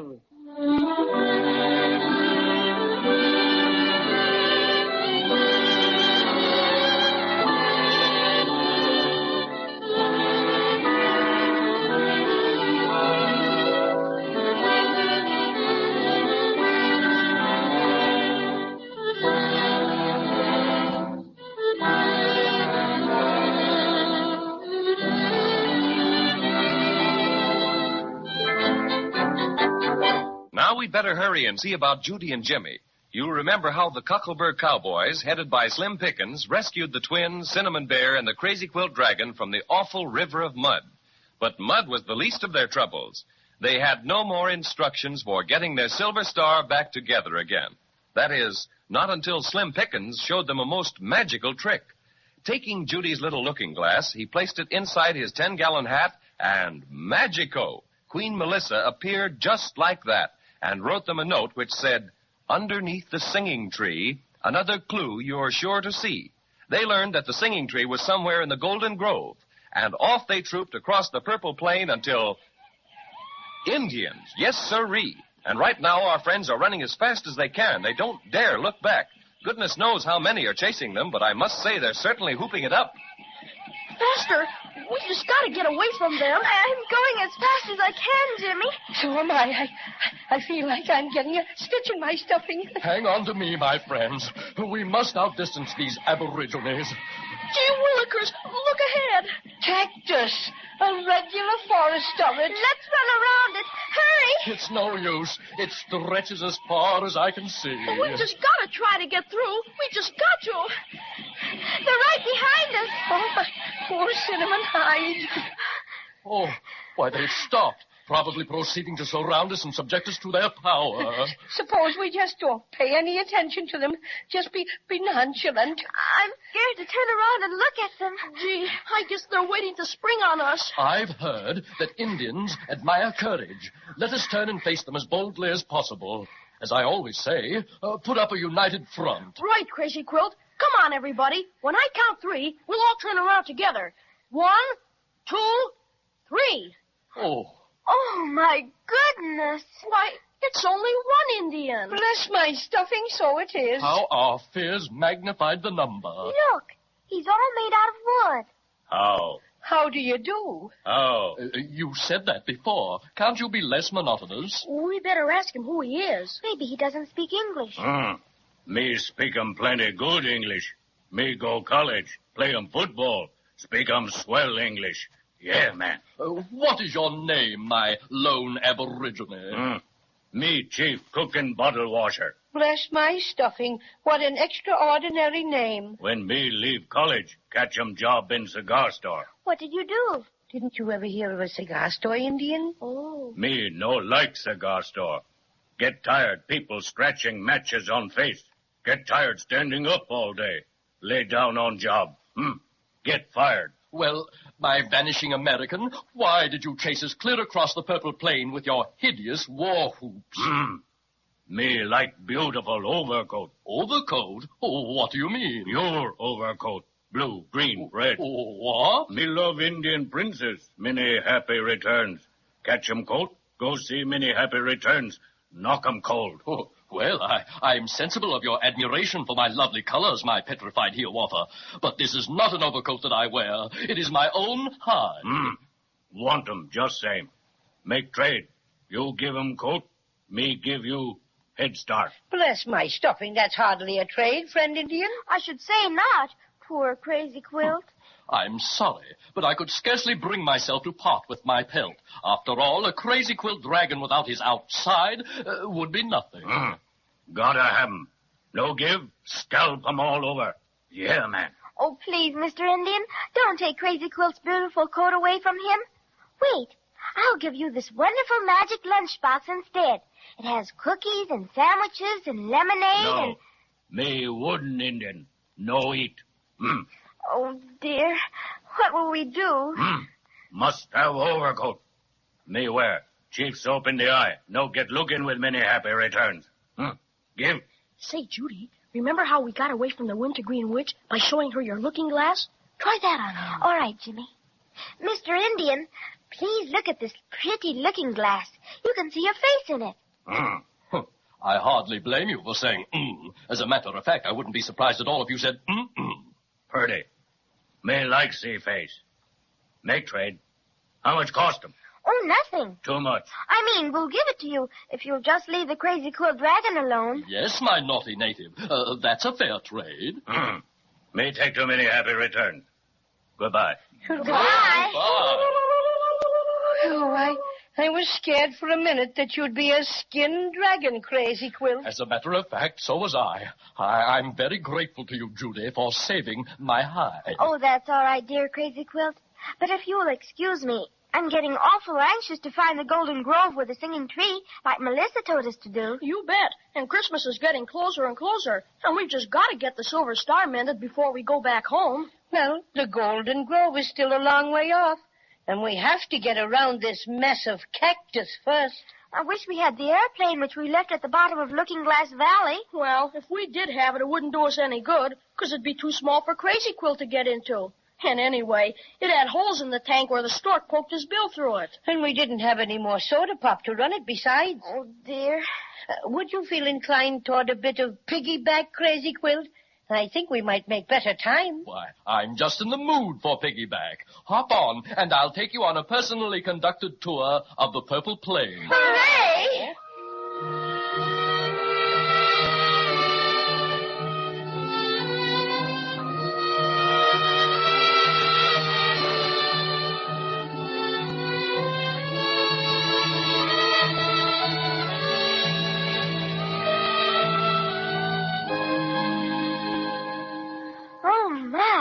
I thought we'd never get here. Boy, this is sure something. It's the Golden Grove, or I'm a cinnamon so-and-so. Couldn't be anything else. Why, these trees are every one just as gold as can be. I never saw anything like it. My goodness, I touched that one, and it felt just like a real honest-to-goodness tree. Gee, isn't it funny? They're all just about the same size and shape and everything. They're laid out like an orchard, aren't they? Stretching as far as I can see. Even the grass and the moss are a sort of greenish gold. Well, it's certainly awful pretty.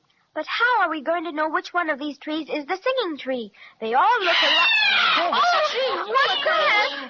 The Wintergreen Witch. Judy, the looking glass. Quick, show her the looking glass. Oh, Jimmy, I can't. I just gave it to the Indian. Oh, Willikers, I forgot. Oh, my poor stuffing. What's that? No looking glass?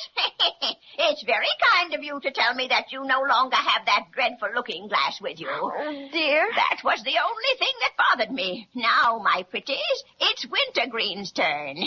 Oh, why do you have to disturb us? We promised to leave the island of Obi, and we did. We haven't done anything to hurt you. Oh, you haven't, eh? Well, it happens that you've caused me a great deal of trouble. A great deal too much trouble indeed. What did we do? Do? I'll tell you what you did. Didn't you go to see Melissa? Sure we did. And you had the colossal impudence to tell her about meeting me. And what does she do? Just banishes me from the island of Obi. That's all. I remember Melissa's remark about your practicing unlicensed magic. But surely you realize that you were breaking the law and should be punished. Oh, indeed. And who is Melissa to make laws for Wintergreen the Witch? That empty-headed little minx? Before she became ruler of Maybeland, I was the ruler of the island of Obi. And now she takes away my magic forest. All my fine captives gone. Just turns me out of my home, that's all. Oh, goody. I bet Foo The Gentle Giant got out of your magic forest. Yes, he did. And it's all due to you.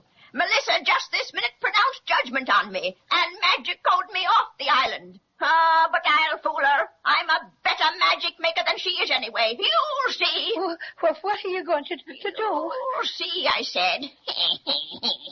I'll make Melissa sorry that she ever commanded me to leave the island of Obi, never to return. I can't understand why Melissa let such a dangerous creature run loose in Maybeland. I'm going to make life pretty miserable for Melissa and the people of Maybeland, and I think I'll begin with you. With us? You mean, cruel, ugly old witch. You just better not. What can you do to stop me now? First of all, give me your silver star. But it's all broken. Broken in a dozen pieces. What do you want with a broken star?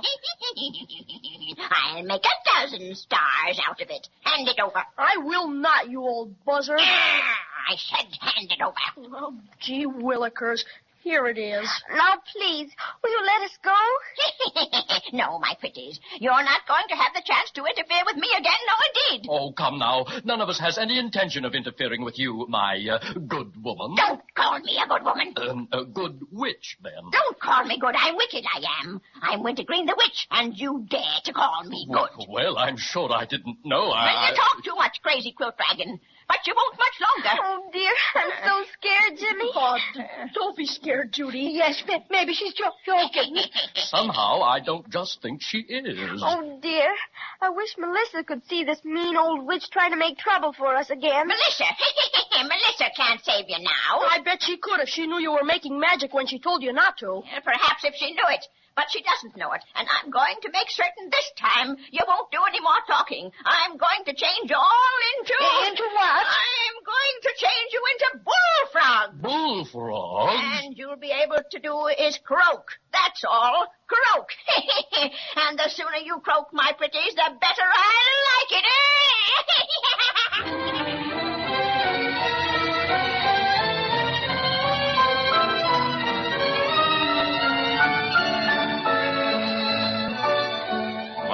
My, that wicked Wintergreen Witch is back again. I thought we'd seen the last of her, but that's the way it is with witches. They pop up when you least expect them. I certainly hope something happens to save our friends, but just between you and me, I can't imagine what it will be.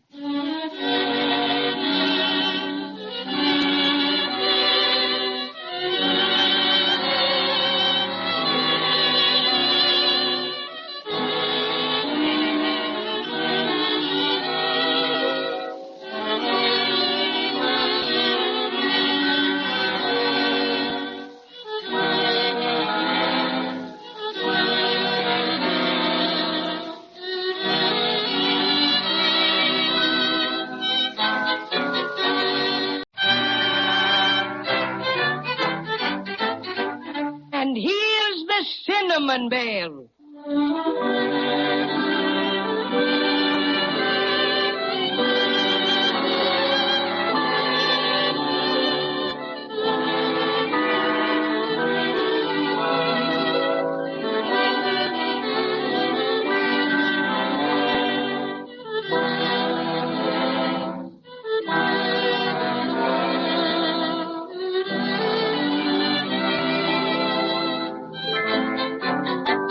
It's getting closer and closer to Christmas, and Judy and Jimmy and their friends are still a long way from getting the silver star mended.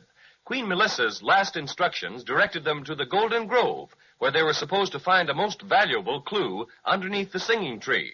No sooner had they entered the grove and started to look for the tree than right out of nowhere jumped that wicked old Wintergreen Witch. If only Judy hadn't given her looking glass to the wooden Indian, chief cook and bottle washer, she might have held it in front of the witch's face and scared her, like she did on the island of Obi. But when Wintergreen learned that Judy no longer had the dreadful looking glass, she right then and there decided to change the twins and Cinnamon Bear and the Crazy Quilt Dragon into bullfrogs. And it looks like nothing in the world or Maybeland can stop her. She just laughs and laughs and laughs. I'll teach you to tattle on the Wintergreen Witch. I'll teach you to trifle with my reputation. Please, Mrs. Witch. I told you once never to call me Mrs. Witch. Please don't turn us into bullfrogs. I never was very fond of bullfrogs. I dare say they're all right in their way, but... Keep still, all of you. Bullfrogs I want you to be, and bullfrogs you shall be. I'll begin my incantation. Oh, Jumbo, abracadabra. Ooh. Mumbo, Jumbo, abracadabra. Ooh. Mumbo, Jumbo. Gee, we're not bullfrogs yet, Judy. I guess maybe she has to say some more things first. Well, I don't feel in the least like a bullfrog yet. Oh, I know what's the matter. Definitely. What is it, Crazy Quilt? The witch can't change anybody into anything. Melissa has not only banished her from the island of Obi, but has taken away her magical powers. Oh, she's tearing her hair out. Let her tear it. So, you would turn perfectly respectable citizens of Maybeland and the USA into bullfrogs, would you? Garrah. And so, my hideous hag, you would cast your weird spells on us, would you? Ha ha! Well, where is your black art now, may I ask? It seems that I can't do as I wished and change your babbling mouths to those of croaking bullfrogs. Let it be so. Melissa has done me one more bad turn, which I won't forget. But I still have what's left of your silver star. Oh, my word, so she has. You give it back, you nasty old witch. Try and make me. My power may be gone, but I can still run faster than the wind. I'll take your star and throw it where you'll never see it again. Oh, dear. I'll run to the other side of the Golden Grove. It's the northern boundary of Maybeland, and there on the other side is a great abyss which separates it from the snow country. I'll throw your silver star down in that bottomless abyss. No, you won't. I can run, too. Can't you, Jimmy? You bet. Try and catch me. I'll do my best, you woe-begone witch. I'm not exactly built for speed, but I'll stay with you.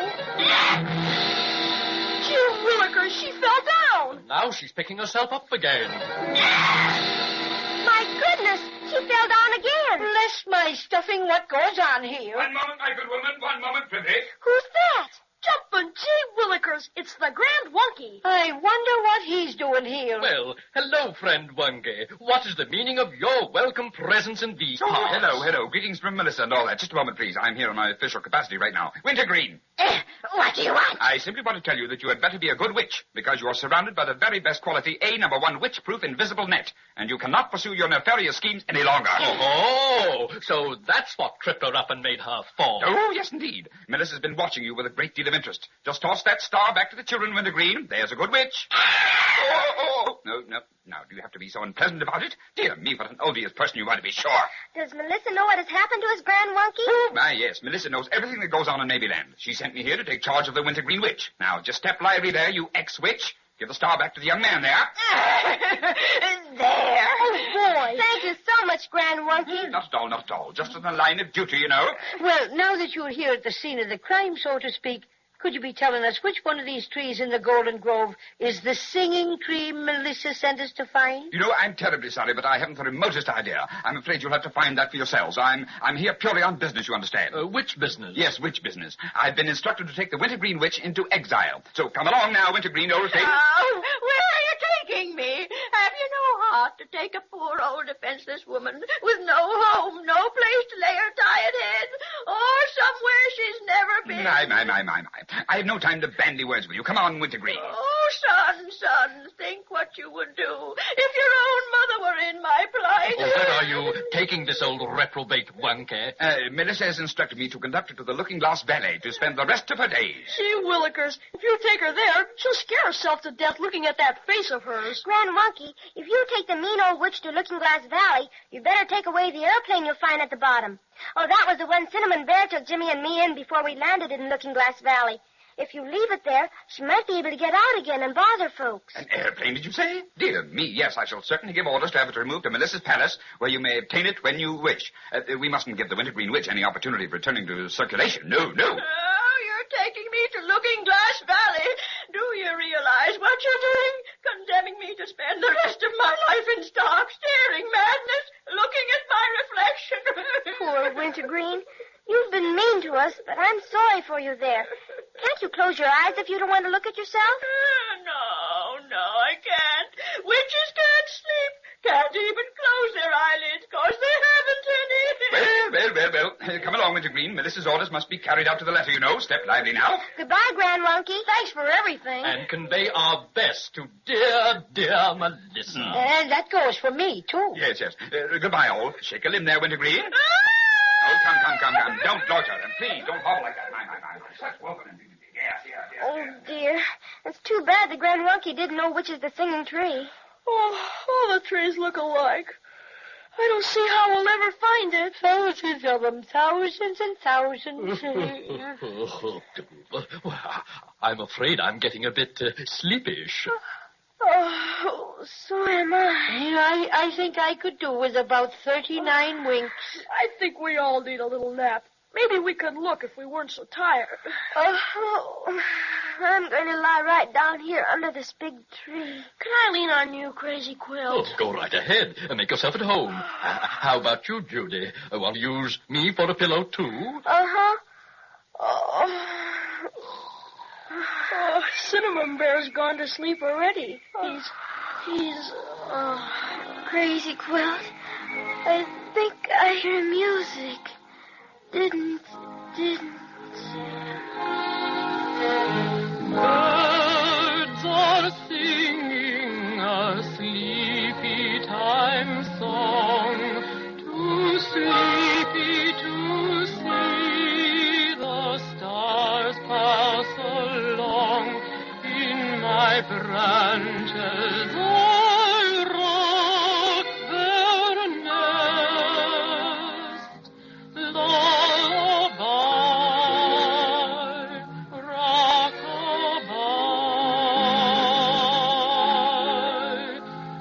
Close each wee sleepy eye. Slumber and rest. Slumber and rest.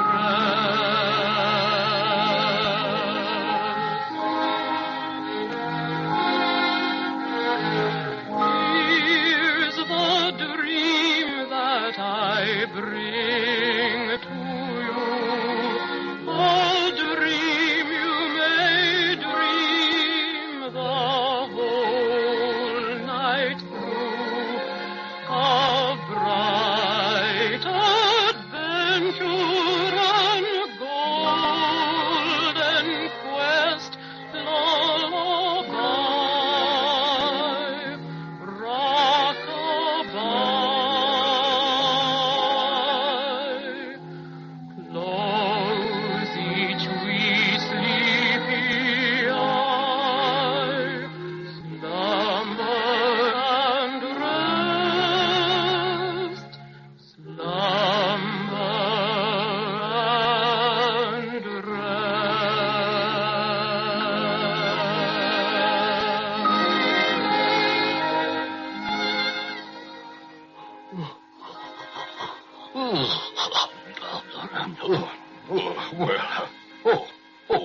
I must have dropped off in spite of myself. Oh, hey, wake up, everybody. I mustn't sleep too long. Oh, wake up, wake up. George. Say, you know, I'm sure I heard someone singing. So did I. I'm sure I did, too. Or maybe we just dreamed it, huh? Well, look here. Why, this wasn't anywhere around when we all lay down to sleep. Bless my stuffing. It's a huge silk hat. Why, it's the biggest one I ever did see. Jiminy Crickets, I thought Mr. Presto the Magician had a big hat. But this is just simply enormous. Why, it's bigger than all of us put together. Look, it's got windows in it. And there are some letters painted on it. The Flying Hat. My word, what do you suppose this is? You know what? I bet you we went to sleep under the singing tree. That's what. Remember we all thought we heard singing? And this great big hat is the clue Melissa said we'd find. Sure enough. And see, Judy, here's a door in the hat. My stuffing is getting more curious every minute. Look, there's a note on the door. I've got it. Just a minute. Oh, Jimmy, hurry. What does it say? Jumping Key Willikers. Look!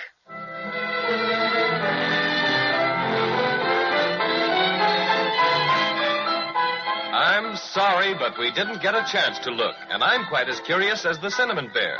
Well, I suppose there's nothing to do but wait until next time to see what this flying hat is all about. And I'll be Johnny on the spot to get a real look at that note.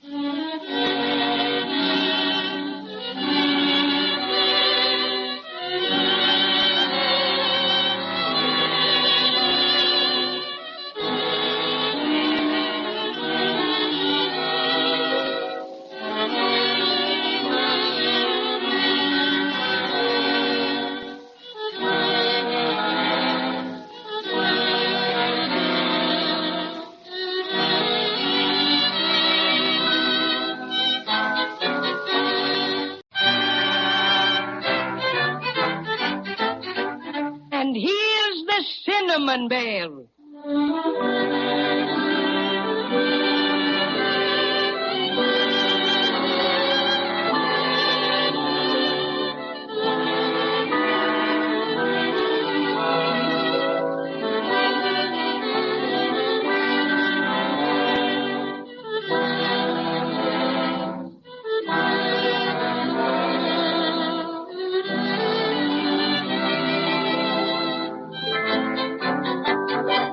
and Jimmy, with their friends Cinnamon Bear and the Crazy Quilt Dragon, have made a marvelous discovery.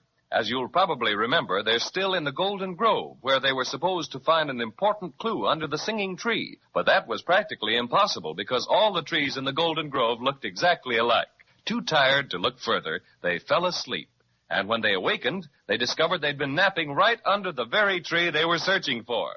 And that wasn't all they discovered, for right beside them stood an enormous silk hat with windows and a door in it, and pinned to the door a note which Jimmy is about to read. Let's listen. Bless my stuffing, but I'm getting curious. What does it say, Jimmy? Well, it says, no trespassing unless you are Judy, Jimmy, Cinnamon Bear, and the Crazy Quilt Dragon. My, this is interesting indeed. I'm going to open the door. Oh, look. Very comfy looking, I'd say at a quick glance. My. 4 chairs, each by a window. Stylish stuff, all the trimming. And look, 3 are just our size, and 1's big enough for Crazy Quilt. It's an awful nice place to sit, all right. But I don't see what this has to do with getting the star put back together again. Wait. Here's another note on one of the chairs. Read it, Paddy O'Cinnamon. Okay. Very interesting indeed. It's from Melissa, just as I thought. Dear friends, the flying hat will take you out of Maybeland to a place where you should have no trouble getting your precious silver star mended. When you are ready for the flight, just say, Topper, Topper, off we go to the land of ice and snow. Ask the first person you meet where to go to find Nicky Frudel. Lots of luck, Melissa. Wait, here's a P.S. Do not be afraid of the flying hat. It is equipped with the very best Maybeland motor. Oh, this is awful exciting. But I wonder why we have to go to a land of ice and snow to get the silver star fixed. It is indeed mystifying. But undoubtedly, Melissa has some definite reason for sending us there. Well, I don't want to rush you, but we're wasting time. Suppose we just do as Melissa says and get going. Always the practical man of affairs, Jimmy. Let us go indeed. I'll say the rhyme that Melissa told us to use to make the flying hat go. Everybody ready? Surest thing you know. Indubitably. What? Just skip it. Topper, Topper, off we go to the land of ice and snow. We're going right up. Oh, boy, this is swell. Oh, boy, we're way over the tops of the trees already. And look, the Golden Grove looks just like a lot of melted butter. Always thinking of your tummy. No mind for finer things. Look, I bet that's the end of the Golden Grove. Yes, and beyond it I can't see a thing. Can you? The Wintergreen Witch knew what she was talking about when she said that abyss was bottomless. Why, the closer we get to it, the bigger it looks. If she ever dropped the pieces of our star in there, goodness knows where they'd stop. Probably keep right on falling. And speaking of falling, we're right over it now. Goodness, suppose we fall. Oh, quit your worrying. Melissa said this flying hat was equipped with the best Maybeland motor, didn't she? Well, I'll bet on Melissa any day. She's swell. You know, it may be just imagination, but I feel distinctly cold. What about you? Oh, I do feel sort of chilly. Well, now that you mention it, my stuffing feels a little bunchier than usual, and that always means it's cold. Say, I see something white ahead. Why, I bet that's the snow country. Right as usual, Jimmy. It's just as white as can be. I wonder what we're supposed to do there. And what I'm wondering about is this flying hat. What do we do to stop it? Oh, I rather think it will stop of its own accord. Yes, but when? For all we know, it'll just keep right on flying and flying and flying. Oh, you know motors just can't keep on going forever. You gotta put something in them. Anyway, Melissa's note said the flying hat would take us someplace. And you know Melissa always tells us the truth. Oh, look. We're going down. Here we go. We're going to land on a hill. Oh, yes. Come on, let's get out. Isn't it cold? You bet. Gee, I wish I had my sweater. I could use my green flannel underwear right now. I'm a bit afraid my crazy quilt colors will get frozen blue. Look at the flying hat. Why, it's tipping itself, just like it was saying goodbye. Oh, look, now it's flying off. Yes. Well, there's no doubt about it. This is where Melissa meant for us to come. Look, everybody. Isn't that a palace? Anyway, a mansion. But it's a good piece down the hill. Gee, I wish I had a toboggan. That'd take us there in a jiffy. Well, what do we need with a toboggan? Here's Crazy Quilt. Come on, Crazy Quilt. Justify your existence. Oh, me, just a vehicle. That's me, always doing a bit of transportation. Poor Crazy Quilt. You don't have to if you don't want. Oh, no. Oh, no, I was just grumbling. Tobogganing is what I've always longed to do. Climb on. Oh, just a minute till I tuck my legs under me. Yes, there, that's right. Now, off we go.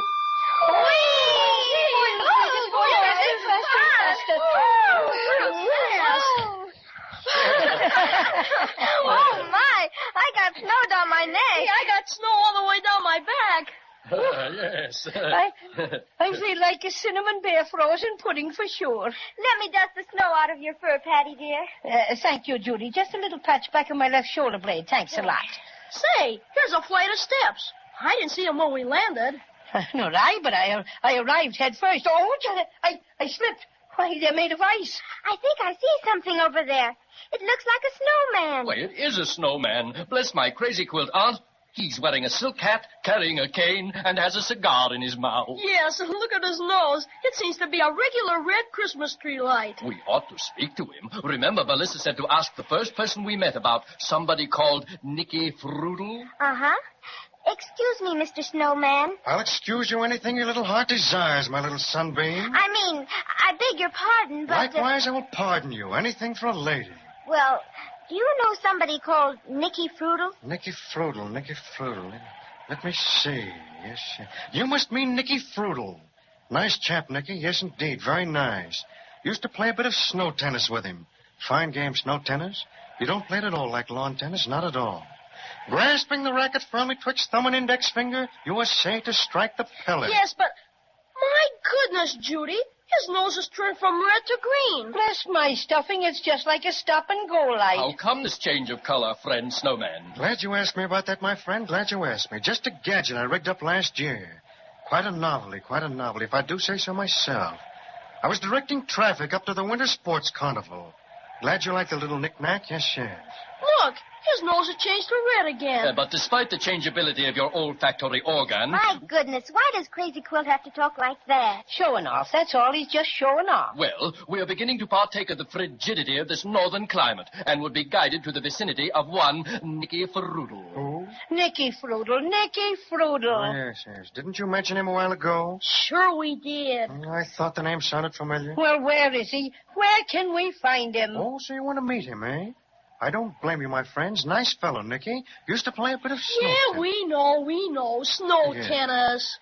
Yes. How things do get around. And who told you that, my little icicle? Gee willikers, you just told us that yourself just a minute ago. So I did.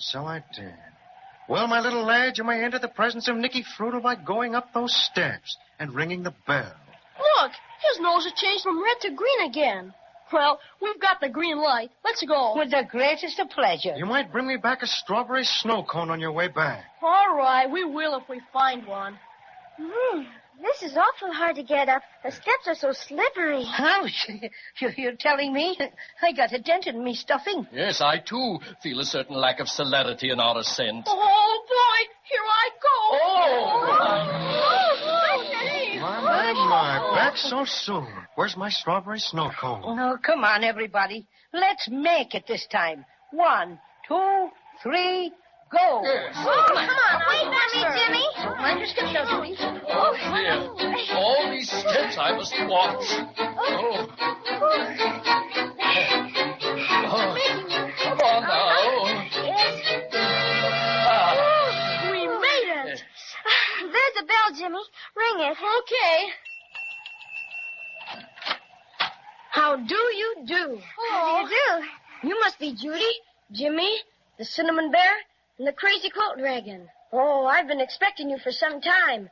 Won't you come in? Much obliged to you. Thank you very much. Are you Nicky Frudel? I am. Excuse me while I close the door. It's pretty cold outside. Gee, it's lots warmer in here, all right. We've been kind of chilly out there. We're not exactly dressed for it like you are in all that white fur. I don't mean to be rude, but you look like us, and yet you don't. Oh, I'm an elf. Oh, well, Queen Melissa of Maybeland sent us in a flying hat to see about getting our beautiful silver star put together again. And she said we were to see you. Well, that's right, Judy. But Melissa meant for me to take you to somebody else, and he'll help you. Will you please follow me up the hall? Yes. Gee, that's a big door. The gentleman Melissa has arranged for you to meet is waiting for you in this private office at this very moment. My goodness, who is it, Nicky Foodle? Why, didn't you know? It's Santa Claus. Santa Claus? I had an idea that's who it was going to be all the time, but I wasn't quite sure. And now that I know, I'm certainly going to be on hand next time when Judy and Jimmy meet him. Yes, sir, a visit with Santa Claus is one thing I couldn't miss.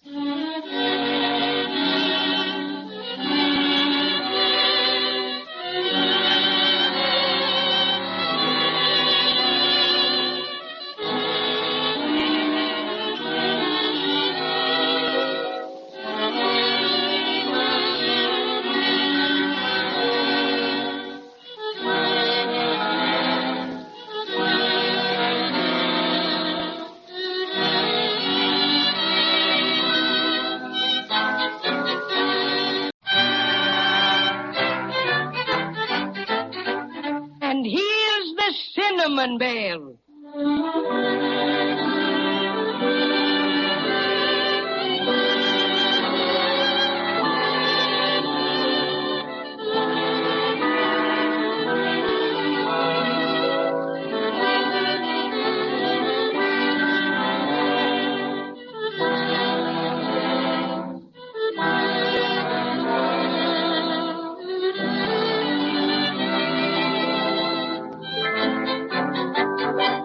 The most magical and enormous flying hat landed Judy and Jimmy and their friends in a wonderful land of ice and snow.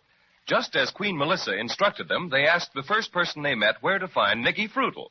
He was a snowman and told them that Mr. Foodle could be found in a white palace. Up the steps they went and were met by Nicky Foodle, a little elf dressed all in white fur. Nicky invited them in and led them to a door which is just about to open on the gentleman who can tell them how to get their broken silver star fixed. And who do you think it is? Well, I'll let Judy tell you. Santa Claus. Willikers, you don't mean the real Santa Claus, do you, Mr. Foodle? Of course, Jimmy. And no one else. Honest Injun? Honest Injun. All right, here we go. Oh, my goodness. Gee, Willikers. Welcome, my children. Come right in. I've been expecting you. Thanks, Santa. Don't mind if I do. Your invitation is most acceptable. Thank you. Come on, Judy and Jimmy. Now, don't be bashful.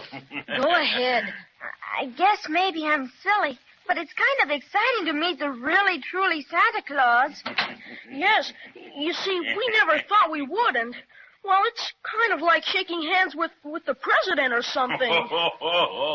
Well, don't you feel that way now? Don't you know that I love children better than anything in the world? I guess so, Now, come on and sit up on my lap while I finish reading a few letters, Thank you, Santa Claus. There. Upsy-daisy. Comfy? Oh, yes, thank you, Santa Claus. Now, Jimmy, suppose you sit on the arm of my big chair. How about it? Okay, Santa Claus. You know, this is quite a treat for me. The most I ever get to see of children is when they're sound asleep. Don't they ever see you? Oh, no. If they're awake, they can't see me at all. That's it. Judy and I wondered why we didn't see you that Christmas we stayed awake all night and watched. But our presents were there Christmas morning just the same.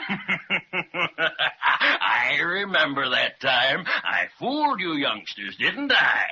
Now, by the way, I got your letters this year, too. You did? Gee, that's swell. And I hope you'll be quite satisfied. Now, let's see about your silver star. Did Melissa tell you what happened to us? Oh, yes, indeed. How did she talk to you, Santa Claus? By short wave. Radio is my hobby when I have time to spare. Now, will you put the star on my desk so I can look it over? You bet. There it is. My. Certainly is smashed, isn't it? But that can be fixed. Oh, yes, easily fixed. Can you fix it in time for Christmas? Of course, you understand how important it is for us to have it by then. Ho, ho, ho. Indeed I do. I'm not going to fix it myself. No, that's a little out of my line. But I will take you personally to a man who specializes in that sort of work. Oh, Nicky. Yes, Santa? Have my sleigh and reindeer ordered, will you please? And oh, yes, have a couple of fur suits sent up for Judy and Jimmy. It's pretty cold out. How about Crazy Quilt and me? What? Oh, you were so quiet, Paddy O'Cinnamon, that I almost forgot about you. Well, you're pretty well fixed by nature for the cold country. But I don't know about the Crazy Quilt Dragon. Why not, Santa Claus? Well, you look as if you were just a bit the worse for wear. Let's see. A number of seams ripped and, oh, quite a tear over there. Oh, yes. I did that when I tobogganed down to your palace. Oh, gracious. Well, I think a bit of tailoring wouldn't be amiss. Oh, Nicky, call the tailoring establishment and arrange for a complete overhaul for the Crazy Quilt Dragon. Oh, thank you, Santa Claus. I'm not too vain, I hope, but I don't feel my sartorial best when I've got so many rips and tears. Is that all, Santa Claus? Yes, I think so. All right.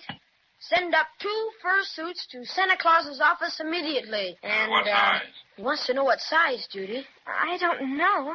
I guess about like yours. Size 9 3/4. 9 3/4, okay.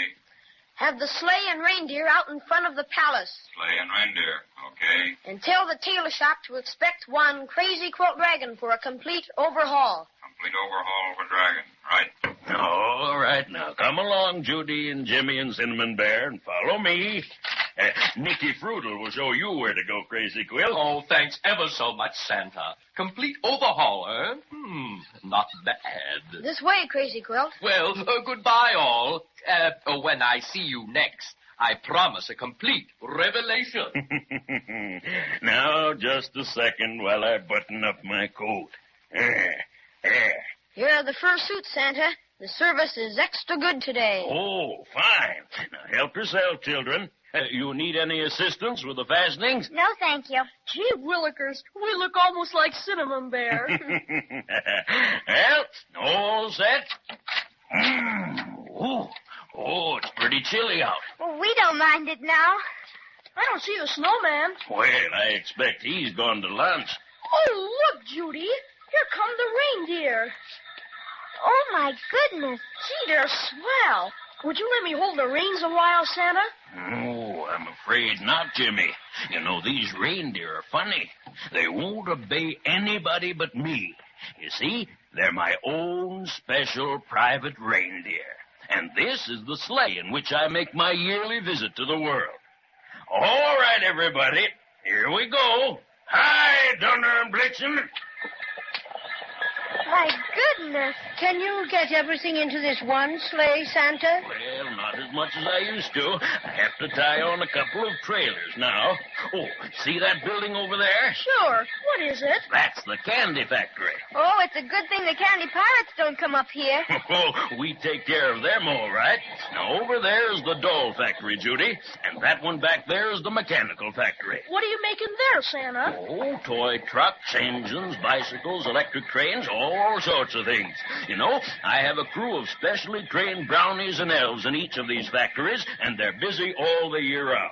Do you ever have anything made in the big palace where you live? Oh, a few special things, but that's where the toys are stored when they're finished. And every day there's an inspection in the grand hall. Oh, maybe you'd like to see one of the inspections after your star's fixed. How about it? You bet. Who is it you're taking us to visit, Santa? Oh, you'll see in just a minute, Judy. His house is right over here. Oh, boys. Oh. Now, this is one of my best friends. Listen to him sing. That'll tell you who he is. I'm Jack Frost, the world's most famous painter, and I deal in winter fixtures that are lovely to behold. I can paint 1,000,000 pictures with my brushes and my mixtures, but I like the work much better if my feet were not so cold. I'm colder than November. I'm colder than an Eskimo. I'm colder than a clam. I'm colder than December. It's impossible to realize how cold I really am. I'm Jack Frost, the world's most famous painter.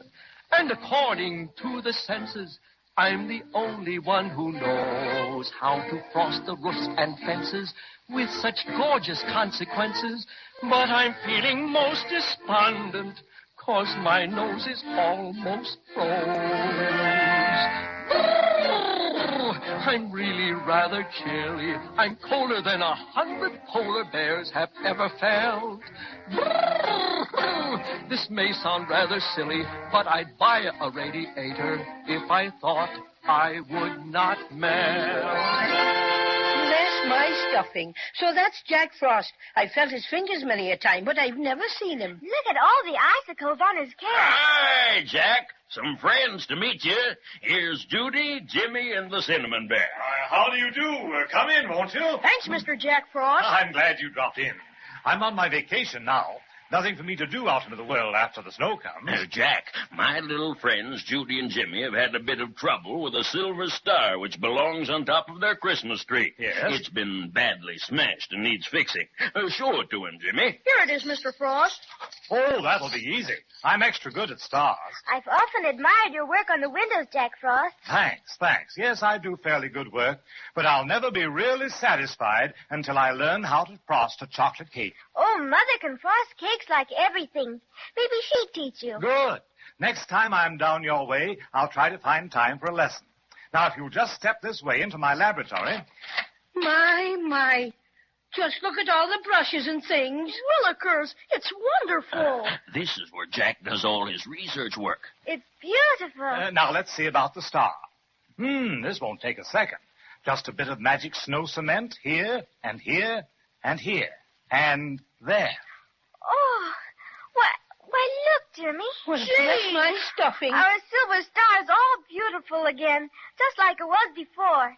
Can I touch it, Mr. Frost? Oh, not for a minute. I'll put it here on the windowsill for a bit. It has to be exposed to the cold north wind to get good and solid. Now, while we're waiting, I'd like to show you a few of the designs I'm working on for next year's frostings. There's a big star in one of your designs. You like stars, Jack Frost? Better than anything. How many points do you put on your stars? He puts 5, Judy. You can count them for yourself. I wonder how many there are on our star. I'll look and see. Jimmy!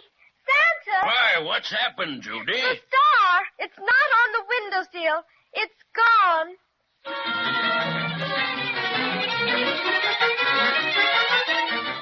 Well, if it isn't one thing, it's two others. I was positive Judy and Jimmy had the star for keeps this time, but that's where I was mistaken. One thing is certain, however, if they don't get it mighty soon, it'll never be on top of their Christmas tree by December 25th. Let's be sure to listen next time and see what's happened.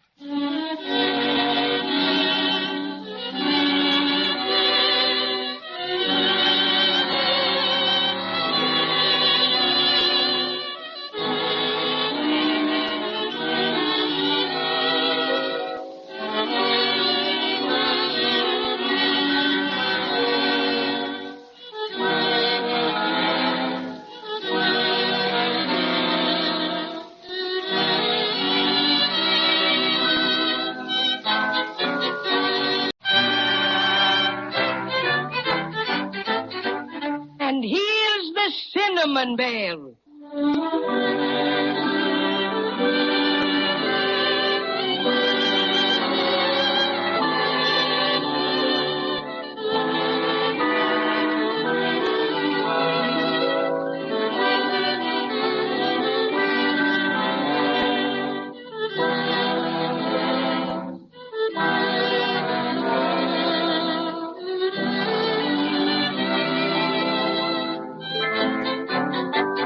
Judy and Jimmy and the Cinnamon Bear are in the snow country with Santa Claus. For a while, everything looked pretty wonderful. Santa Claus bundled them into his specially private sleigh and drove to Jack Frost's house. After examining the broken silver star, Jack took some magic snow cement, and before you could say Jack Robinson, the star was back together again. However, it was necessary to let the cement get good and solid, so Jack Frost left it on the windowsill, and what do you think? When Judy went back to look at the star, it was gone. It's just as gone as though it had never been there. Jiminy Crickets, this is awful. What'll we do, Santa Claus? Now. The first thing to do is not get excited. Take a look outside, Jack. Maybe it fell off the sill into the snow. All right, Santa. Just a minute till I raise the window a little more. Do you see any sign of it, Jack Frost? No, it's not there. Perhaps it... Look! There they go! Who? The bad dolls. That's where the Silver Star went. They stole it. Willikers, let's chase them. Come on, Judy. Come on, Cinnamon Bear. Hold on, Jimmy. Hold on. You couldn't possibly catch them now. Why, they're going like 60. But, Santa, we can't stand here and let them get away with our Silver Star just after it's been mended and everything. Now, don't you worry, Judy. I'll see to it that your star gets back safe and sound. All right, if you say so, Santa. But it sure makes me feel pretty awful unhappy. Me too. And ferocious besides, Garah. Who are these bad dolls, anyhow? Well, Jimmy, a few years ago, a most strange thing happened. The factory got hold of a bad lot of sawdust, and consequently, all the dolls that were stuffed with it turned out to be very naughty. I beg pardon, Santa, but don't you think you'd better call out the tin soldiers? Those bad dolls have quite a head start, you know. Oh, so they have. I almost forgot. May I use your phone, Jack? Oh, certainly. Thanks. Hello, operator? Hello? Get me Snowside 1, 2, 3, O'Leary. Yes. Hello? Nicky Frutal? Oh, Nicky, the bad dolls have just stolen Judy and Jimmy's star right after Jack Frost mended it. Now, I want you to order out a detachment of tin soldiers. Yes, tell Captain Tintop the bad dolls headed due west of Jack Frost's house. Mm-hmm, that's right. Santa? Oh, hold the phone, Nicky. Yes, what is it, Judy? Excuse me, but would you please ask Nicky Frutal if the Crazy Quilt Dragon has come out of the tailor shop yet? Oh, surely. Oh, Nicky, how about the Crazy Quilt Dragon? Well, how does he look? Oh, that's fine. Well, you tell him to meet us out in front of the big storeroom. Yes, that's it.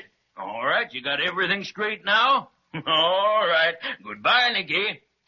Well, there we are, children. The tin soldiers will be on their way in a minute. You'll have your star back in no time at all. That's swell. Gee, I feel better already. Just the same. It's pretty hard not to worry when it's getting closer and closer to Christmas every minute. Oh, now you just leave it to Santa Claus, Judy. And now we've got to get started for the big storeroom and meet Crazy Quilt. Speaking of Crazy Quilt, which I'd rather not do, what did Nicky Fruitles have to say about him? Well, the tailors have done a mighty fine job of renovating. Let's hurry. I'm anxious to see him.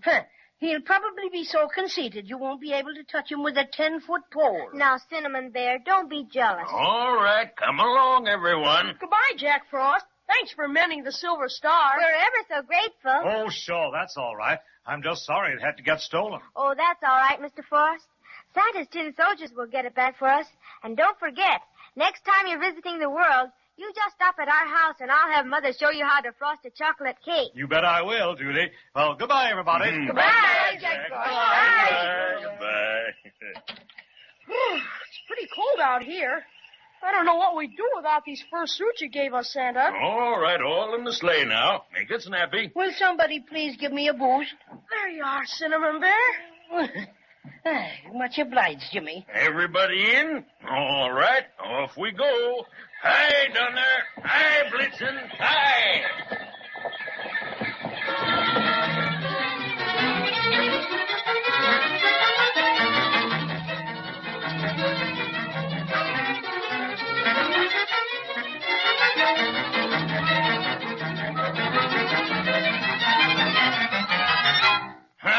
And here we are. This is the big storeroom. There's Crazy Quilt waiting for us. Hello, Crazy Quilt. Hello, Nicky. Salutations, my friend. Salutations. Hello, everybody. Well, is everything all right, Nicky Frutal? Tip-top, Santa. The tin soldiers got off with flying colors. Ah, splendid. Notice anything different, Judy? Oh, my goodness, Crazy Quilt. You sure look specially handsome. Oh, yes, indeed. My friends, you are gazing on a new Crazy Quilt Dragon. Looks like the same old stuff to me. Here, let me see. Well, they did a good job, all right. Turn around. Turn around. There. Why, your patches look just like new. Oh, me, yes. I'm thrilled no end. Boy, and you've got a brand new bow around your neck. It's sure a humdinger, Crazy Quilt. I guess he's not the only one who has a bow. Of course not, Paddy O'Cinnamon. You have a lovely green one. Green, very common color green. Now, my bow. Orange, that's what it is. Orange, a yellowy orange. It isn't either. It's scarlet, so there. Well, whatever it is, they sure took you to the cleaners, all right. Too bad they didn't dry clean your crazy Quidditch brains while they were at it. Here. No quibbling, please. Oh, don't mind them, Santa. They always act like that. Oh, I see. Well, what do you say we just forget about it, and we'll take a look around in the storeroom, huh? Right this way. Goodness me. Just look at all the little pianos and horns and things. Hundreds of them. Ah, this is the music department. Ah, music. You don't happen to have a spare tuba around, do you, Santa? Used to play in the Dragon military band, you know. So that's why you're such a windbag, huh, Crazy? Here I am, Santa. Everything's taken care of. Good. Now, where's that special piano job, Nicky? I'd like to look it over. It's this one right over here. I'll take the cover off. Ooh, a little white piano. Oh, it's beautiful. Very nice. But it should be tested before we pack it, Nicky. If I'm not intruding, Santa, I'd be glad to do the honors. All right, Paddy O'Cinnamon. We'd love to hear you play. Wouldn't we, Nicky Fruitle? Indeed we would. Piano player, huh? Sissy stuff. Don't pay any attention to him, Cinnamon Bear. Go right ahead.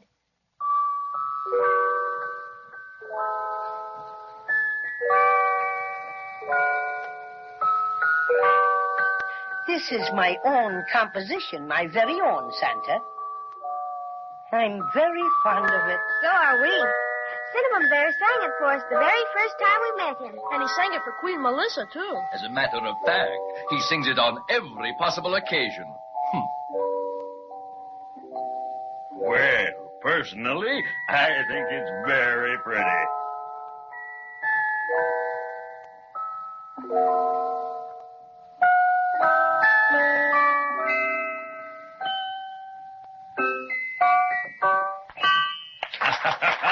Very well done. Thank you, Paddy O'Cinnamon. You're a real artist. Much obliged, Nicky. Now, if you don't mind, I think I'll browse around a bit. May we look at anything we like, Santa? Why, certainly, Judy. Anything that isn't wrapped up. Gee, Judy, take a look at this peachy trumpet. Are you positive you have no tubas about, Santa? Oh, plenty of them, Crazy Quilt.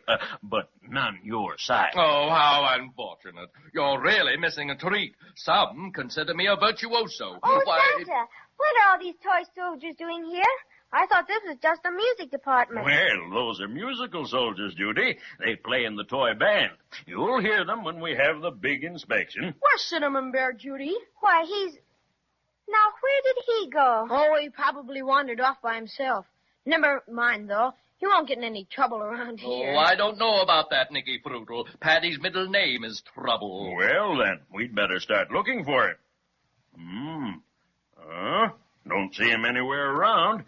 Perhaps he went into one of the other rooms. Where does this door lead to, Santa? Oh, that's the Christmas sticker supply room. And let's see if he's wanted in there. My word, what a collection of Christmas stickers and tags piled clear to the ceiling. Aren't they pretty? I don't think I ever saw such beautiful ones. What's that? There's something under this pile of stickers. Here, let's see what this is all about. It's Cinnamon Bear. I've got his leg. Help me pull him out, Nicky. Oh, this is rich. He's covered from head to foot with stickers. Come on, everybody. Let's pull them off for him. Look, there's a great big sticker right across Paddy's mouth, and it says, "Do not open till Christmas." Oh, no, that's too much to ask. I doubt if our cinnamon friend could keep his mouth shut until Christmas, even though it isn't very far off. Well, here goes. Oh, well, what a life. Everything's again me. How did all this happen, Mr. Cinnamon Bear? Just looking around, minding me own business, that's all. Guess I was still a bit damp from the snow, and when that big pile of stickers toppled over on me. Just minding your own business, eh? My little stuck-up fellow. Oh, what a sight you are. Calling Santa Claus. Calling Santa Claus. Oh, excuse me, please. Santa Claus speaking. What is it? Captain Tin Top has just reported skirmish with the bad dolls in the icicle forest. Yes, go on. Due to snowstorm, have had unexpected setback. Need reinforcements immediately. Bad dolls are much more stubborn than usual. Seems to be someone helping them. A scout reported that they are being led by a strange creature never seen before in the snow country. Couldn't tell much about it, but it was all green. That is all, Davy Twist.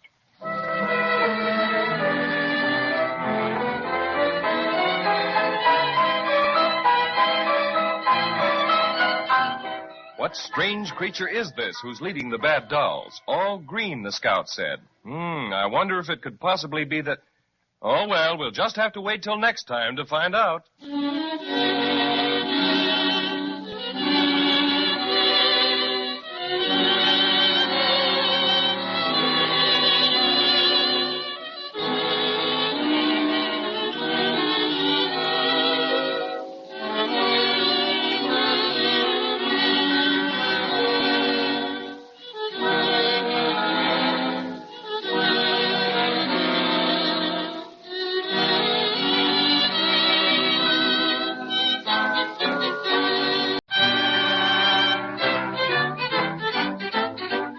And here's the cinnamon bear.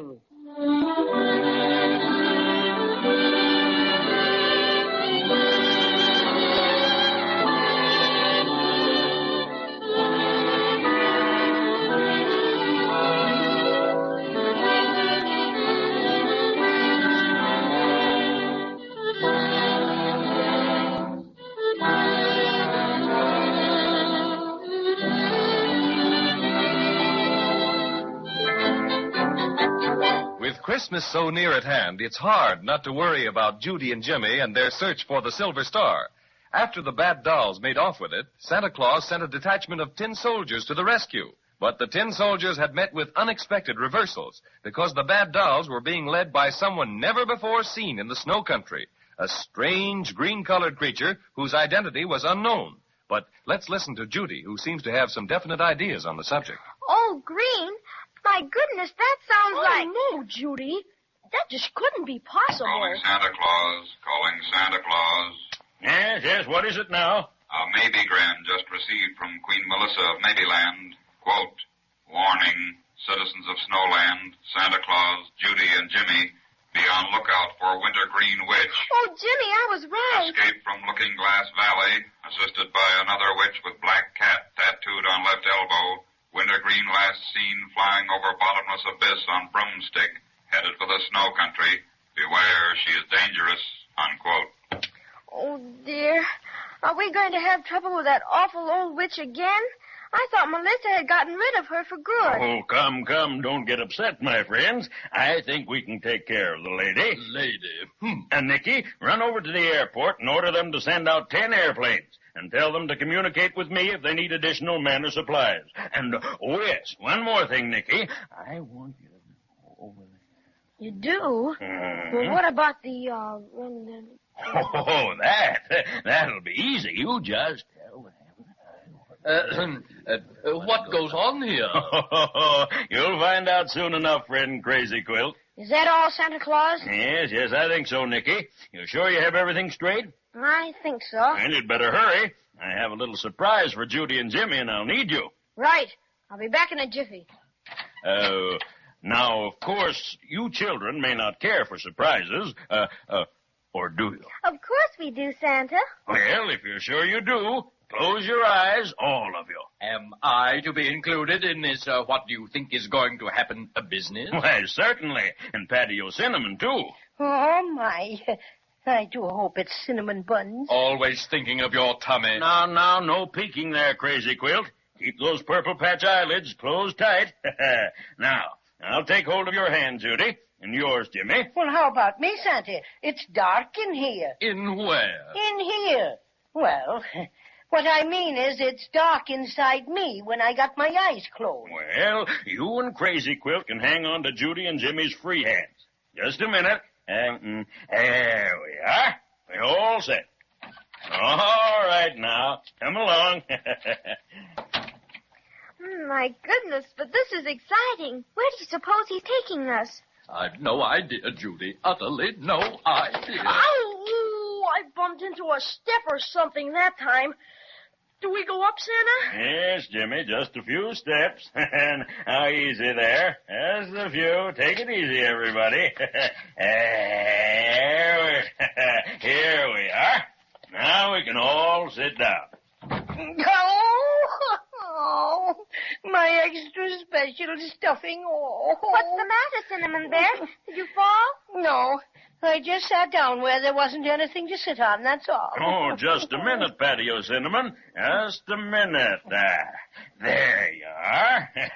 You comfy? Yes, thanks. There, that's something like it. Would it be permissible to open our eyes now, Santa Claus? Oh, no, not just yet. I'll tell you when. All right, Major Muffy, carry on.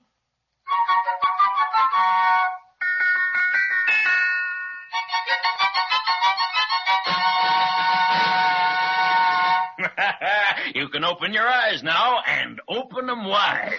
Oh, how beautiful. Jumping gee willikers. Bless my stuffing, what a big haul. My sainted Crazy Quilt aunt, I've never seen anything like this. That great big Christmas tree. Why, it's bigger than the one in the store downtown. It sure is. Lots bigger.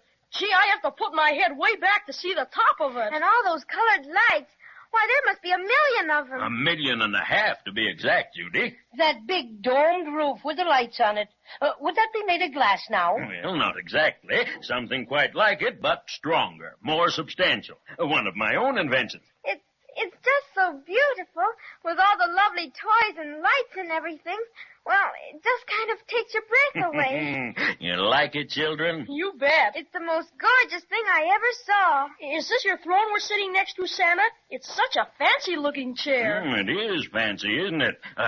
Frankly, I wouldn't have had such an elaborate one with all these jewels and carvings, but the workmen in my factory made it for me last year on my birthday. And, of course, I wouldn't hurt their feelings for anything. Would you mind, Santa, if I went down there where you have the electric trains? I hesitate to admit it, but I have a perfect passion for them. Never could resist anything mechanical.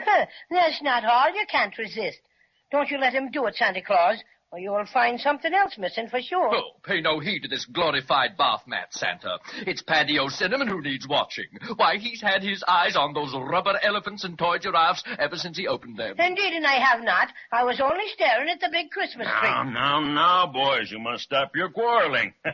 I think the best way for us to see all the toys is to take a little ride in my miniature train. Gee willikers, Santa. Have you got a train you can ride in and everything? I certainly have, Jimmy. And what's more, I'm going to let you drive it for us. Come along now.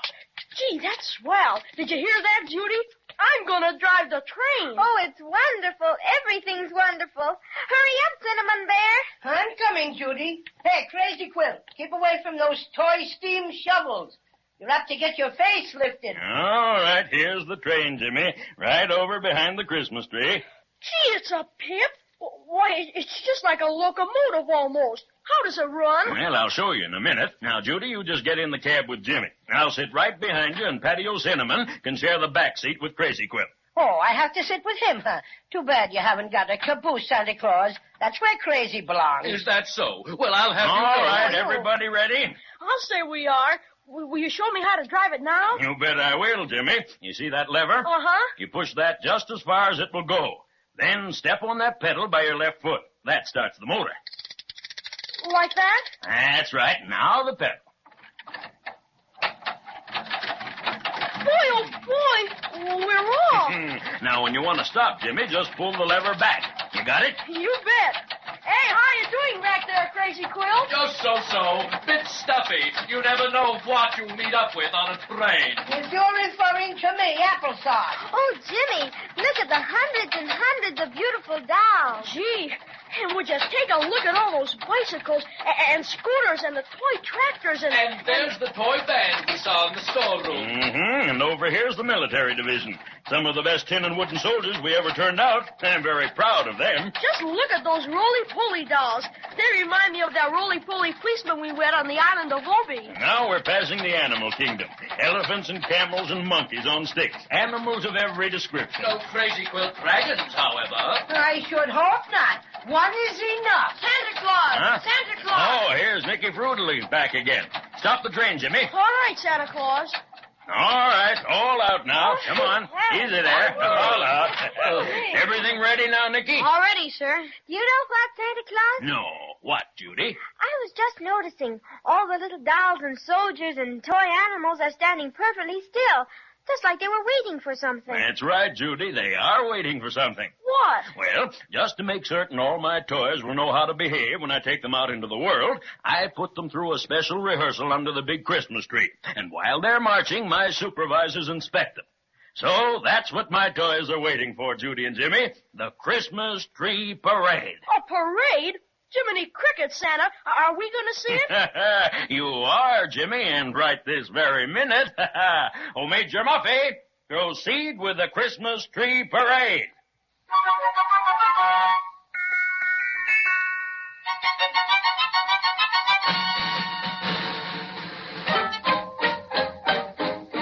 Rat-a-tat-tat, the bugle has blown and summoned us into line. Boom, boom, the buttons on our uniforms are polished till they shine. Are polished till they shine. Now the general is giving commands. All in. And the call for attention is made. Attention. And everyone is ready for the Christmas tree parade.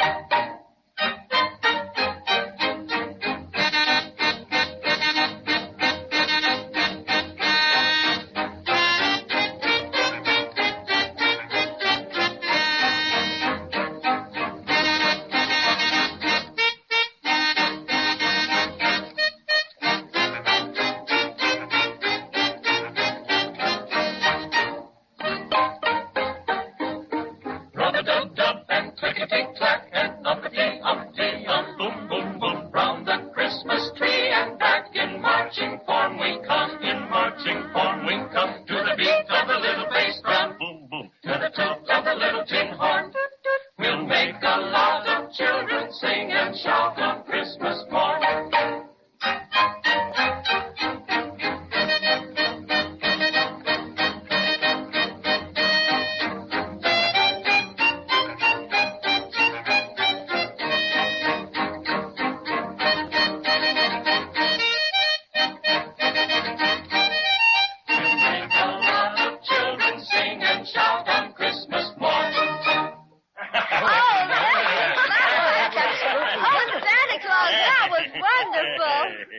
Excuse me, Santa, but an important message came in while the parade was on. Yes, Nicky. What is it? What is it? Captain Tintop is waiting in your office. Captain Tintop? Yes, sir. And he's got the Silver Star.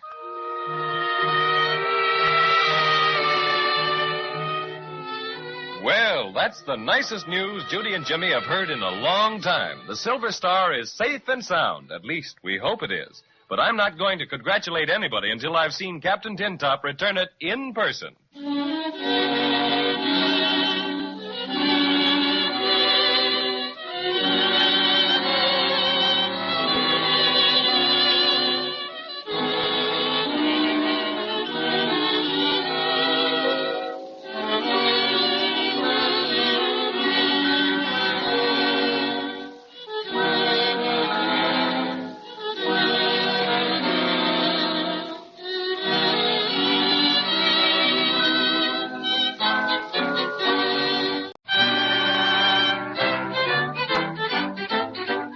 And here's the cinnamon bell.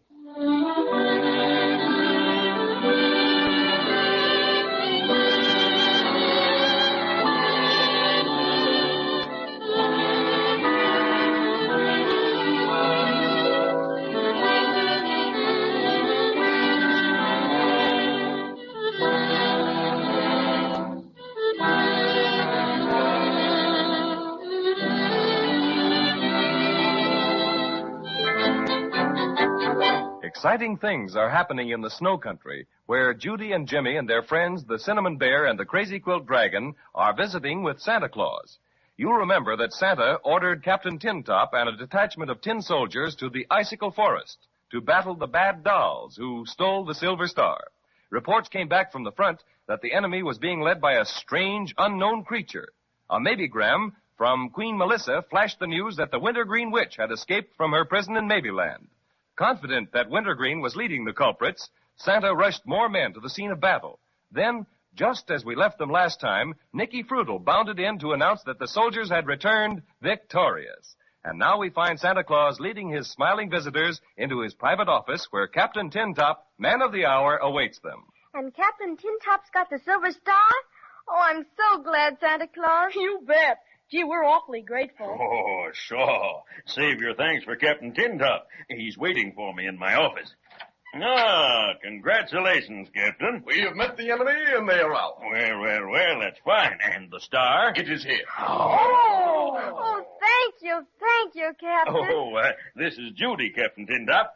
Your servant, ma'am. And this is Jimmy, Captain Tin Top. How do you do, sir? He's fine, and so am I, now that we have our lovely Silver Star back again. You bet. Pardon my intrusion into this joyful occasion, no less joyful to me, I might add.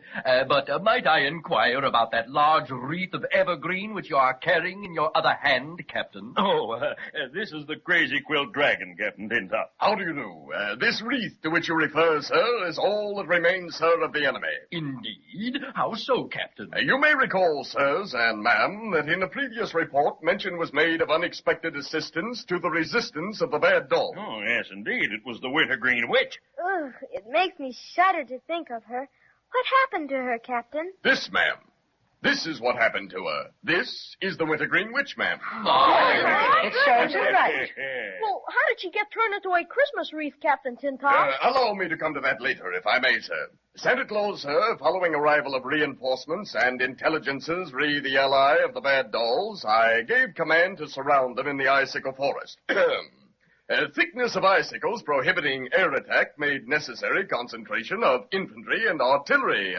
May I make suggestions, sir, that artillery is far more effective? Need newer models? Oh, come now, Captain, come. I'm afraid that will hardly be necessary. Do not agree, sir, but just a suggestion, sir. Giving orders not to fire until they saw the whites of their eyes. Jimmy, he sounds like a history book, doesn't he? We awaited the onset of the foe. With the cunning they are noted for, the bad dolls made their attack quietly, so we were unprepared, to some extent, for their appearance. But quickly gave the command to fire the cannon snowballs, and our superior numbers told the tale. Proceeding according to your instructions, sir, ordered the planes aloft with the witch net. Witch net? So that's how you got old Wintergreen. Yes. Oh, by the way, Captain, this is Paddy O'Cinnamon, the Cinnamon Bear. How do you do? Fine, my military friend, but go on with your story, please.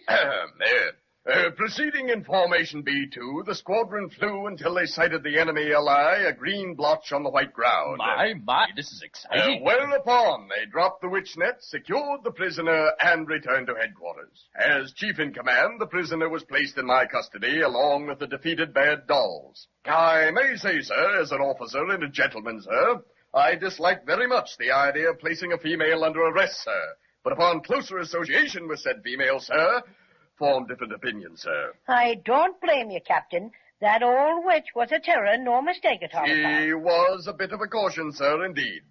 Having turned the bad dolls over to the repair factory to be restuffed, inquired of your head foreman, Santa Claus, sir, as to what might be done with the prisoner.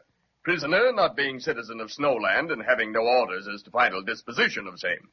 Foreman opined that prisoner might be made into something useful, as suggested Christmas wreath. Evergreen for wintergreen, you know. So that's how it happened. Yes, sir.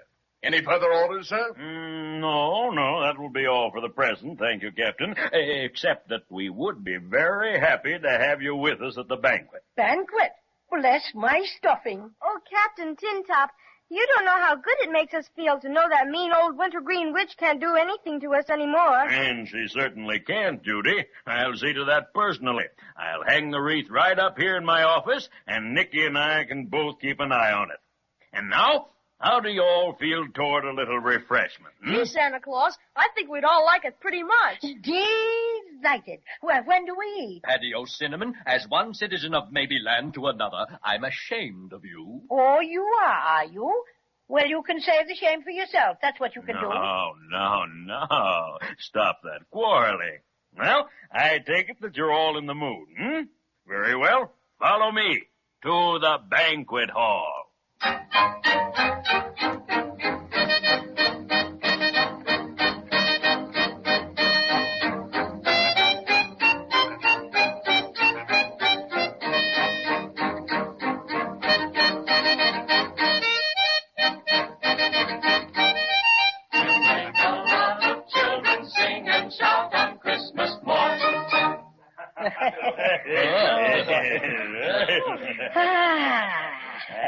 Somebody pat me on the back. I'm so nice and full, my stuffing's all bunched to the back. Like this? Oh, well, a little on that order, Jimmy, but that's enough, thank you. I stopped counting all the cinnamon buns you were eating after I saw you take the 25th, Paddy O'Cinnamon. I don't suppose you counted all the lime lollipops you had? What a crazy quilt cavern you turned out to be. Jimmy, I think we'd better be getting home pretty soon, don't you? Yes, I do. You know, I feel sort of, Let down, Jimmy? Yes, I guess that's it. Gee, we've done so many exciting things, and I guess maybe I'm sort of tired or something. Anyway, it's getting awful close to Christmas, and Judy and I have had a swell time with you, Santa Claus, and, well, we think we ought to go home. As our adventures together draw to a close, as spokesman for our little party... And just who appointed you as spokesman? As spokesman for our little party, may I say a few words? No. Thank you. Tears come to my eyes when I contemplate parting from my dear, dear friends, the friends of adversity. What's that? I think he means you all went to school together. But we didn't. But I realize that like all good things, even this, our quest for the silver star must come to an end. With laurels on our brow. What's he talking about? Just let him rave. Crazy always has to make a speech. We spend these last few precious moments together. Oh, may I propose a toast? Well, I think that would be all right, friend Crazy Quilt. I propose a toast to those true friends, those stalwart friends, me, those friends so soon to depart. Lift your glasses of milk, friends. I give you Judy and Jimmy. Well put. Well put. Well, have you all had enough? Oh, that's fine. I don't wish to hurry you, but it's getting time to leave. I'm going to take Judy and Jimmy. And me, Santa. Don't forget me. Oh, no. I wouldn't forget you, Paddy O'Cinnamon. I'm going to take you back with Judy and Jimmy to their attic. Oh, boy, this is the biggest thrill yet. You've been so awful kind, Santa. We don't know how to thank you. Oh, sure. That's all right. That's what Santa Claus is for, to help children find happiness. Well, what about Crazy Quilt? Is he going back with us, too? Oh, no, thank you, Jimmy. I think not. In fact, I've been quite taken with the snow country. I'd like to stay on here for a bit. Well, that's quite all right. Glad to have you. Oh, Nicky. Yes, Santa Claus? Is the sleigh ready? Just about, Santa Claus. They're filling the last trailer now. Good. Have you checked everything with my list? Yes, I did that personally. Well, all right. And I guess we can start. Come, children. Shake a paw there, Cinnamon Bear.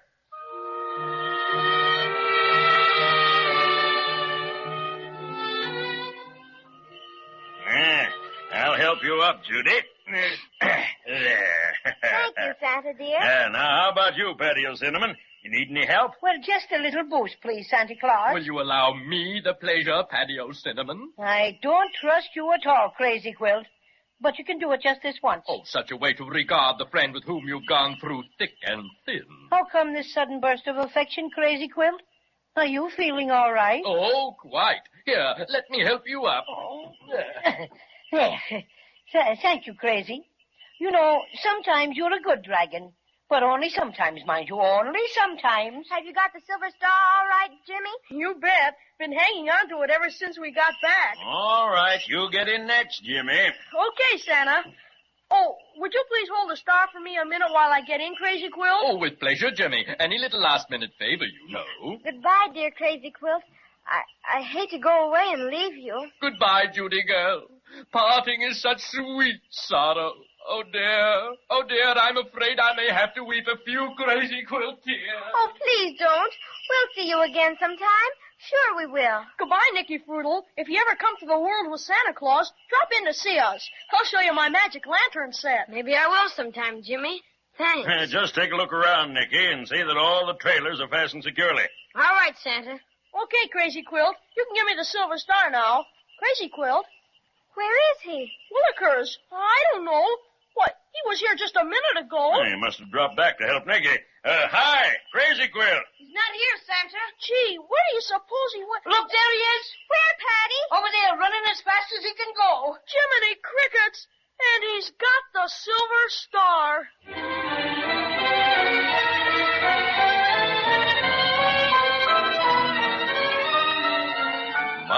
My. And I was just about to remark how beautifully everything was going. That Crazy Quilt Dragon is certainly an amazing fellow. After all the adventures he's been through with Judy, Jimmy, and the Cinnamon Bear, who ever would have thought he'd steal the silver star again? But he did, and I must say things look mighty serious. Christmas is just around the corner, and so is Crazy Quilt. And if anything's going to happen, it's got to happen quick. Let's listen next time and see if it does.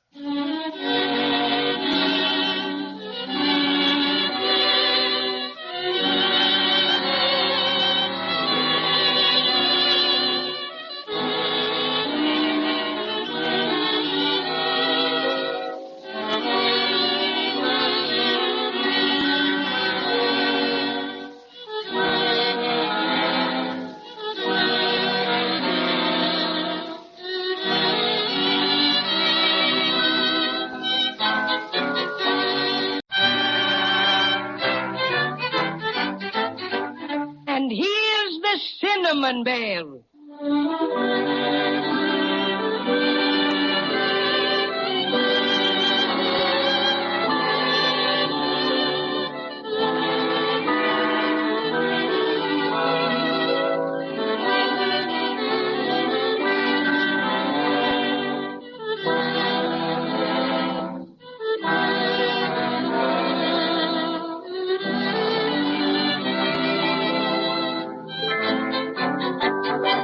Christmas is practically here, and Judy and Jimmy are still without their precious silver star. And unless they get it back in time to put on the very tip-top of their tree, Christmas just won't be Christmas, that's all.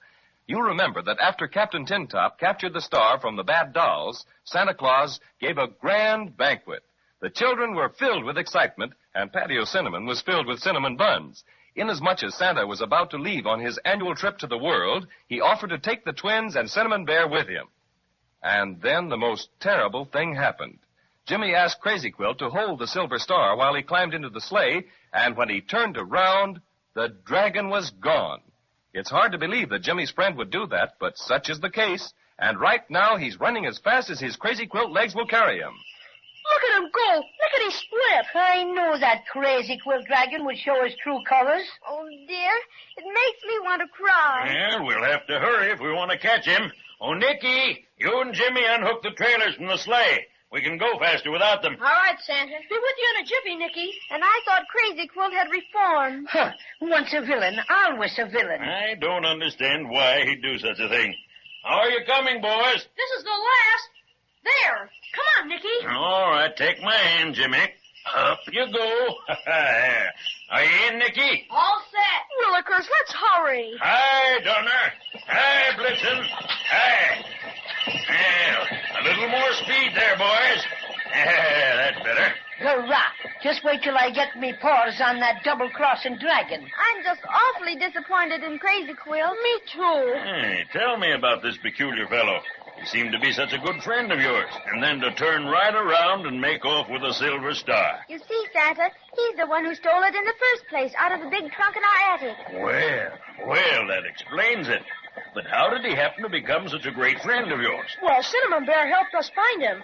And when he wouldn't give us the star, we yelled boo at him about 100 times. And then he jumped into the root beer ocean and lost it. Oh, you should have seen him, Santa Claus.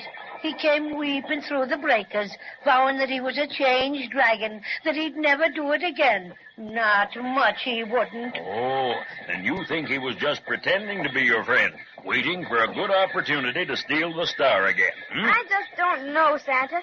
He saved us from the Ikaboos and stood by us through all our troubles. And there were just lots and lots of times when he could have gotten away with the star easy as anything. I see. Well, it was probably just a case of too much temptation. Look, Santa Claus, I think we're gaining on him. We are at that, Jimmy. But, oh, my goodness. What's the matter? He's heading straight for the North Pole. Faster, Donner. Faster, Blitzen. Faster.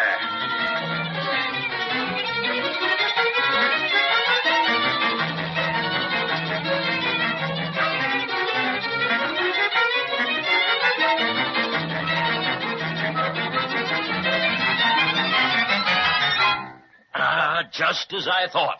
There he is, trying to climb up the North Pole. Come on, everybody, after him. Come on. We'll have to catch him before he gets up the pole, or we'll never get him. Why, Santa? Why, the Misty folk live up there. They'd take him right in with them, and we'd never see Crazy Quilt or the Silver Star again. Oh there. Oh, Dunner. Oh, Blitzen, oh. Hey, what's the idea of stealing our star, Crazy Quilt? Why, hello, Jimmy boy. Fancy meeting you here. What's all this yelling about the star? You know what about the star. You've got it. Oh, now, come. You must be mistaken, my little friend. Such a thing would never occur to me. Why, Crazy Quilt, you big storyteller, if you didn't steal it, why did you run away like that? Run away? But I didn't run away, Judy. I'm merely getting a bit of exercise, trying out my new snowshoes. Oh, great sport. And I suppose you use snowshoes to climb the North Pole? And if so, where are they? Where are what? The snowshoes, you villain, the snowshoes. Oh, I just dropped them off to be half soled. Oh, don't pay any attention to him, children. He's got the star all right. I can see it. It's sticking out of his hip pocket. I'm so ashamed of you, Crazy Quilt.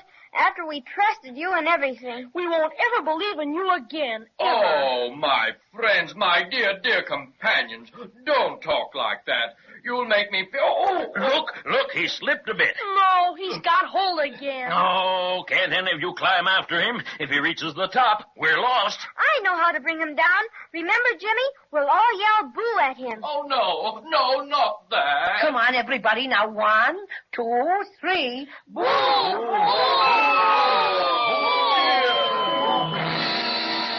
He's down. Let's get him, Judy. All right. There he is. Get in there, Nicky. Get in. All right, Come on. And last, I got you, Crazy Quilt, and I'm feeling extra specially ferocious. Hurrah! Tickle him, Jimmy, tickle him. Oh, my friends, to think how beautiful friendship should end like that. No. Oh, he's turning over. Grab the star, Jimmy. I've got it, Paddy O'Cinnamon. I've got the silver star. Oh, you Crazy Quilt Dragon. Thought you'd get away with it, huh? I'll teach you to trifle with cinnamon bears. Shake him up, children. Shake him up. Shake him up. Shake him up.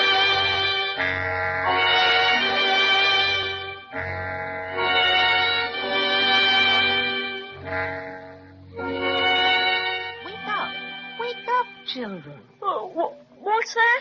Tickle him, Jimmy.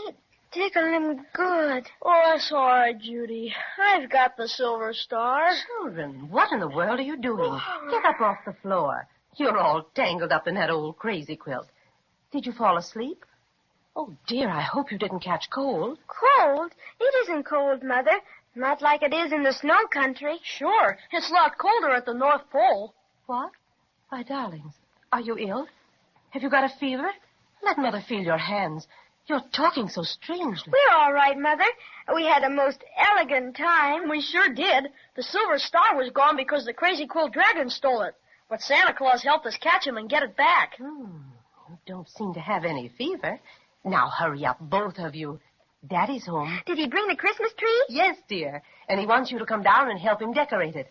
My goodness, I wouldn't have let you come up here in the attic if I thought you'd go to sleep. But we didn't go to sleep, Mother. We went to Maybeland. Oh, Jimmy, Look at poor Paddy O'Cinnamon on the floor. And he's only about 4 inches high anymore.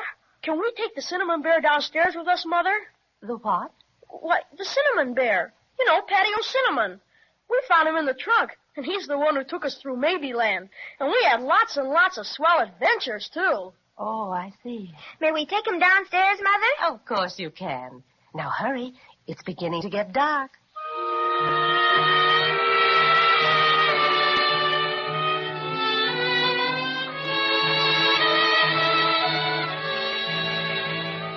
There, Jimmy. The tree's all decorated. Isn't it simply beautiful? Uh-huh. And there's our silver star, right on top where it belongs. And Cinnamon Bear sitting on a branch right near it. Remember the big Christmas tree that Santa Claus had in his palace? Yes, and remember how we watched our wonderful, wonderful Christmas tree parade with all the toys and dolls? You bet. And we rode on Santa Claus's miniature train, and I got to drive it and everything. You know what, Judy? What? I wonder if we really did fall asleep up in the attic like Mother said. I don't know, Jimmy. It's all sort of mixed up like. It sure is. But I just don't see how we could dream all of it. What do you mean? Well, look at Paddy O'Cinnamon. We didn't dream him. Of course we didn't. Dear little Cinnamon Bear. I bet he's about the best friend we've got. And what about the Crazy Quilt Dragon, Judy? Well, don't forget that we found our silver star in the Crazy Quilt up in the attic. Sure, but it was a dragon when we were up at the North Pole. You know, maybe it all got changed around like that because Mother came up to look for us. Grown-up folks don't believe in magic very much, I guess. No, they just say you're sick or you've been asleep or something. I wonder if we stayed awake tonight, do you suppose we'd see Santa Claus? We could ask him about it and thank him for helping us catch Crazy Quilt. Oh, I don't think we'd better do that, Judy. Why not, Jimmy? We've just got to find out, don't we? Well, it would be nice, all right. But don't forget what Santa told us. Children can't see him if they stay awake. That's right, he did. Well, I guess we just better keep it a secret, Judy. You mean about looking for the silver star? Yes. Because nobody would believe us anyhow. But we believe us, don't we, Jimmy? I suppose so. But gee willikers, I wish Mother hadn't said that about us going to sleep.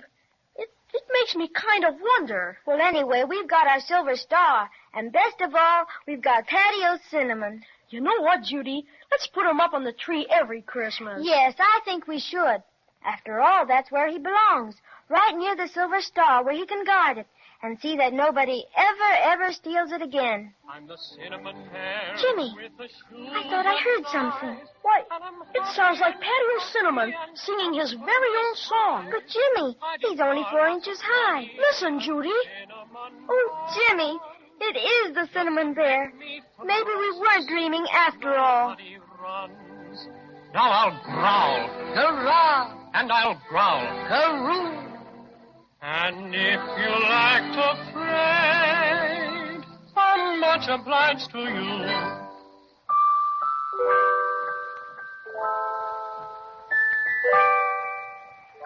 And so ends the story of the Cinnamon Bear. Whether Judy and Jimmy dreamed these adventures or whether they really happened doesn't matter. They were truly wonderful and certainly most magical. And now that the silver star is shining brightly on the very tip-top of Judy and Jimmy's tree, we can smile our biggest holiday smile and say, a Merry Christmas to you all. We hope you'll always remember little Paddy O'Cinnamon, the Cinnamon Bear. That's the one thing that will make him very happy. And I can tell you on his behalf, he'll be much obliged to you.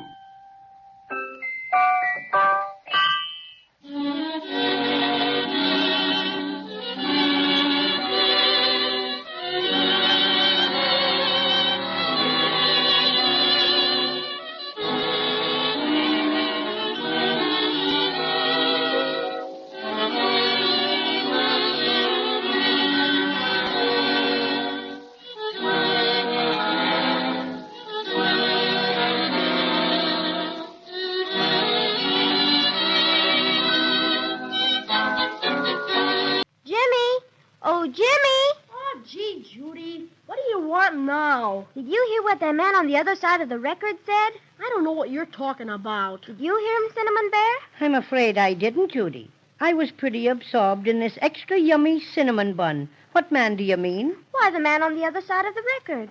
What record? Well, this record, the one we're on. Haven't you noticed we're going round and around? Gee willikers, we sure are going around all right. Well, after all our adventures in Maybeland, nothing surprises me anymore. Well, what about this man on the other side of the record, Judy? What did he say? He was telling the people. What people? I don't know.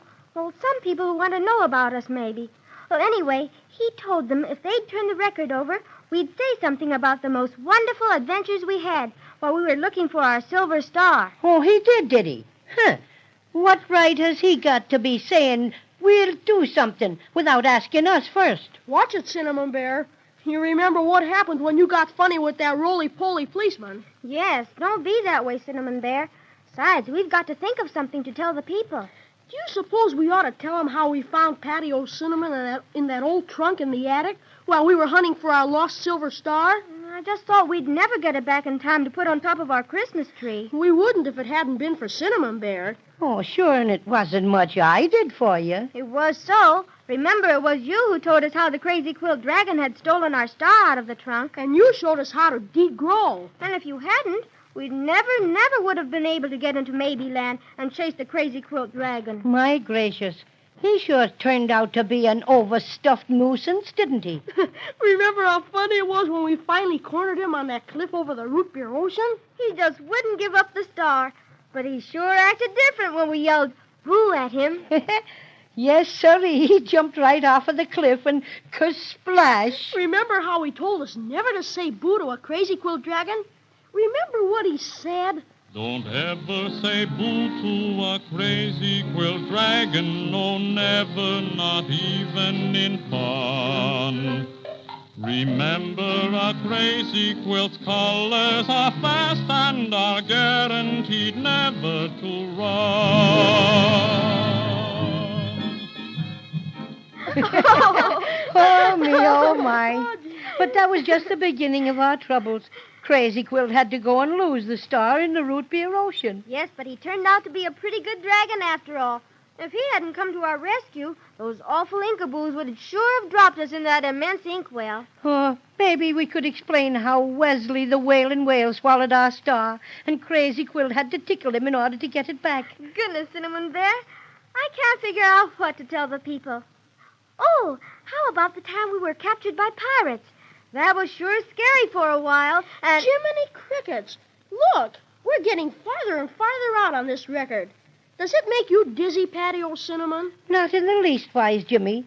But if I could only lay me hands on that smart Alec on the other side, I'd make him dizzy. Garah! Now be good, Cinnamon Bear. And remember, we were talking about the pirates and how they turned out to be so nice. They were swell, especially Captain Taffy. I wonder if they ever got that big hoard of yummy marshmallows they were hunting for. They were regular, all right. You know, I like that song they used to sing. I tried to whistle it if they hadn't forgot to put a whistle in me when I was made. Let's see. Now, how did it go? They always sort of shouted when they sang. Candy ho, there's candy to the starboard. Sing your ho-ho and a bottle of pop. Candy ho, there's candy to the starboard. Sing your ho-ho and a bottle of pop. I'll sure never forget that song, but I can't remember what to tell the folks, Judy. How about when Crazy Quilt was bewitched and stole the star again and ran right through the picture frame into the magic forest? Oh, yes. That's where we met Fraidy Cat and the rhyming rabbit. And Foo the Gentle Giant. I've got it. Let's tell them about that awful, terrible old Wintergreen Witch and how she almost changed us and Crazy Quilt into a pincushion, a doormat, and 2 white mice. Oh, no, I wouldn't do that, Jimmy. It might scare him. Well, remember Snapper Snick the crooning crocodile? Heavenly days. Now look how close we're getting to the edge of this record. And speaking of records, I wonder if that fellow on the other side still wants to make something out of it. Garah. Now, we've no time for that sort of thing, Cinnamon Bear. We must hurry and think of something. Why don't you take my advice and tell him what a no-good dragon Crazy Quilt turned out to be? Don't be mean. You're just jealous, that's all. Oh, is that so? Didn't Crazy Quilt stand by us through all the rest of our pretty awful adventures? And remember what fun we had with him when we got up in the snow country. I think we had more lovely times with those nice little folks in Santa Claus country than anything. I still say that Crazy Quilt's a red, green, yellow, and blue so-and-so. I guess he's right, Judy. Remember what happened right at the end of our adventures? Remember after Santa Claus had gotten our star back for us? Crazy Quilt just... One moment, please, Jimmy. I just happened to remember. That's not so good show business. What do you mean, Cinnamon Bear? Well, my cousin, Curly Q O'Cinnamon, was in a puppet show once, and he said you should always leave the people asking for more. Willikers, maybe that's what we'd better do. But we haven't decided what to tell them. I know what to do. What? Well, I heard that man on the other side of the record say... Oh, so he's talking out of turn again, huh? Well, just wait. Listen, I'll take... he said that they had made transcriptions of every last one of our adventures. Yeah, wait. What is this transcription business? I don't know exactly, but it's just like a radio program, and it's wonderful, too, because you can just hear everything that happened to us. Willikers, just like magic. Well, then all we have to do is to tell the people to listen and find out all about our really, truly trip through Maybeland. Oh, dear Jimmy, we've just got to stop pretty quick now. Look how close we are to the edge of this big record. Come on, Cinnamon Bear. So that smarty on the other side went and made made things, huh? Just wait. Eavesdropping, huh? Garage. Better hurry, Cinnamon Bear. Not much room left on this record. Better be nice and tell the people goodbye. Bless my stuffings, yes. Almost forgot. Goodbye, everybody. Goodbye. And a Merry Christmas to you all. And, well, right now I got a little business to attend to on the other side of the record. Gonna teach a fella that it doesn't pay to trifle with a cinnamon bear who has an extra special ferocious growl. And in the meantime, we'll see you all later at the Christmas tree parade.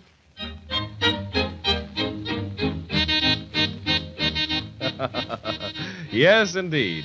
And we know you're going to want to learn more about the Cinnamon Bear and all his strange friends. If you'll just drop a note of inquiry to the Radio Transcription Company of America at the address on the envelope in which this record came to you, we'll be glad to send you full particulars. Thank you all. Hello, friends. This is your host, Mel. I hope you've enjoyed this journey into the magical land of Maybeland with Judy, Jimmy, and of course, the brave little teddy bear himself, Paddy O'Cinnamon, the Cinnamon Bear. For many children during the late 1930s and 1940s, following Judy and Jimmy's adventure became a treasured daily Christmas ritual, much like opening a small gift each night. Here's a fascinating little piece of trivia many listeners don't know. The Cinnamon Bear wasn't just a radio show, it quickly became one of the earliest radio programs to inspire a full line of merchandise.